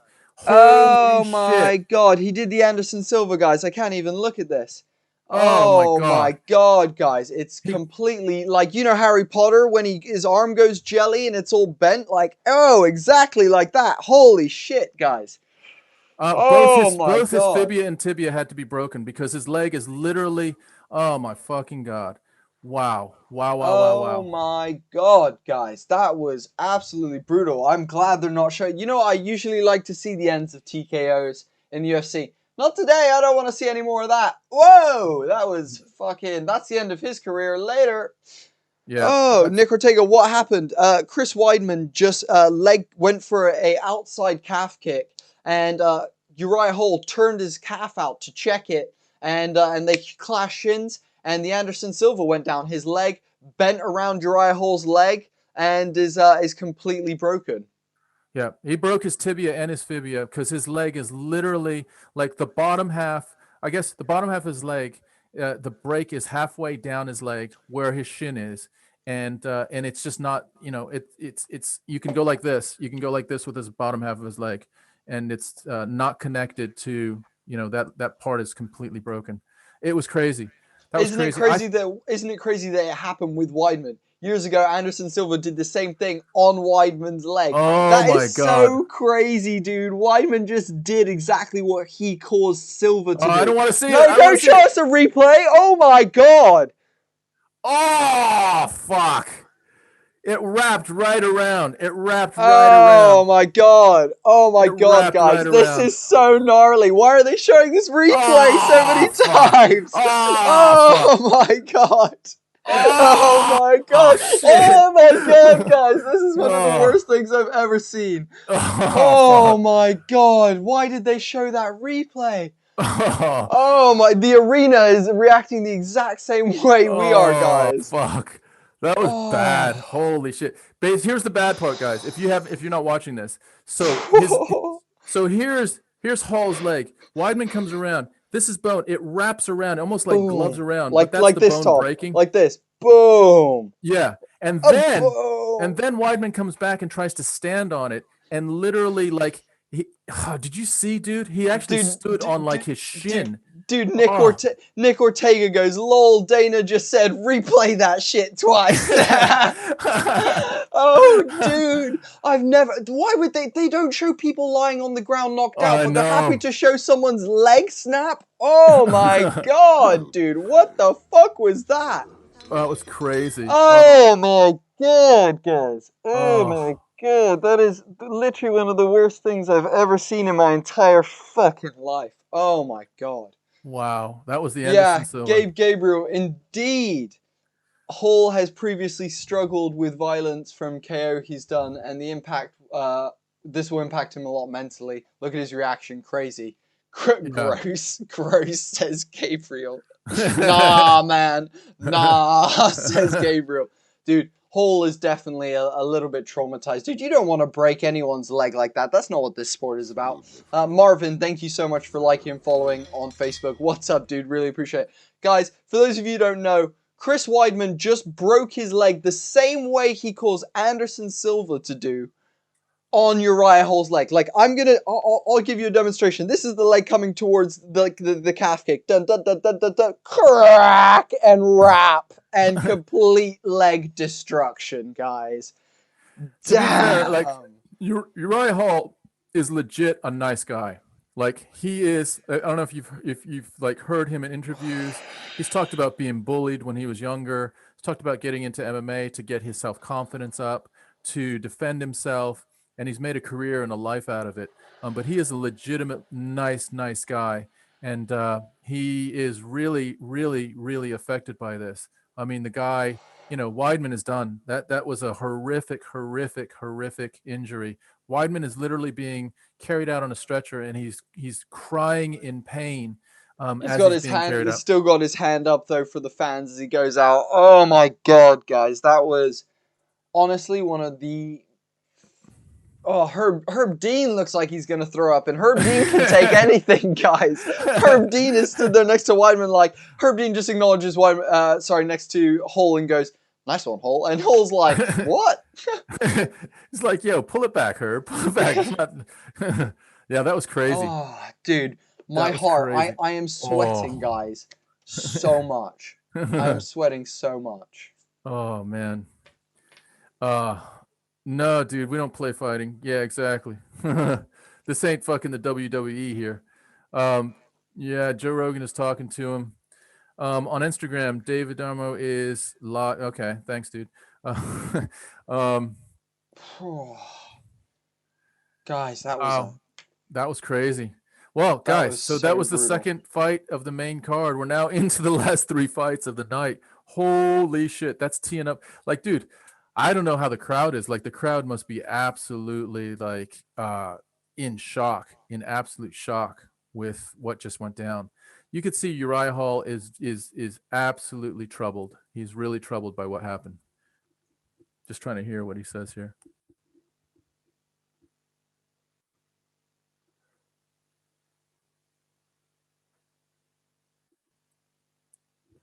Yeah, what a shame. What a shame. Uriah Hall's class, though, isn't he? He's a classy guy. Yeah, class act. Yeah. What about Joe Rogan, dude? Joe Rogan is in the middle of everything. Isn't he just basically the modern day Forrest Gump?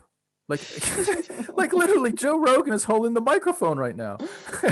and then like it's crazier when you actually think about that, because then there's the shit where he's getting asked to do the presidential debate as well. Yeah. Like Joe Rogan, yeah, he wants to do the presidential debate. He's fucking standing next to Dave Chappelle. Dave Chappelle is doing like comedy. He's doing, he's got like, Elon Musk in his podcast. Like he's literally everywhere. But it was a great speech by Uriah Hall. Classy speech by Uriah Hall. If you guys didn't hear it, you'd probably be well served to look up the speech that Uriah Hall said on YouTube tomorrow or something like that, because it was quality. Wow. Also, Wayne, our boy Wayne from Australia, going over to Facebook, liking and following, becoming part of La Familia. He was already part of La Familia because he had subscribed to YouTube, but going over to Facebook to do it as well. Guys, holy shit, Chris Weidman out with a massive injury. So sad. Uriah Hall definitely bummed as well, but we are now into the 3 main fights of the night, the championship fights.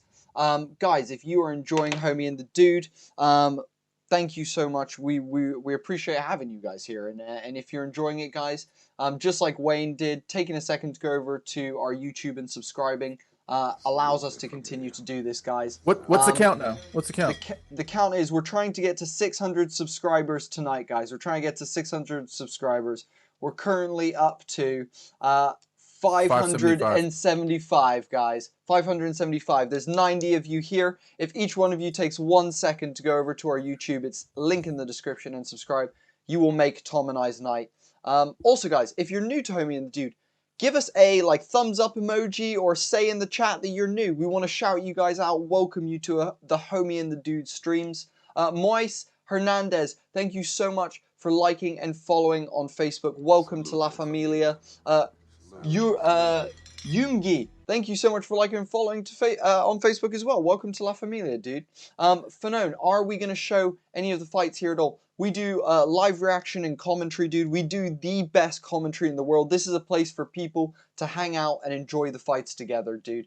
Where if you're watching the fight illegally, legally, whatever it may be, we're here to give you better commentary than you're listening to on that end. And we're here to hang out with you and have a good night with you guys. So that's what's up. Leanne Twang saying, what's the time? The time is 3:55 in the UK. I'm not sure if that's what you meant, but you're too vague. That's the answer you're getting. Well, maybe Leanne is asking when's the next fight. So Leanne, the next fight is Valentina Shevchenko is fighting Jessica Andrade next. So that's the first of the 3 main championship fights coming up. I just want to pull out, just shout out Akshay's comment. So Akshay said 2 fights to end with injury. So remember, Jimmy Crute's injury was really weird as well. And now Chris Weidman snaps his basically his shin back to back. What a shame. And then add in the bad judging. This card seems cursed, Akshay says. Let's hope not. Let's hope we get a banging last 3 fights. This is what we've all been waiting for. Certainly the prelims and the first part of the main card are cool and great, but really we're all here to see these last 3 fights. And they are, like, as far as like a UFC card, this is a quality card.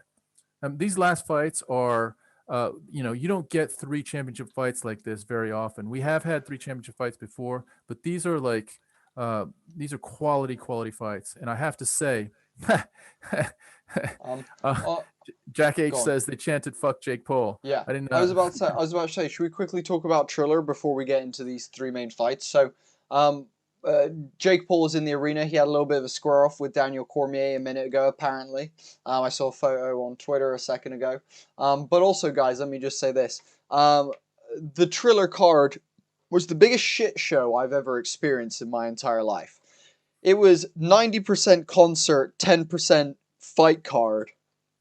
And actually, no, I lie. It was 80% concert, 10% fight card, and 10% people smoking weed and laughing and not, like, just random shit happening. Like, at one point, people start roasting Jake Paul. There's a slap fight at one point. Snoop Dogg is getting commentators high. Guys, it was an absolute joke. I can't even tell you how whack that event was. However, Tom and I both agreed that the next generation of people who might not be into fighting cards or things like that, kids who came over from Jake Paul stuff, probably thought that that was an amazing event because, there's a bunch of big rappers, big bands, there's a chick shaking their booty, there's crazy shit going on there. So I bet a lot of Jake Paul's fans really liked it. However, I'm sure, like us, anyone who watches actual fight cards thought that that was an absolute cluster cuss and an absolute nightmare, and that you wasted hours of your life to watch live music, basically, and some of it was Justin Bieber, for God's sake. Also, Gabriel saying, Jack H saying the Triller event was a joke. Yeah, Groovy. Wayne saying, give them their 600. Guys, give us our 600 subscribers. We really appreciate it. We agree with you, Wayne. DC almost jumped Jake Paul. We did just get another subscriber. I'm not sure who that is. Can you shout that out? I'm not exactly sure who it is as well, but yes, we did get another one. Also, leg kicks are so brutal, man. I've had some very light sparring with leg kicks, and after a few, that shit hurts. Can't imagine multiple leg kicks, full force, bad intentions. Yeah, you're not wrong. Wayne saying Jake Paul is a wanker. I mean, you couldn't have said it any better. I don't need to repeat what you. I don't need to. You said it. Raul saying, nah, that new Justin Bieber album is kind of fire, please.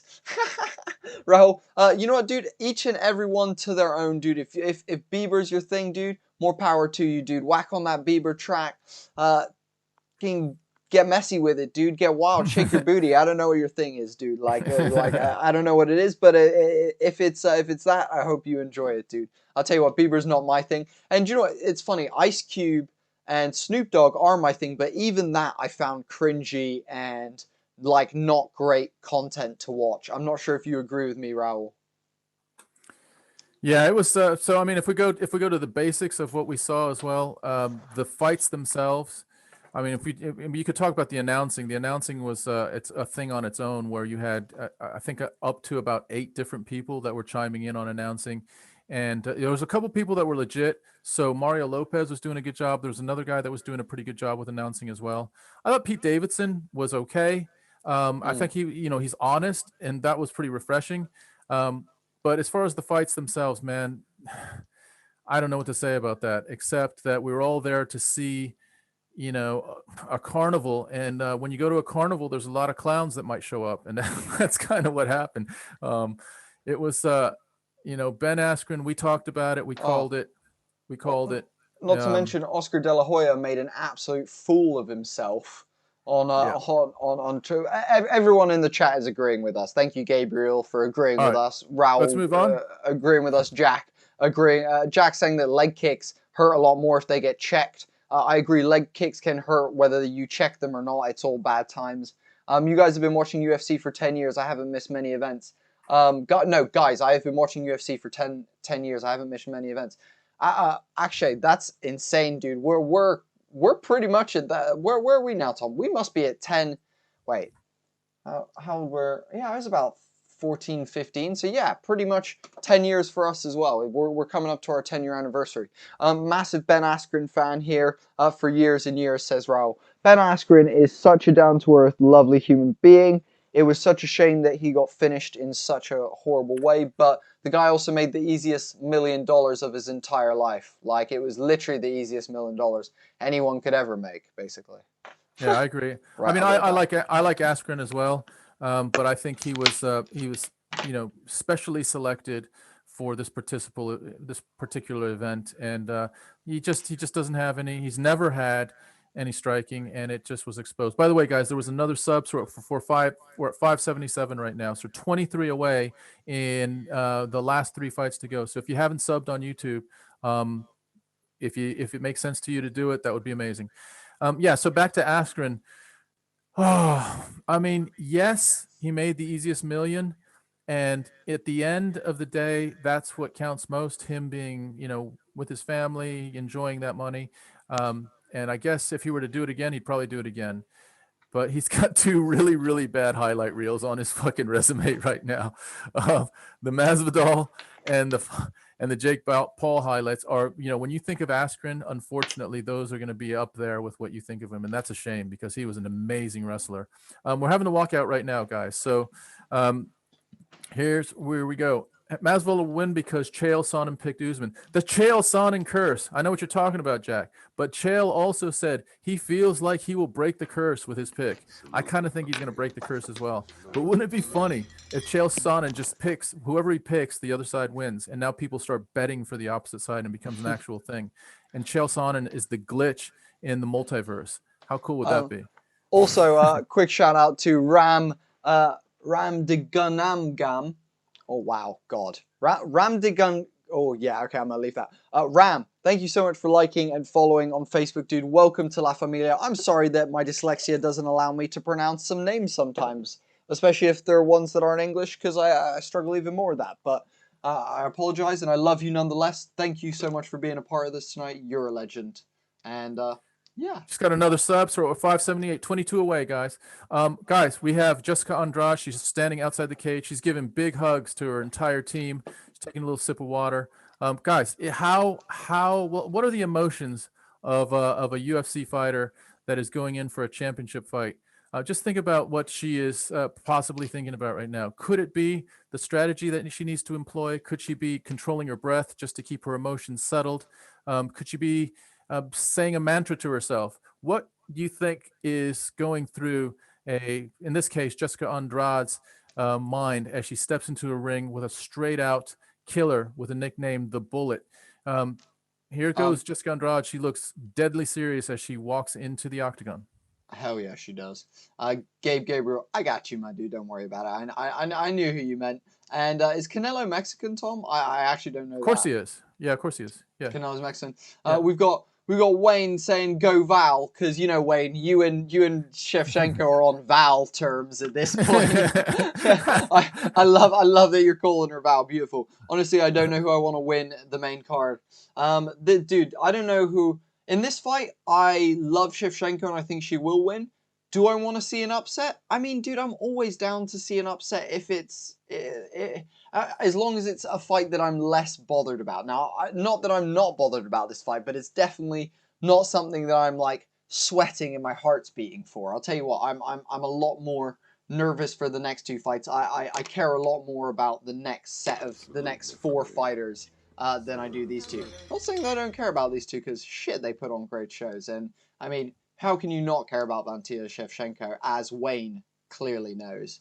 And Justin Nunez, thank you so much for liking and following on Facebook. Welcome to La Familia. What's up, dude?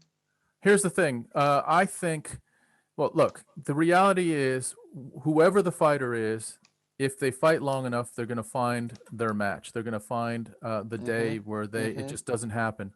We don't know when that is. Fighters don't know when that is. Shevchenko has ruled the women's flyweight division for a long time. Jessica Andrade has moved up and down. So remember, Andrade was in the bantamweight division above this division for a while. Then she moved down below this division and won the championship, slamming Rose Namajunas. Now she moves up again to the flyweight division. Could Andrade have the answer for Shevchenko? Shevchenko is the favorite. Shevchenko has more skills. Shevchenko has more experience. Shevchenko is more accomplished. But the issue is that every fighter has their day. And let's see if this possibly could be Andrade's day. And to your point, Boats, this is the Venom Championship attire, the black and gold befitting a champion. It looks pretty damn slick, if you ask me.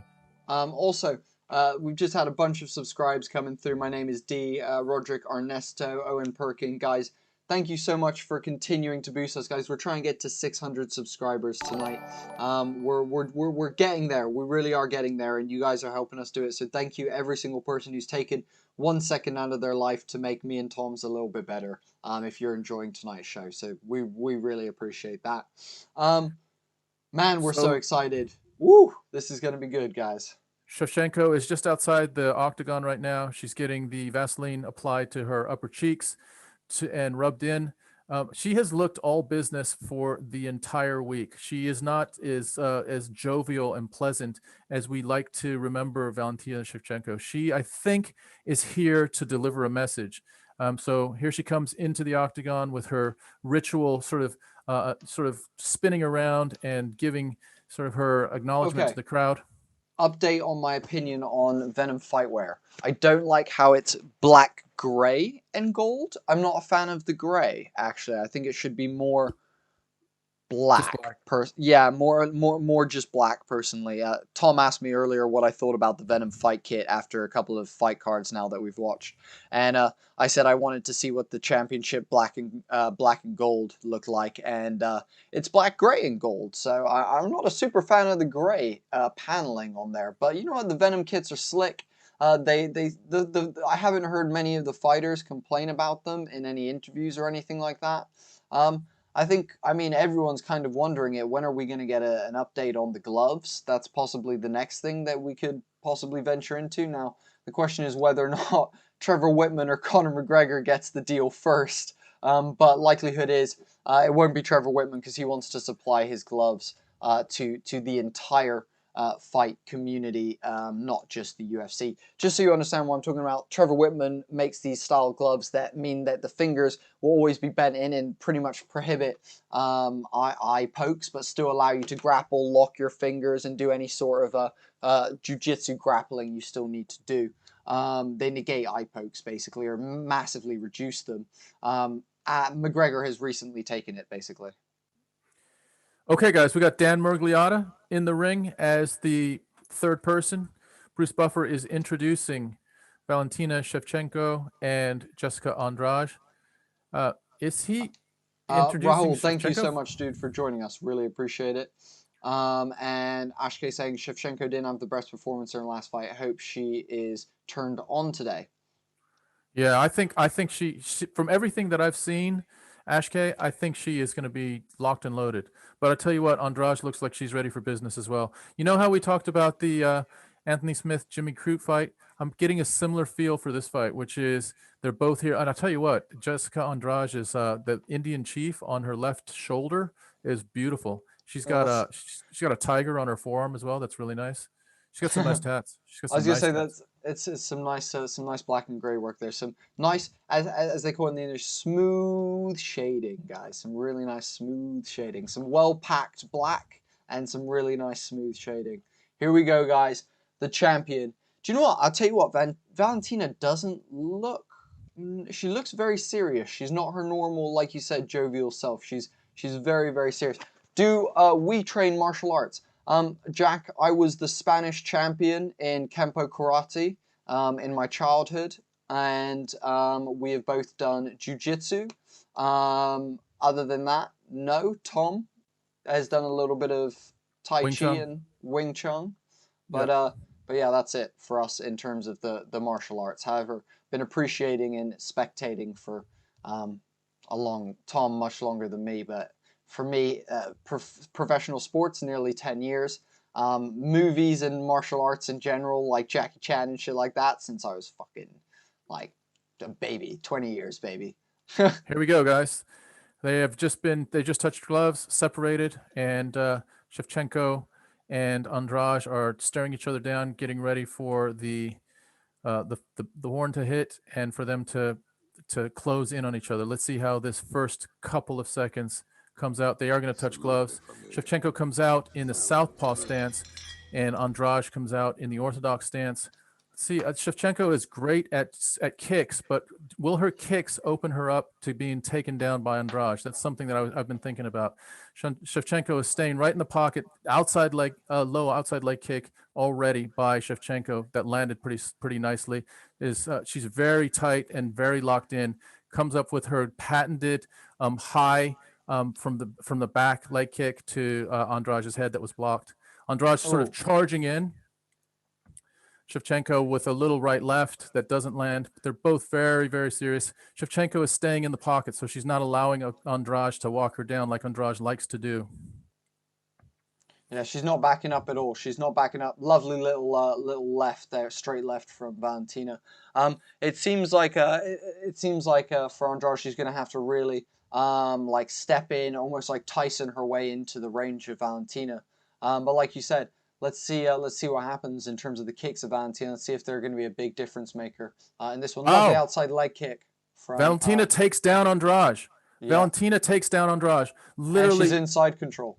Yep. She gets her back. Andrade back to her feet, but Valentina is on her back. She does have her back right now. She's taking that again. Andrade tries to spin it, and in spinning it, Shevchenko takes advantage of the position and sweeps Andrade with her second takedown, but Andrade back to her feet. Shevchenko still with back control here. Oh, big elbow there from Andrade that actually clipped Shevchenko. Aussie Med, thank you for liking and following on Facebook. What's up, my dude? Shevchenko drives Andrade to the ground and pushes her away. Throws a high head kick on the break, and they're back to the center of the octagon. So I was surprised Shevchenko takes down Andrade. Interesting. 3 times. 3 times, yeah. So Shevchenko is trying to sort of impose her dominance, her physicality onto Andrade. We know that Shevchenko is superior in the striking. Wow. 1, 2, 3 there. 3-punch combination. Oh, and another 2-punch combination by Shevchenko. So there's 5 punches by Shevchenko. Now she's oh, it looks like Shevchenko tried to ragdoll Andrade. Andrade tried to do the same thing, and now they're clenched up against the fence. And Valentina just clipped Andrade. Andrade did take it, but it felt like she staggered a little bit. She's ripping the body of Valentina right now, and you can only take so many of those. She is destroying the same body shot she dropped Kuchgun with.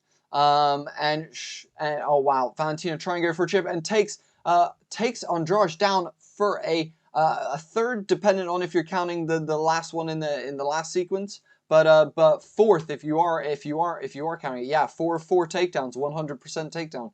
Yep. That's 4 takedowns for Valentina. She's now taking her back. Oh, she's seeking it in. She's got it on the chin. She does not have it under the chin. She's got it on the chin. She's got it on the chin. You can still submit someone by crushing their chin and applying so much pressure here. It's actually slipping. She's doing a neck crank right there. Oh wow, she let it go. She just let it go. She's going to reposition it. She's trying to reposition it. She's taking Andrade's back still. She's got 1 hook in here, and Andrade is currently posted with 1 knee and 1 hand on the canvas. Andrade stands back up. Valentina still has sort of standing side control and takes a big, heavy knee to Andrade's thigh. To the face. Lovely knee to the face from Shevchenko. 2 knees to the face from Shevchenko. Big knees to the face from Shevchenko. The way she's controlling Andrade currently with like double underhooks, 1 looping or like almost around the back. She's pretty much got back control, but she's putting a lot of pressure on the side right now.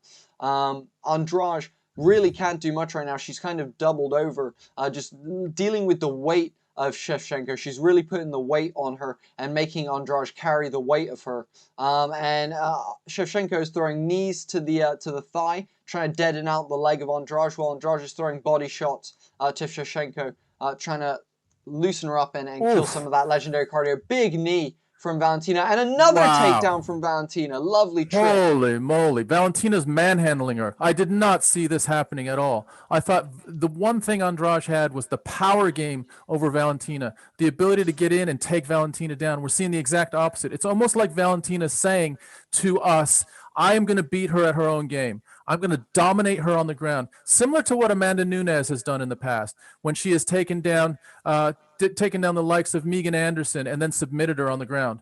What a round. Round ends in side control for Shevchenko. Wow. Dominant round for Shevchenko is probably a 10-9, but I would be surprised if it was 10-8, but it was a very dominant 10-9 round.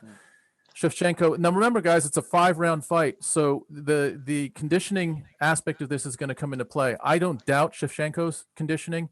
I do wonder about Andrade's conditioning. Is Andrade up for a 5-round fight after having been taken down and really physically handled across the fence, across the ground? Shevchenko has literally just sort of technically, she's been superior on the takedowns. Yeah. Look at that trip. The little trip right there. Phenomenal with her trips and just dealing with the momentum of Andrade. By the way, Future Anime asked, what happened to Chris Weidman? Chris Weidman threw an outside calf kick that got checked by Uriah Hall, and his leg snapped around Uriah Hall's leg like he did to Anderson Silva years ago. Yeah, a complete break of his tibia and fibia. He had to be taken out on a stretcher. Yassine says it's a 10-8. I wouldn't be surprised, Yassine. It looked like a dominant round. 10-8 maybe, but it was definitely a dominant at least a 10-9, clearly a 10-9, and maybe a 10-8. So they're back in the center of the ring. Shevchenko is, again, in her southpaw stance. Andrade now lunges forward. It looks like Andrade is trying to tip Shevchenko. I'm so amazed by the core of Shevchenko. Lovely takedown from Shevchenko. She does a lovely judo throw that actually Andrade tried to throw her with a second earlier. Alejandra no pasó Namajunas currently. No le pasó currently. And currently we have Shevchenko inside in half guard. In Andrade's half guard. She's trying to land some shoulder strikes. She landed a couple of knees to the body just then. Shevchenko looking phenomenally dominant with her takedowns right now and completely dominating this fight on the ground, a place where no one really expected it to happen. You know, a place where a lot of us thought this fight would be very much Andrade's wheelhouse. But Valentina is so heavy, she's not allowing Andrade any sort of opportunity, and she's just ripping Andrade to the body right now while putting loads of pressure on Andrade's face, cranking her neck to the side, almost negating the Andrade's offense by cranking that neck so far to the side and dropping a couple of heavy shoulder strikes there from Valentina. Another body shot. Valentina, Andrade tried to bridge out, and Valentina also tried to then transfer to mount, but both girls negate each other and they stay in the half guard position. Andrade does a great job to get to her hip in the half guard position. Valentina starts looking for a guillotine but lets it go. Andrade shooting for a single leg, tries to pull Valentina off the cage, but she can't. She lifts Valentina a little bit, but Valentina back to the cage. So strong right now. Unbelievably strong. I did not think that Valentina would be this strong against Andrade. Andrade literally cannot take down Valentina Shevchenko. She's tried numerous times to bring the single leg up, to trip her, to sort of do a judo throw. Nothing has worked. And every time there has been a takedown, it's been Shevchenko showing her core strength just to rip Andrade down. She's going to do it again. She's going to do it again. Oh my God! Slams her down again. Beautiful throw. Wow. Unbelievable. She's in full side control now as well of Andrade. It's full side control. If I'm Shevchenko, I'm ripping for a Kimura or an Americana right now. Or a crucifix. She's going for a crucifix. She's going for a crucifix. Yeah, she's going for a crucifix right now. She's got the leg trapped of Andrade between her legs and the other one trapped under her body. She's just going to start opening up punches to Andrade's face now. Andrade is in full crucifix, trying to link her hands and just eating elbows right now. Valentina's so dominant. She's split. She actually cut Andrade with a big elbow. Percy, thank you for liking and following. She's dropping bigger elbows. She's cutting Andrade even more. She just keeps dropping elbows. Oh my goodness, elbow after elbow. That's like 12 elbows. It's over. It's over. 12 elbows to the side of the head, guys. 12 elbows to the side of the head from Valentina Shevchenko, splitting Andrade, and it was a merciful release from the referee. He got them up mercifully there. Realistically, Andrade wasn't out cold. She could have kept fighting that, but God, that wouldn't have gone her way. She would have just kept getting pounded in the head. Wow, Valentina Shevchenko possibly looking like one of her most dominant performances she has ever done in the octagon. What an incredible performance. And Andrade has surely got to be left wondering what the hell happened in that fight. Unbelievable. The amount of strength that Valentina Shevchenko showed in this fight just is blowing my mind. She literally was ragdolling Jessica Andrade. You did not expect that. The last thing you expected was Andrade to be the weaker fighter in this fight. You thought Andrade's power base, her absolute strength, her explosion was going to be a problem for Shevchenko. Shevchenko it's almost as if she said, I'm going to beat her at her own game. And she did. She dominated her at her own game, finishing in a goddamn crucifix. Goddamn crucifix. And just unloading. Dropping bows. Just dropping bows upon her. So, also, quick shout out to Dante for liking and following on Facebook. Wayne saying, yeehaw! And Steven giving Homie and the Dude some props, saying, goddamn, great commentary, I'm hyped. Hey, Steven, we really appreciate it, dude. That's what we're here to do, is bring you guys the best commentary in the world and hang out with you guys. The best part about us versus the UFC commentators is you can talk to us. I'm happy to respond to you, Stephen, as opposed to Joe Rogan and those guys who can't say a bad word about the fighters, the organization, or respond to you at all. So, yeah, that's exactly why we do this. Absolute dominance, guys. It ends in round 2 with 3 minutes and 19 seconds left. Valentina Shevchenko goes to 21-3. Jessica Andrade drops to 21-10. What is next for Valentina Shevchenko? I keep thinking about Shevchenko versus Nunes 3. And the Shevchenko I just saw tonight, guys, is a legitimate Challenger. threat. Yeah, for Nunes. Wow. Yeah, Here she goes with her Russian, her almost like a Cossack dance. She's done it before, and she does it again. Fantastic. There you go, Wayne. That's for you, brother. Loreno, thank you so much for liking and following on Facebook. We really appreciate you. Welcome to La Familia. To be fair, Joe talks shit all the time. Carlos Ortega says, yeah, he does talk a lot of shit, but it's not the good shit like we talk. You two beat Rogan in DC. Thank you, Wayne. Appreciate that. Julian saying, who do you got for Zhang and Namajunas? Obviously, we'd love Namajunas to win because we've supported her for a very long time, especially when she was a champion. But we obviously are worried about Weili. She's a fucking problem, dude. She's a problem, and that's what it is, guys. That's what it is. The answer. So yeah, the answer is we have Weili somehow getting through Rose and breaking her. And I say that with pain because I love Rose. I think Rose is super skilled. I think Rose is going to drop some serious damage on Weili, but I think Weili has proven that she can take it against Joanna. And she is going to, in the end, kind of break through and start imposing her will on Rose. That's kind of what I think. Nick Ortega says, now Rose for the upset. Let's cool, hope man. so. Let's hope so. Dude, I'm with you, bro. Let's make it happen. From your mouth to Rose's, Herb Dean's arm, raising it for Rose. That would be amazing. Look at this, dude. Look at this fucking boom, boom, boom. That was fucking insane. Wow. That's why she's called Magnum. Yeah, dude. She unleashed that elbow like it was a bloody Gatling gun. Don't. Just blasting it into the side of Andrade's head. Eddie, thank you for liking and following on Facebook. What's up, dude? Welcome to La Familia. We really appreciate you. Also, guys, can we have a massive shout out tonight for our moderator, Becky? She's been dealing with all the spam that we've been getting of people trying to drop illegal links so Uncle Dana can bring us down off the internet, but that's not how it's going to happen. She's been clearing those up for us and doing absolutely awesome. So shout out to her, our awesome moderator.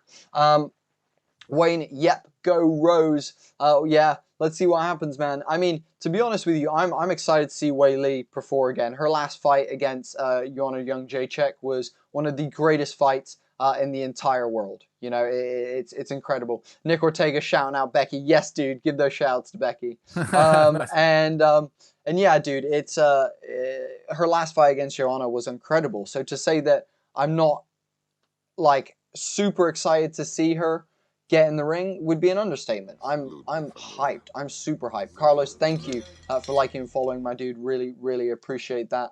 We got lots of Ortegas in the call tonight. Is there a Brian Ortega in this call?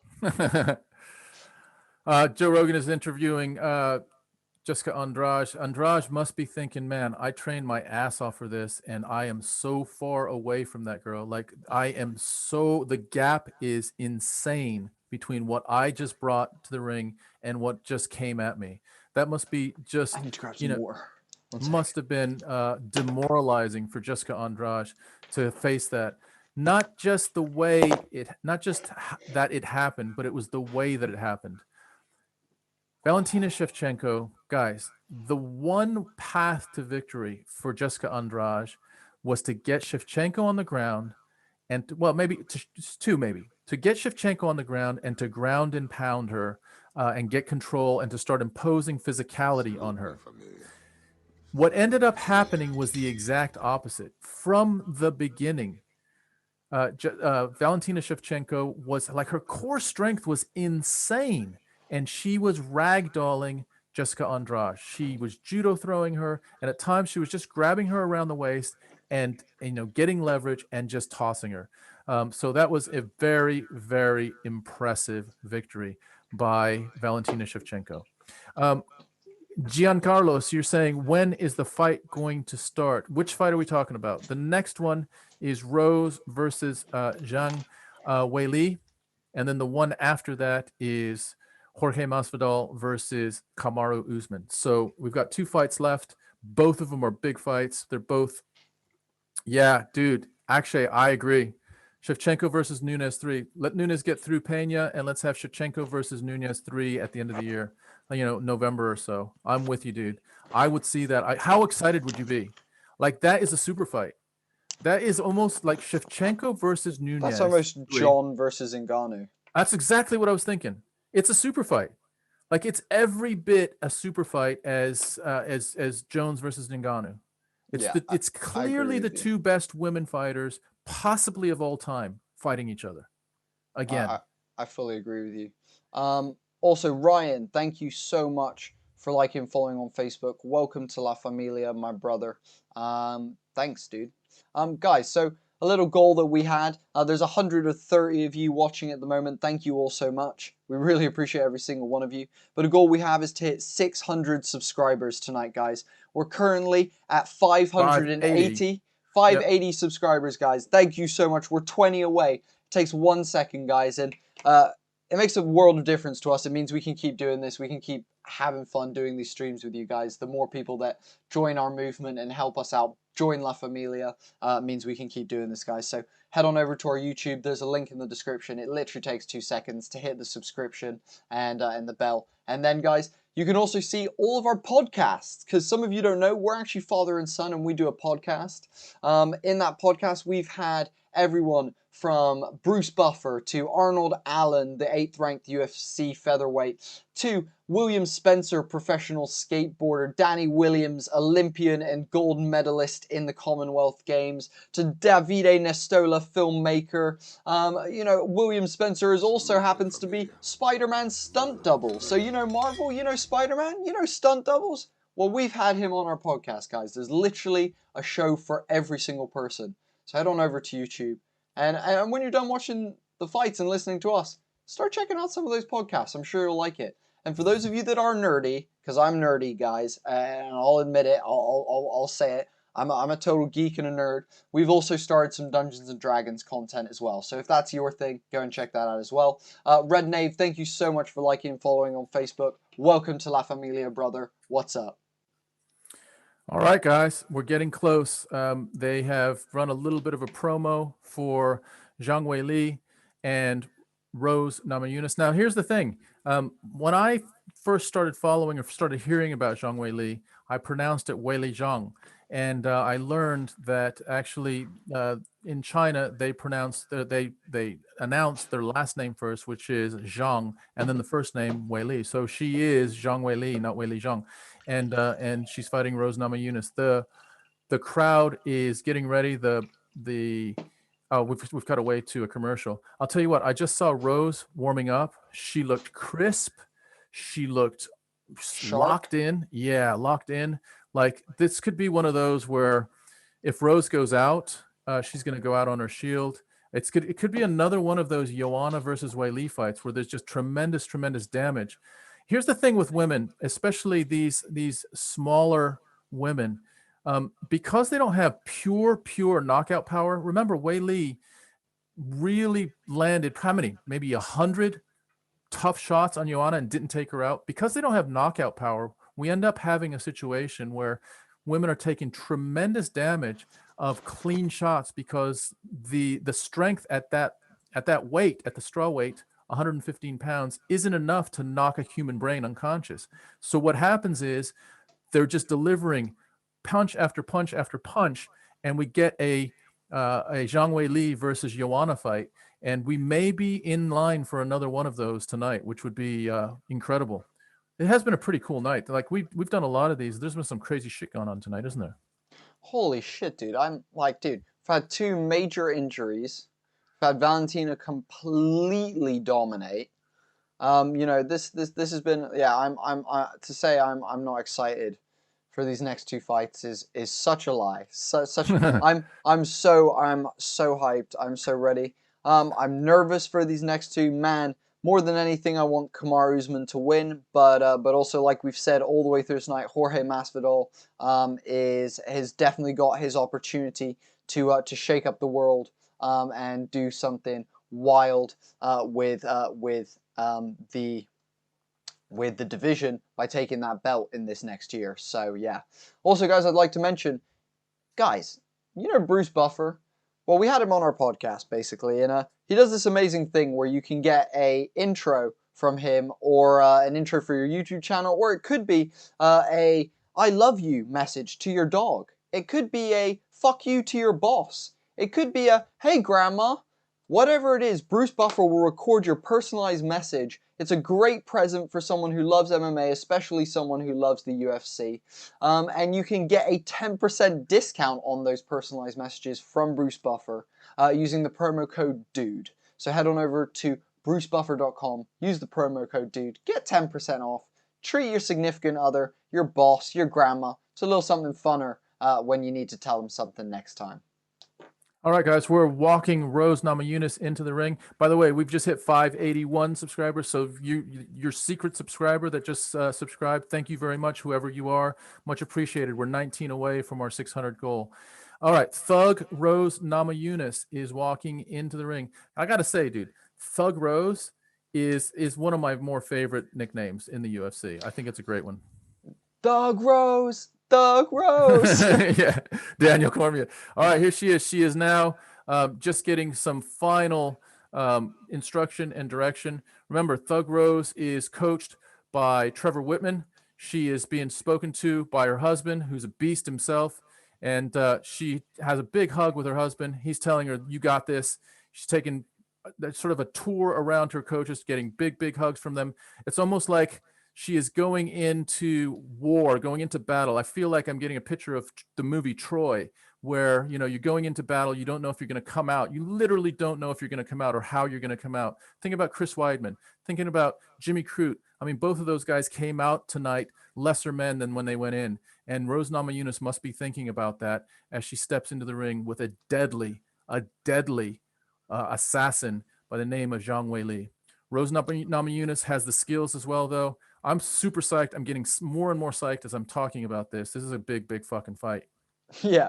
Also, Mendoza saying, is it live? Yes, it's live. What I mean, yes, things are live right now. If you're talking about UFC, it is definitely live right now. Rose Namajunas, the #1 strawweight contender, dancing around the ring, getting used to the canvas, looking warm, fresh, and ready to go. Yeah, guys, I don't know, like, here's the thing, like, I always watch Rose and I'm like, God, she looks so, like, frail and small, and, like, you look at people like Andrade and, like, Weili, and you're like, God, they're such tanks, but, man, Rose can throw some leather, guys, and she's accurate as hell. Now, guys, let us know in the chat, do we think it is going to be? Do we think it's going to be Zhang Weili or Rose Namajunas? Not who you want, but who you truly believe it's going to be. Yeah, and yeah, Jack, Valentina won in dominant fashion. We'll get back to that in a second, but we're getting the introductions right now to the Rose Namajunas versus Zhang Weili fight. Here's the thing. Rose Namajunas has had a year to think about Zhang Weili's destruction of first Jessica Andrade, and then the war she went in and came out the other end victorious with Joanna. And so I wonder how that year has been for Rose. And now she's standing in the octagon, ready to go to war with really a savage. And Zhang Weili is, I can't underestimate how tough a fighter she is. Equally, to step in the ring opposite that person, how fucking tough is Thug Rose Namajunas right now, knowing that she's stepping right into the lion's den, right into the heart of the fire to see if she can take what she thinks is logically hers. This is going to be amazing, guys. Yeah, Jack, what you'll find is Valentina absolutely dominated Jessica Andrade. She took her down 4 or 5 times in the round and a half that they fought. She ended up getting her into a crucifix and landing uncontested punches and elbows until Andrade was split open, and finally Herb Dean had to step in and stop the fight. All right. Zhang Weili is now also talking to her corner people. Yeah, she needs to get her top. I was gonna say, is she wearing that top for the fight? No, she's gonna take it off. She's gonna take it off. There we go. Yeah, I was gonna say. Yeah. Wild. You see, she's wearing the slippers. Uriah Hall was just. We got precision beats power. Weili by knockout, 3rd round, says Future Anime. So 2 different sides of the coin. I agree that precision can beat power, but can precision beat power for 25 straight minutes? Because power just needs an opening, and I think what we've seen with Weili is that she's got good conditioning as well. So, man, lots and lots of question marks here. I've been waiting for this one for a long time. Like, I've been waiting for this one basically since Rose was the champion and Weili was still out there in China, right? Rose lost to Andrade. Weili beats Andrade. Even back then, you're thinking, man, Weili and Rose are going to fight at some point. And here we are, literally over a year later, like about a year and a half later. They're both in the octagon, getting ready to hear Bruce Buffer's announcement to start this championship fight. Han Carlos, thank you so much for liking and following on Facebook. Welcome to La Familia, my dude. J Money Schofield saying, I had Weidman winning. 2, but rip his leg. Indeed, R.I.P. to Chris Weidman's leg. We've got Rose is going to be winning. Wayne says Rose 2nd round. Lots of confidence for Rose Namajunas in the Homie and the Dude chat right now, guys. Let's go, Rose. We're about to Let's get into go. it, guys. Bring it hard, Rose. This one's a big one, guys. Here we go. I get this feeling, these like butterflies in my stomach and just underneath my chest for these types of fights. I think it has to do with 2 exceptional combatants at the height of their power testing each other and eventually trying to see who has the better will that can come out the other end, figuring out the puzzle of the other person. Keith Peterson is the referee for this championship fight. He gets the call. That's a shame. No, joking. We love Keith Peterson a little bit. All right, here we go. We've got Zhang Weili in the black and gold, befitting a champion. Rose Namajunas is chanting something to herself. It looks like she's saying, I'm the best. I'm the best. She's very much into these sort of self-affirming. Yeah, she's saying, I'm the best. I'm the best. Rose is screaming, I'm the best. I'm the best across the room. Across the octagon. Yeah, and this is more for her benefit than a message out to Weili. She's trying to really get her mental game as strong and as locked in and as tough as possible. You can see it more with Rose than you see it with other people. How she uses sort of external chanting. She uses sometimes she's used even things like prayer, but she really is almost like opening up to a higher energy to get herself as much centered and ready for the mission at hand. Whereas the other side, Zhang Weili is just like, she's smiling, she's raising her fist, she looks very relaxed. She almost looks like she's so confident that she's got the answer, doesn't she? She looks very, very confident, very loose, like she thinks, I don't think, oh wow, she does the double guns. I'm interested to see if that's based on real concrete confidence, or if she's going to be shook by the skill of Rose Namajunas. Here we go, guys. Here we go. They're separating out. Someone put 23K on Rose. The payout is 53,000. Here we go. Rose said no glove touch. Weili said glove touch. Rose said no glove touch. Here we go, guys. No glove touch from Rose Namajunas. She's ready. She's ready. Here we go. Here we go. They're just sizing each other in the middle of the ring. Rose is much taller, longer legs. Let's see if Weili is going to try to track her down with some leg kicks. Inside low leg kick to the lead leg of Rose, to the inside of her lead leg. Weili's almost smiling. She's got a little bit of a smirk on her face. Another inside low leg kick. This could be a thing for Weili to sort of shorten the distance, to shorten the reach of Rose. Rose has a reach advantage and a height advantage. Rose, as always, just super smooth, but Weili lands a jab there. Rose in and out. That's the fourth. Wow, Weili just fires a right left that was just short. 4 minutes and 20 seconds, 19-18 in the round. And Rose is in and out. Her movement is, of course, flawless. Nice jab by Rose. Another leg kick by Weili. I believe Weili's strategy is to slow Rose down by some leg kicks. It'd be a smart strategy. But Rose, don't mistake it with Rose. She's got some guns. She's got some firepower, and she's willing to snipe here from outside and both from inside. But her leg is getting lit up. Her lead leg is already getting lit up. Yeah, Zhang Weili is putting the pressure on with those front leg kicks, but it feels. Oh! Rose Namajunas with a head kick, a question mark head kick. Then she knocked out Zhang Weili. Zhang Weili 100% knocked out. Wow! Rose just knocked out Zhang Weili. Zhang Weili completely face down, out cold. Rose Namajunas via head kick. Zhang Weili super upset, but she was 100% out. There's no question about that. She's still staggering around. Holy shit. All those Rose fans in the chat. We just had Rose Namajunas. Her first high leg kick knocks out Zhang Weili.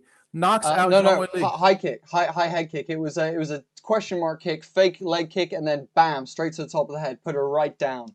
Wow. Rose Namajunas has just stunned the world. She has just stunned the world. I'm telling you, most people thought Rose was going to get slowly but surely broken down. She comes back and she's the champion of the strawweight division again. Here we go. Let me just show this to you. Boom. Wow. Inside of Weili's guard. So Weili's right hand was out to block a kick that would be outside the guard. Rose brings it inside the guard. Boom. There was no question about that. Keith Peterson with a great stoppage there. Gave her a second, and when she wasn't responding, phenomenal stoppage from Keith Peterson, actually. Boom. Beautiful kick from Rose Namajunas, just folding Zhang Weili. Rose Namajunas is the champion of the strawweight division.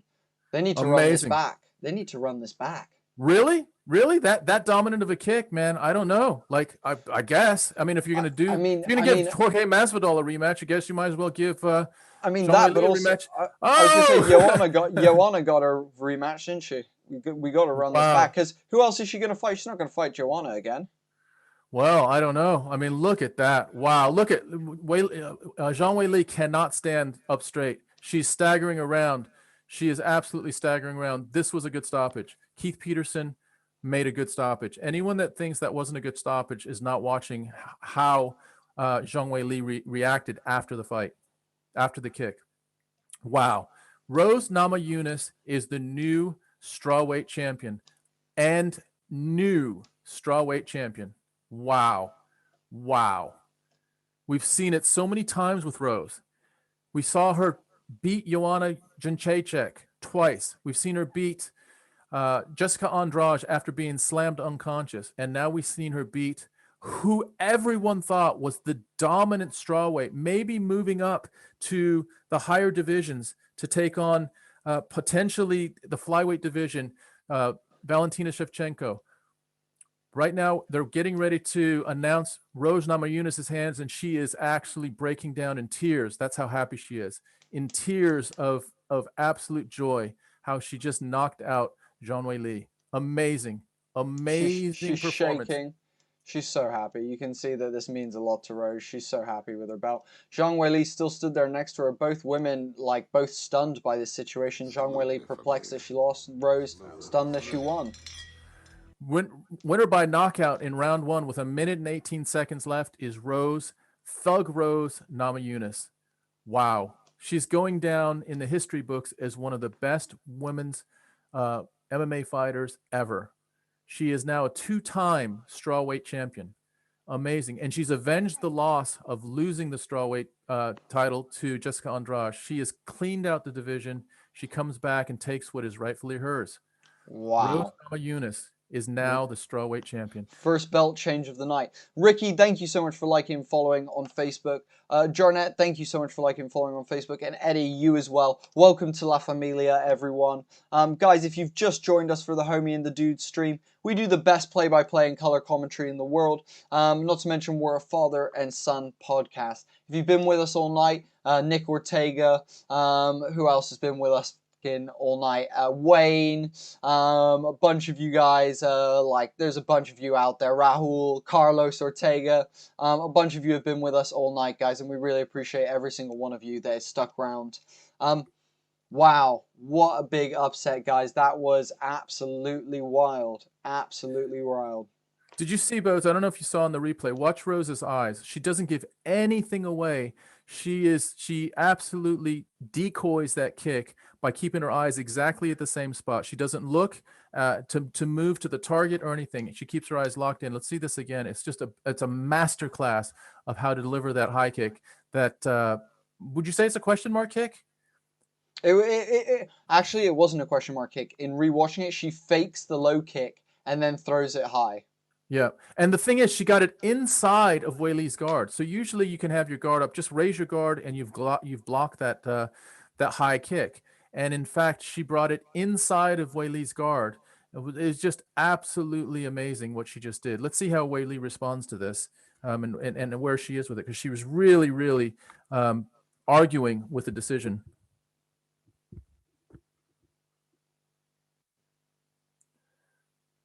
She feels she can come back real quick, she says. Yeah. She feels like she can come back.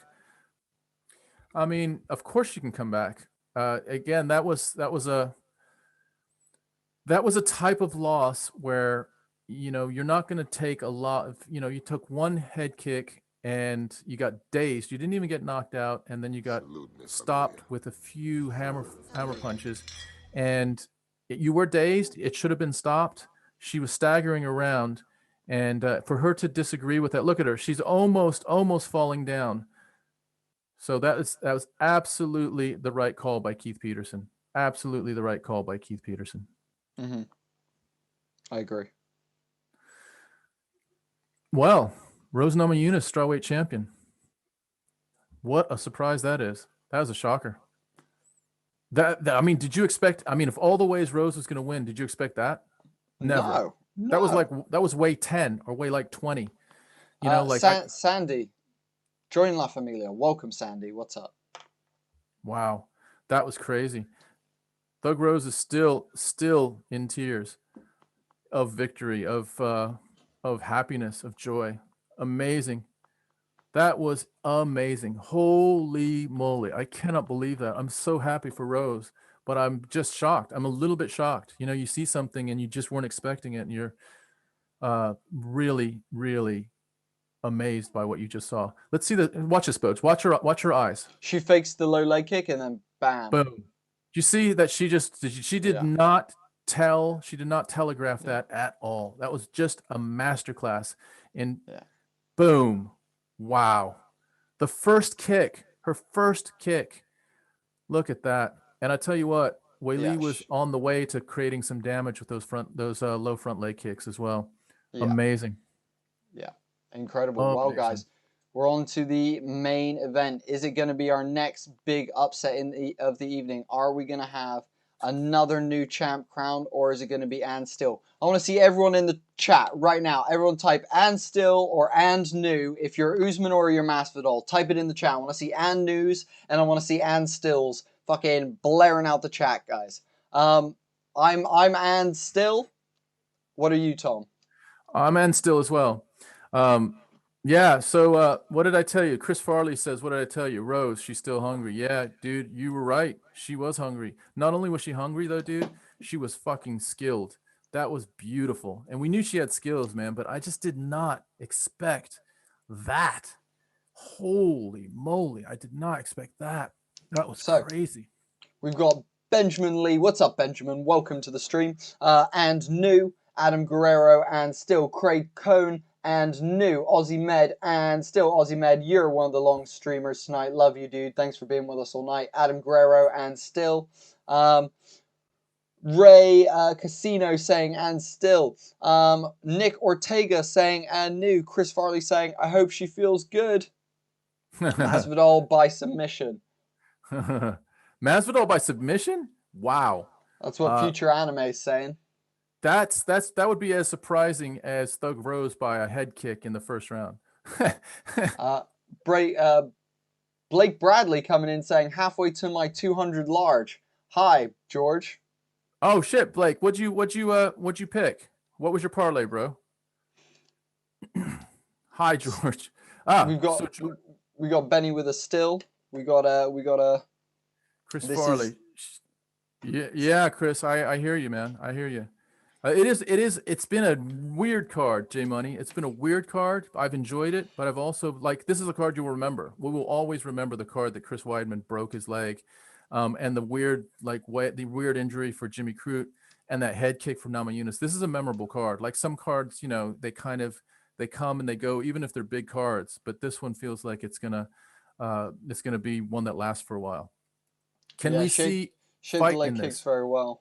Yeah. Yeah. Also, Wayne, can you see the fight in this? No, you cannot see the fight in this, but you can hear the commentary and enjoy the commentary.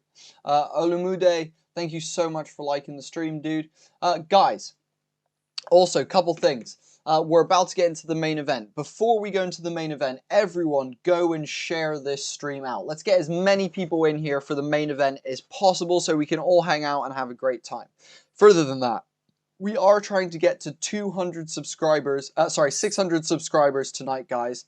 And we've made a massive headway. We've actually gained something like 30 new subscribers tonight, and we can't thank you enough for that, guys. But we are looking to get 600. We're 20 away, guys. There's 100 of 19. We're 19 away. Nice. We're 19 away, guys. There's 100 of you in here. It takes 1 second. The link is in the description. Head over to the YouTube channel. Subscribe for more of these live streams, and also our incredible podcast that we do with some of the greatest guests in the world. Spider-Man, Stuntman, Olympians, Commonwealth Games champions, the wingsuit world champion, guys. Yeah, that's right. We've had Espen Fadnes on our show. Go check it out, guys, and subscribe. It makes a massive difference to us and helps us out massively. Otherwise, guys, there's 100 of you here. Thank you all, guys. I hope you're having a great time. We are all people across many different continents, across the planet tonight, watching a sport that we all love. That's what this is about, guys, and that is why Homie and the Dude do Front Row Live. That's why me and Tom do this, because we love you guys and we want to spend time with you. Craig Cohn, thank you for liking and following on Facebook, my dude. Really, really appreciate that. Welcome to La Familia. Go on, Tom. Blake, tell me, you said Rose 20 to win 200, so that's 10 to 1. So it must have been a parlay. So you had Rose. Did you win the 200 already, or are you needing either Masvidal or Usman to cash in? Let us know about that. Ozzy says one of the most exciting cards in a while. Must be a full moon, dude. That is such a good point. Like it's been a weird ass card, hasn't it? Two weird, the last, like, how many leg kicks have we seen? Thousands of leg kicks. We remember Anderson Silva's, and the first leg kick that Chris Weidman delivers is exactly the same leg kick that Anderson Silva delivered against Chris Weidman. What are the fucking odds of that? Like that is just that. If there's any proof of the multiverse, that might be it, dude. That might be the proof. Someone just said this might be one of the fastest cards ever. Yeah, I think we're gonna finish pretty much on when they expected, because they do a lot of promo and stuff to lengthen things out. But yeah, it's been quite a quick one. Lots of knockouts, lots of injuries. Also, Jay Money saying if Usman rubs feet, he's gonna win. Dude, you can say what you want about foot stomps, dude, but Usman knows it's a joke. Like, hence why he made the video of him practicing his foot stomps. Like, dude, at the end of the day, you gotta do what you can do, and if controlling Masvidal up against the cage and doing that is the thing, then that's fine, dude. You gotta win in whatever way necessary. And look at Usman training with fucking Justin Gaethje, throwing Gaethje around. By the way, is like the foot stomp? Can you just imagine that foot stomp against your foot? That's got to be. All we're seeing is the highlights of Usman literally just smashing people. Tyron Woodley, Gilbert Burns, just on and on and on. And then for the 1000th time, the Masvidal knocking out Ben Askren. I have to say, the one of the more impressive Masvidal performances, two that come to mind. I thought the Nate Diaz was one, because I thought Nate Diaz would be able to stand up with Masvidal, and Masvidal just cleaned him out. And then the second one is what he did to Darren Till. Again, Darren Till's strength is a power stand-up game, and Masvidal set him up, sort of trapped him and then put him away with a pretty devastating punch and then a finish, which was pretty impressive, considering also that it was in London. It was in the O2 in London. All right, guys, here we go. Walk-ins. Chris Farley saying, how bad was the broken leg? Brutal? Oh, Full snap? Dude, it was more than a full snap, dude. It's like, you know when bones break and it full snaps, and then you get the bit of skin where there is no bone and it becomes like a soft paper bag, like a little, like a plastic bag that's holding two limp bits of bone? That's the only way I can describe it to you. and he tried to stand on it and he landed on that paper bag. I'm surprised that his bone didn't rip through his skin. Yeah, that was bad. Oh, dude. Don't. Even talking about it makes me feel a little bit sick. All right, here we go, guys. Here's the walk-in. The whole place in Jacksonville is standing, and Jorge Masvidal is walking to the ring. Jorge Masvidal, look, this dude was born to fight. I mean, he from when he was a late teenager all the way through to his Kimbo Slice and his early MMA career has gotten in scraps. You know, even the 3-piece and the soda. You know, if you step to Jorge Masvidal, whether you're in the octagon or out of the octagon, he's going to throw hands at you. That's just what he's grown up with. He is all about, you know, kind of respecting himself and respecting the sport in terms of his skill. As far as the other bit of it, you know, his shenanigans outside of the ring, take it or leave it. But make no mistake, Jorge Masvidal is super, super skilled on the feet. I'd say less so on the ground, but look, you got to get him to the ground. You got to get through. You got to get through the firepower to get to his feet, to get him to the ground. Yeah, dude, like 100% Masvidal's. Yeah, you got to go through fire to get that. Gabe Gabriel saying, will the main event keep up this energy, or will we see a wrestle fuck like last time, do you think? Gabriel, I said this earlier, dude. If you struggle and you find the wrestling and jiu-jitsu part of MMA boring, then maybe it's not the sport for you, dude. You might need to look into some kickboxing or some Muay Thai. It might be more up your, or even some Lethwei. If you've not heard of Lethwei, go check Lethwei out. Those sports are maybe a little bit more tailored to you. Martial arts, mixed martial arts, is about all of it, and clenching up against the cage, working in the clench. There's technical stuff to all of that, just like there's technicalities to footwork and throwing an angled punch and throwing it with maximum force by twisting your hips and putting your shoulders into it. There's as much technicality in that as there is in jiu-jitsu. Jiu-jitsu, and even up against the cage, when you think two guys are laying up against the cage, one of them's working for underhooks, one of them's working for head position. They're trying to link together takedowns. They're debating whether they want to, you know, shoot for a takedown, or if they want to keep striking at the head, keep it pinned there, control it. There's a lot of factors you have to consider. So, not that I'm saying you're a casual, and I'm not saying that this isn't the sport for you, but I am saying you might want to consider that if you don't enjoy the grappling as much. There's some awesome sports out there that are a lot more striking based that might be up your street. Just a thought. Jay Schofield saying, I do jiu-jitsu, so I love it. Jay Money Schofield saying, I do jiu-jitsu, so I love it. Yeah, jiu-jitsu's, it's a science, dude. It's a sweeter science than boxing is the answer. And MMA boxing is, you know, one element of MMA, and it's exciting. It's an exciting element, the striking aspect. But when you then bring in kicks, you bring in ground and pound, you bring in submissions, you bring in work against the fence. It changes the dynamic of the sport into a multi. You know, it's like playing 3D chess. It's like, you know, and boxing is. I love boxing. I grew up on boxing, and it is a deep love of mine. But MMA takes it to another level because you have to consider so many different options, offensively and defensively, that it's a multiplier of how you deal with threat, basically, and how you deliver offense. So we have Jorge Masvidal in the ring. I have to say, guys, his braids are phenomenal. Like, whoever did his braids, I don't even know what the pattern is, but it's sort of a multi-triangular and rose pattern. It's really, really cool. You know, he had long hair, so his hair is all braided up real tight to his skull. And Kamaru is now getting ready to walk into the ring. We got Jorge Masvidal in the ring. Yeah, he's a jazz singer, dude. All right, man. Arthur, it's going to start here probably in about less than 10 minutes. We're waiting for Kamaru Usman to walk in. He's going to have his cage site preparation, and then he's going to walk into the ring. He's going to be announced along with Jorge Masvidal, and then it'll start. So I'm thinking about 10 minutes or so. Gabe, I see your point. I only trained some BJJ in striking, so I don't know the nuances of wrestling and clinch work. So I enjoy most ground game, but standing grappling doesn't do it for me. I understand, dude. That's totally fair, Gabriel, and you know what? That's a reasonable fucking response, dude. I love you, Gabe. We appreciate you, dude. This is why you keep coming back, and this is why we love you, because you're an absolute legend.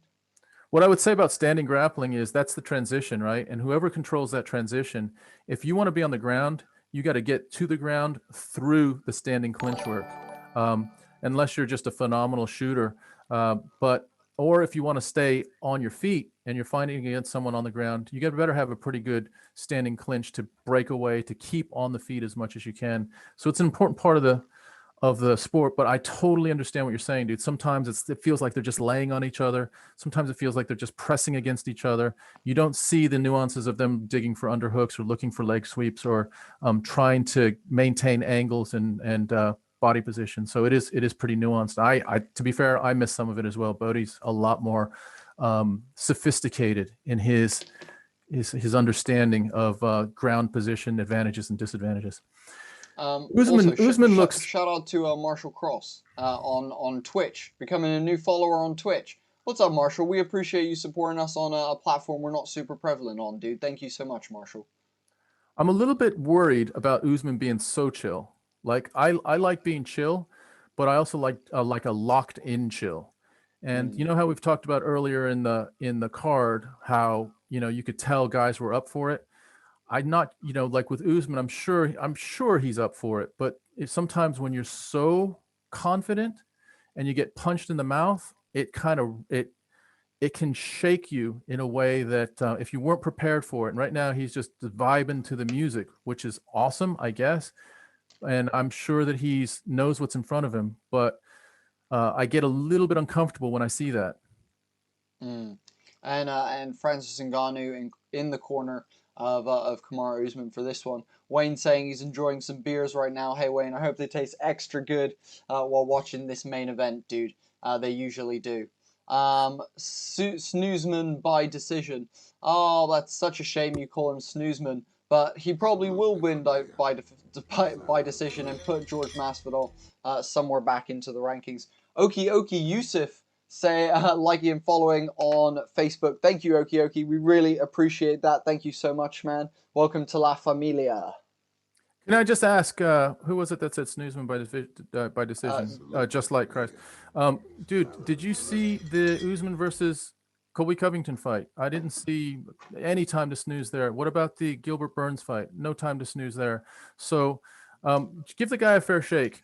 Call it as you see it. And if he is running out the clock, when he's TKOing Gilbert, you can't call him Snoozman. That's what's up. Yeah. And I'll tell you what, if he is running out the clock, we'll call it. But let's call it fairly for the guy, and let's give him a fair shake. He has been dominant, and he's now going back to guys he's beaten once. So that speaks for itself. Kamaru Usman is entering the ring. Here we go.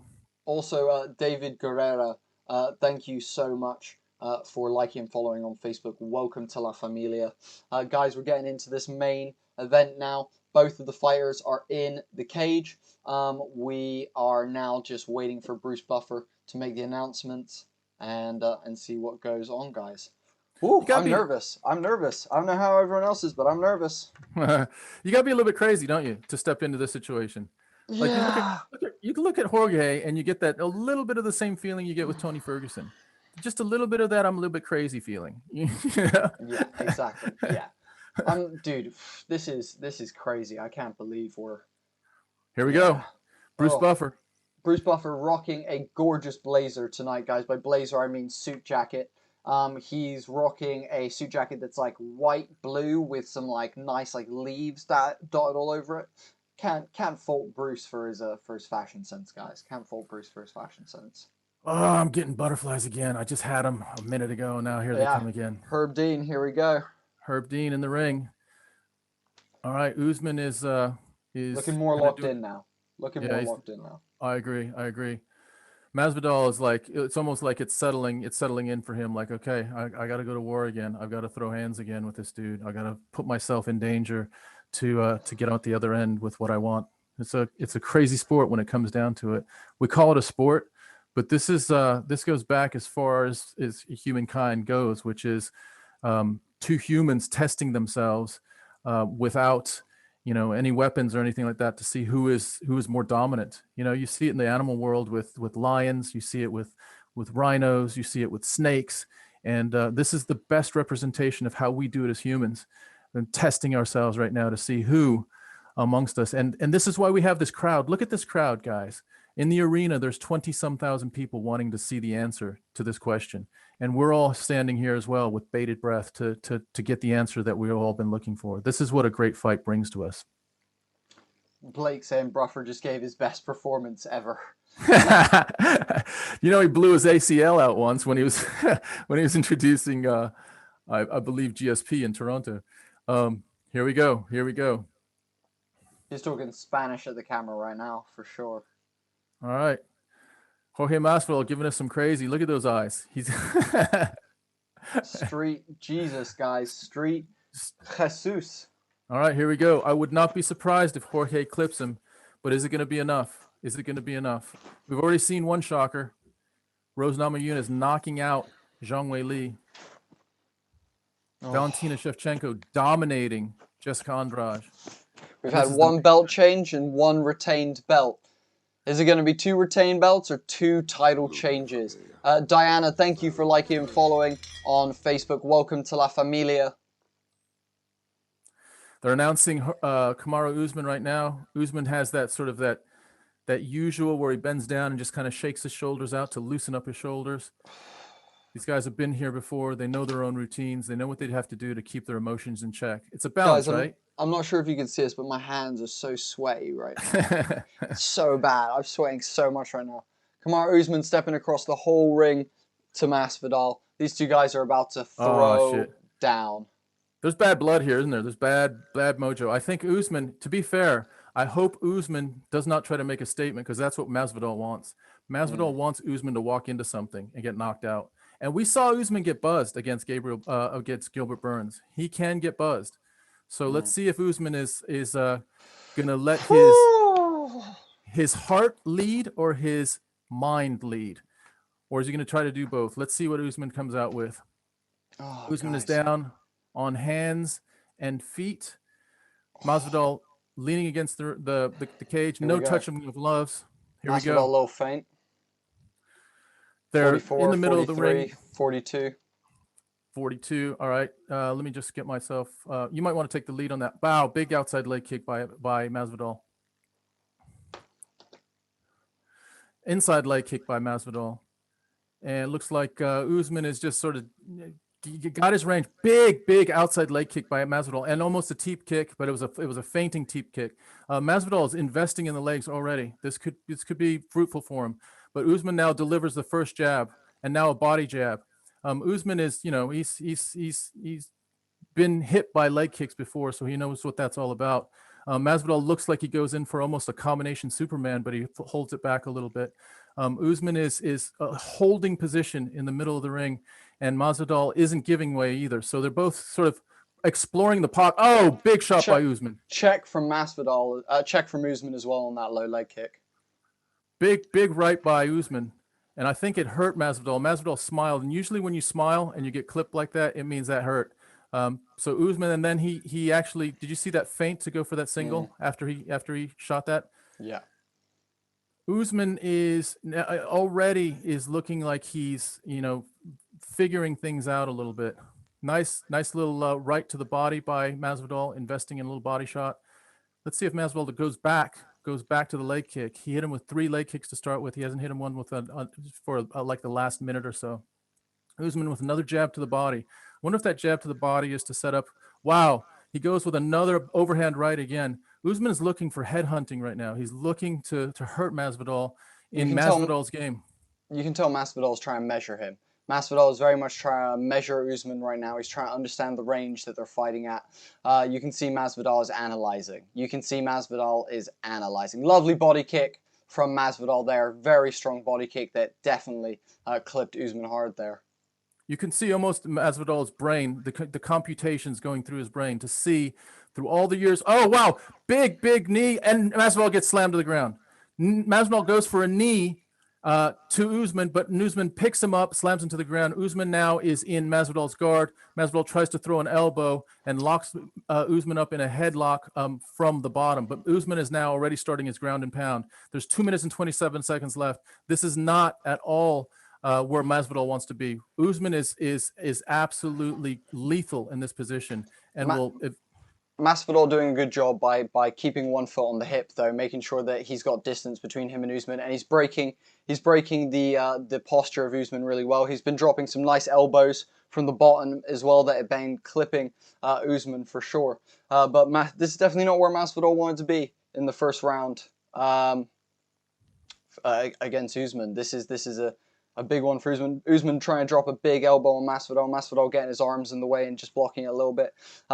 Masvidal continuing to just drop little bits of ground and pound from the bottom. Little bits of ground and pound from the bottom. Little sneaky Masvidal trying to sneak out, throwing elbows at Usman in the side of the head. Usman still going for the double leg. Masvidal trying to stand back up best he can. Usman trying to step over so that he can get the back control and drag Masvidal back down. Looking for that like half guard drag. Masvidal is currently splayed. One knee on the ground, one leg up in the air trying to hook it round Usman so Usman can't step over his leg and pull him round. He does a really good job pulling round and pulls Masvidal down again. Just so strong, so strong. Masvidal manages to turn and they break. And they're now standing. Masvidal hits him with the inside leg kick. Masvidal goes for a lunging. Oh, big shot by Usman. A straight right. His straight rights are landing.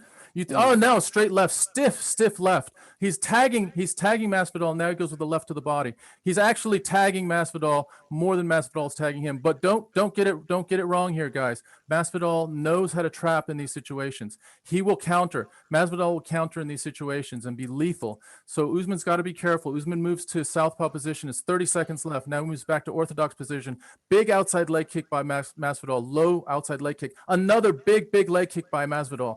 Masvidal is investing in the leg kick right now, but Usman has, at this point, you got to give the round to Usman. Let's see what happens. Oh, Usman just covers up. Oh, flying knee by Masvidal, a la Ben Askren, but it doesn't land. Usman was waiting for it. 8 seconds left. 7, 6, 5, 4, 3, 2, 1. And that is the end of the first round, guys. And they're talking to each other. They're jabbing at each other. I got to say this, though, guys. Usman taking Masvidal down does not bode well for Masvidal. We know one thing for sure. Usman has world-class conditioning. What we don't know is does Masvidal.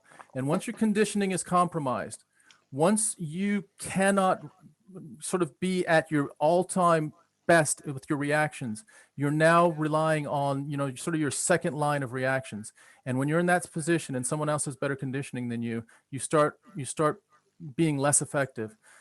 Not sure if we're there yet. I think Masvidal is still very dangerous, especially his knees. That flying knee up the middle, he tried it twice. He missed both times. But that is a damaging blow. I haven't seen Masvidal land anything of consequence, though, with his hands. All right, getting ready to start round 2. Guys, we have nearly 500 of you watching right now. Please, guys, head over to our YouTube and subscribe. We're trying to get to 600 subscribers tonight. We were only 20 away. It takes 1 second and would massively help us out. We're about to start round 2. Round 2, here we go. You got to give round 1 to Usman. Little teep kick by Masvidal to start round 2. Masvidal is in the orthodox position. Usman is in the orthodox position. You'll notice that Usman isn't changing as much as he did versus Gilbert Burns. He changed once briefly into southpaw and then moved right back into orthodox. He must see that he feels more confident in the orthodox position. Inside leg kick by Masvidal, again investing in the kicks. Say what you want about Usman being tough. If you take enough of those leg kicks, it's going to compromise you. And Masvidal tries a little short oblique kick to the knee. We know that Usman's knees are bad. They're both big inside leg kick this time by Masvidal's front leg to now an outside leg kick. That front leg of Usman has taken probably 7 or 8 decent shots, 3 or 4 on the outside and 3 or 4 on the inside. Usman hasn't landed anything at this point. wow, Masvidal tries an overhand right and misses. Usman tries and misses. Do you know what? Usman's looking heavier on that front foot. Oh, just knocked him out. He just knocked him out. Oh my God, Masvidal's dead. Masvidal's dead. Usman just killed Masvidal. He got baptized, guys. When we're talking about a baptism, oh my God, he punched the sweat into the third row, guys. He just punched the sweat off of Masvidal into the third row. Boom! Fucking Usman by KO in the second round. Usman by KO in the second round, and holy shit, it was bigger than anything Masvidal has ever landed. Oh my, Masvidal's still out, guys. Masvidal is still on the ground, out cold right now. That was incredible. Masvidal has never been knocked out cold like that. He got knocked down with a punch, and that took 2 hammer fists, and Masvidal was out cold. Unconscious, guys. Kamaru Usman, guys, you know you guys that were saying Snoozman? Come on, man. Give this motherfucker some raps. Snoozman, guys? Snoozman? Guys, Kamaru Usman, the greatest welterweight in all of history. Kamaru Usman, possibly the GOAT. Jorge Masvidal still on the ground, doesn't know where he is. He's questioning, where am I, guys? Guys, where's the soda? I got the 3-piece. Where's my soda? I want my soda, guys. I got the 3-piece. I need my soda. Yeah, he shakes Usman's hands. He's still staggering.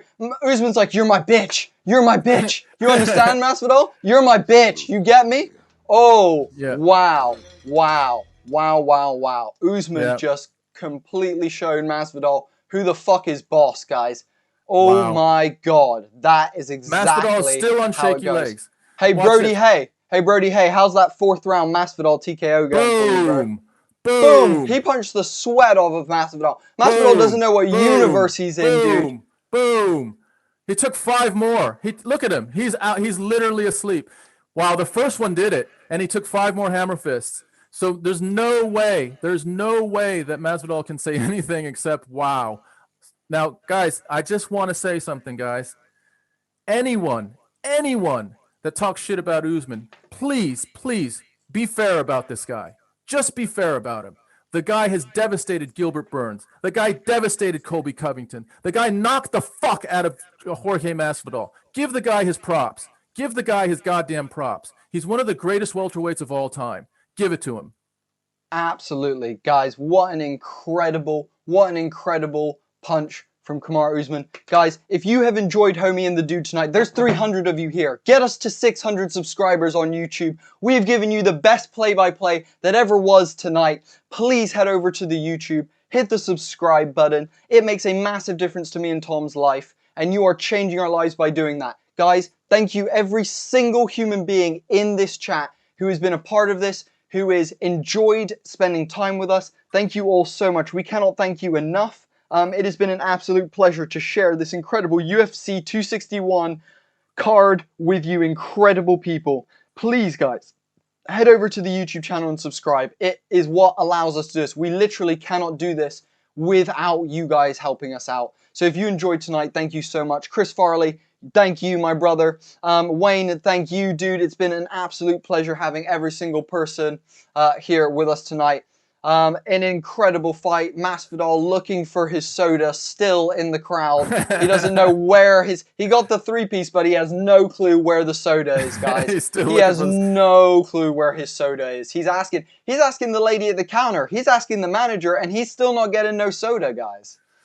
Before we go, we're going to do a little bit of a recap of the night. We're going to wait for Kamaru Usman to have his moment. He's in the middle of the ring right now. Look, guys, just about everyone that came to the Jacksonville arena tonight, to the Vystar Veterans Memorial Arena, so many of them were for Jorge Masvidal. Jorge Masvidal is from Florida. He's from just down the road in Miami. This was Jorge Masvidal's home court. And I'm telling you right now, guys, Kamaru Usman went into this fight saying, I'm going to throw with this guy. I'm going to outgun the gunslinger. That's exactly what it was. He threw hard rights. He did not throw his usual lefts like we saw against Gilbert Burns. He was throwing overhand rights to clip Jorge Masvidal, to go sort of strike for strike with him, to see if Masvidal really was the skilled striker that we thought he was. And what turned out was Kamaru Usman. Let's just talk about this. Kamaru Usman has the best jab in the welterweight division. He just knocked out one of the best strikers with an overhand right. He has probably the best grappling in the welterweight division, possibly ever. His takedown offense is possibly one of the best in the welterweight division, and his ground and pound is right up there as well. What do we say about Kamaru Usman right now? What can we say about Kamaru Usman? He's got to be up there with GSP, right? Yeah, he's got to be. He is in the conversation with GSP. 100%. And guys, Usman just giving his respect to Masvidal, saying that he made Usman have to elevate his striking and take him to a whole nother level. John, thank you for liking and following on Facebook. Nick Ortega, see you next time. Adam Guerrero, see you next time, dude. Really appreciate you. Kashay, thank you for joining us, man. We really appreciate it. Guys, we're 12 subscribers. We are 12 subscribers away from hitting our goal tonight, guys. There is 200 of you here. Each of you spend 1 second and go hit that subscribe button on our YouTube. There's a link in the description. You could change our lives tonight by bumping us by 200 subscribers, guys. All we need is 12 of you, but guys, if all 200 of you could go and do that, you can make a huge difference to me and Tom's lives right now. Right, we're just going to quickly recap the main card for you guys. Go for it, Tom. Yeah, just before we do that, I just saw the replay. I don't know if you noticed the replay, both, but that he started with the left, and the left basically kind of grabbed Masvidal's one of his guard hands, but the right came through about as straight as a right can come through. It was almost inside out. You know how the right can bend to outside in? It was as straight as a fucking arrow. When you see that replay, guys, just admire the skill that punch took to go inside of Jorge Masvidal's guard and knock him clean out cold. Okay, wow. Zeus, thank you, dude. Thank you. So let's start with Anthony Smith and Jimmy Crute, Tom, quickly. Anthony Smith and Jimmy Crute. Wow, that was a weird one already. It started out with pretty competitive, but immediately after Anthony Smith delivered an outside leg kick, looked like just above the knee, something happened to Jimmy Crute's leg where he literally could not place his leg. His foot was not working anymore. So his foot kept rolling over and doing weird things. And the round ended, and the doctor had Jimmy Crute walk frontwards and backwards and decided that Jimmy Crute, for his own safety, could not continue. So Anthony Smith gets a big win in that first fight. Next fight is Uriah Hall. Also, just a quick comment. Thank you, Chris Farley, for subscribing. You've helped us out massively, guys. Be like Chris Farley. Lord Will, subscribe. Thank you so much, Lord. We really appreciate you. Also, guys, Masvidal just being so humble at the end here, saying that Usman had his number, that he showed him something he hadn't seen in the first fight, which was power, and being real respectful. You know what, Masvidal? That's what I like to see, dude. That's the kind of attitude you need to be a champion, and with a bit more of that, you'll get there. Well done, Jorge Masvidal, for at least taking on the chin like a champion and moving forward. Right, next up was Uriah Hall and Chris Weidman. Go for it, Tom. Before we do that, we're at 589. Our goal is 600. So if you're still in the chat and you haven't subscribed, we just need 11 more guys to meet our goal tonight. That would be awesome. Okay, Uriah Hall and Chris Weidman. That was probably the man. I mean, after the Jimmy Crute fight, we see Chris Weidman deliver his first low calf kick, and sort of Uriah Hall sort of steps out to almost block the calf kick with his own leg, and Chris Weidman's tibia and fibia both snapped, and it folded his leg, almost folded his leg like there was a hinge on his lower leg, and it snapped it in half. Very, very similar to Anderson Silva's broken leg when he fought Chris Weidman. So it was really, really hard to watch. Chris Weidman was taken out on a stretcher. Uriah Hall was deeply affected by it. It was very troubling for him to see. So we hope Weidman is healthy and can recover to some degree and live a normal life with that leg. I'm sure it will heal up. So that was the second fight on the main card. The third one, when the first championship fight was Valentina Shevchenko versus Jessica Andrade. Guys, it was like the champions tonight, or at least Usman and Shevchenko, decided to say, I'm going to beat this person who thinks that they are as good as me at their very best skill. And you could see Shevchenko was going to say, I'm going to show Andrade that I'm stronger than her and that I'm more skilled with her, than her on the ground. And she repeatedly took Andrade down, sometimes it looked like she was ragdolling Andrade. And then at some point, after taking her down to the ground a few times, she got into a crucifix position and delivered uncontested shots, punches, and elbows to Andrade until the referee mercifully stopped that fight. Andrade would have taken 100 of them. She just couldn't do anything. She was crucifixed out. That was the first championship fight. Then we went on to Rose Namajunas and Zhang Weili. Man, I thought Zhang Weili just had too much smoke, too much power that Rose Namajunas would struggle with. And what ended up happening is it was a fairly not a lot of action in the first part of the first round, a few leg kicks by Weili, and then the very first kick that Rose Namajunas gave, she delivered it with just this expertise of faking with a low kick and coming up with a high kick, but it was a clean high kick inside of Weili's guard. So the kick coming from Rose comes inside the guard and hits Weili. I've not seen that happen too many times. Knocks Weili down. A couple hammer fists by Rose. Weili argued, but she'll see when she sees the tape, she'll agree that she was in no condition to finish that fight.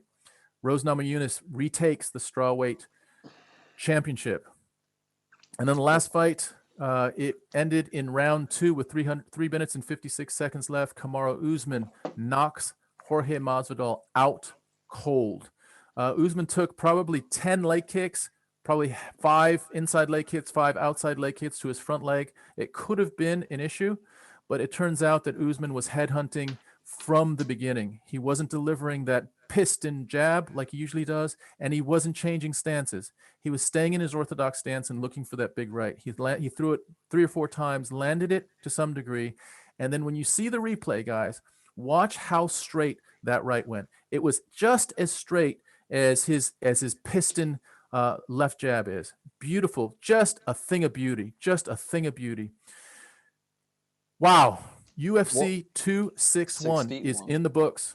Yeah, guys, this has been Homie and the Dude, the father-son podcast that brings you the best play-by-play and commentary in the world. We also have a podcast, and we've just started some tabletop RPG content as well. So head on over to our YouTube. Guys, there's still 100 of you here. If you have enjoyed any part of the commentary tonight, if you've had fun, if you've enjoyed interacting in the chat or anything like that, please, guys, go onto our YouTube, subscribe. We're trying to hit 600 by the end of tonight, and we were currently 11 away. If each of you just takes 1 second, especially the people on Facebook, if you just go into the description or you find the link as it's pinned in the comments, please take 1 second to head over to our YouTube, subscribe to it. It makes a world of difference to me and Tom. It means we get closer to being monetized and being able to do this full time, being able to do more streams for you guys, all that great stuff. So if you can help us out, we can help you out by bringing more of this awesome content your guys' way. Other than that, it has been an absolute pleasure, Tom. Thanks, dude. It's been sick doing this with you tonight. Love you as always. It's been awesome.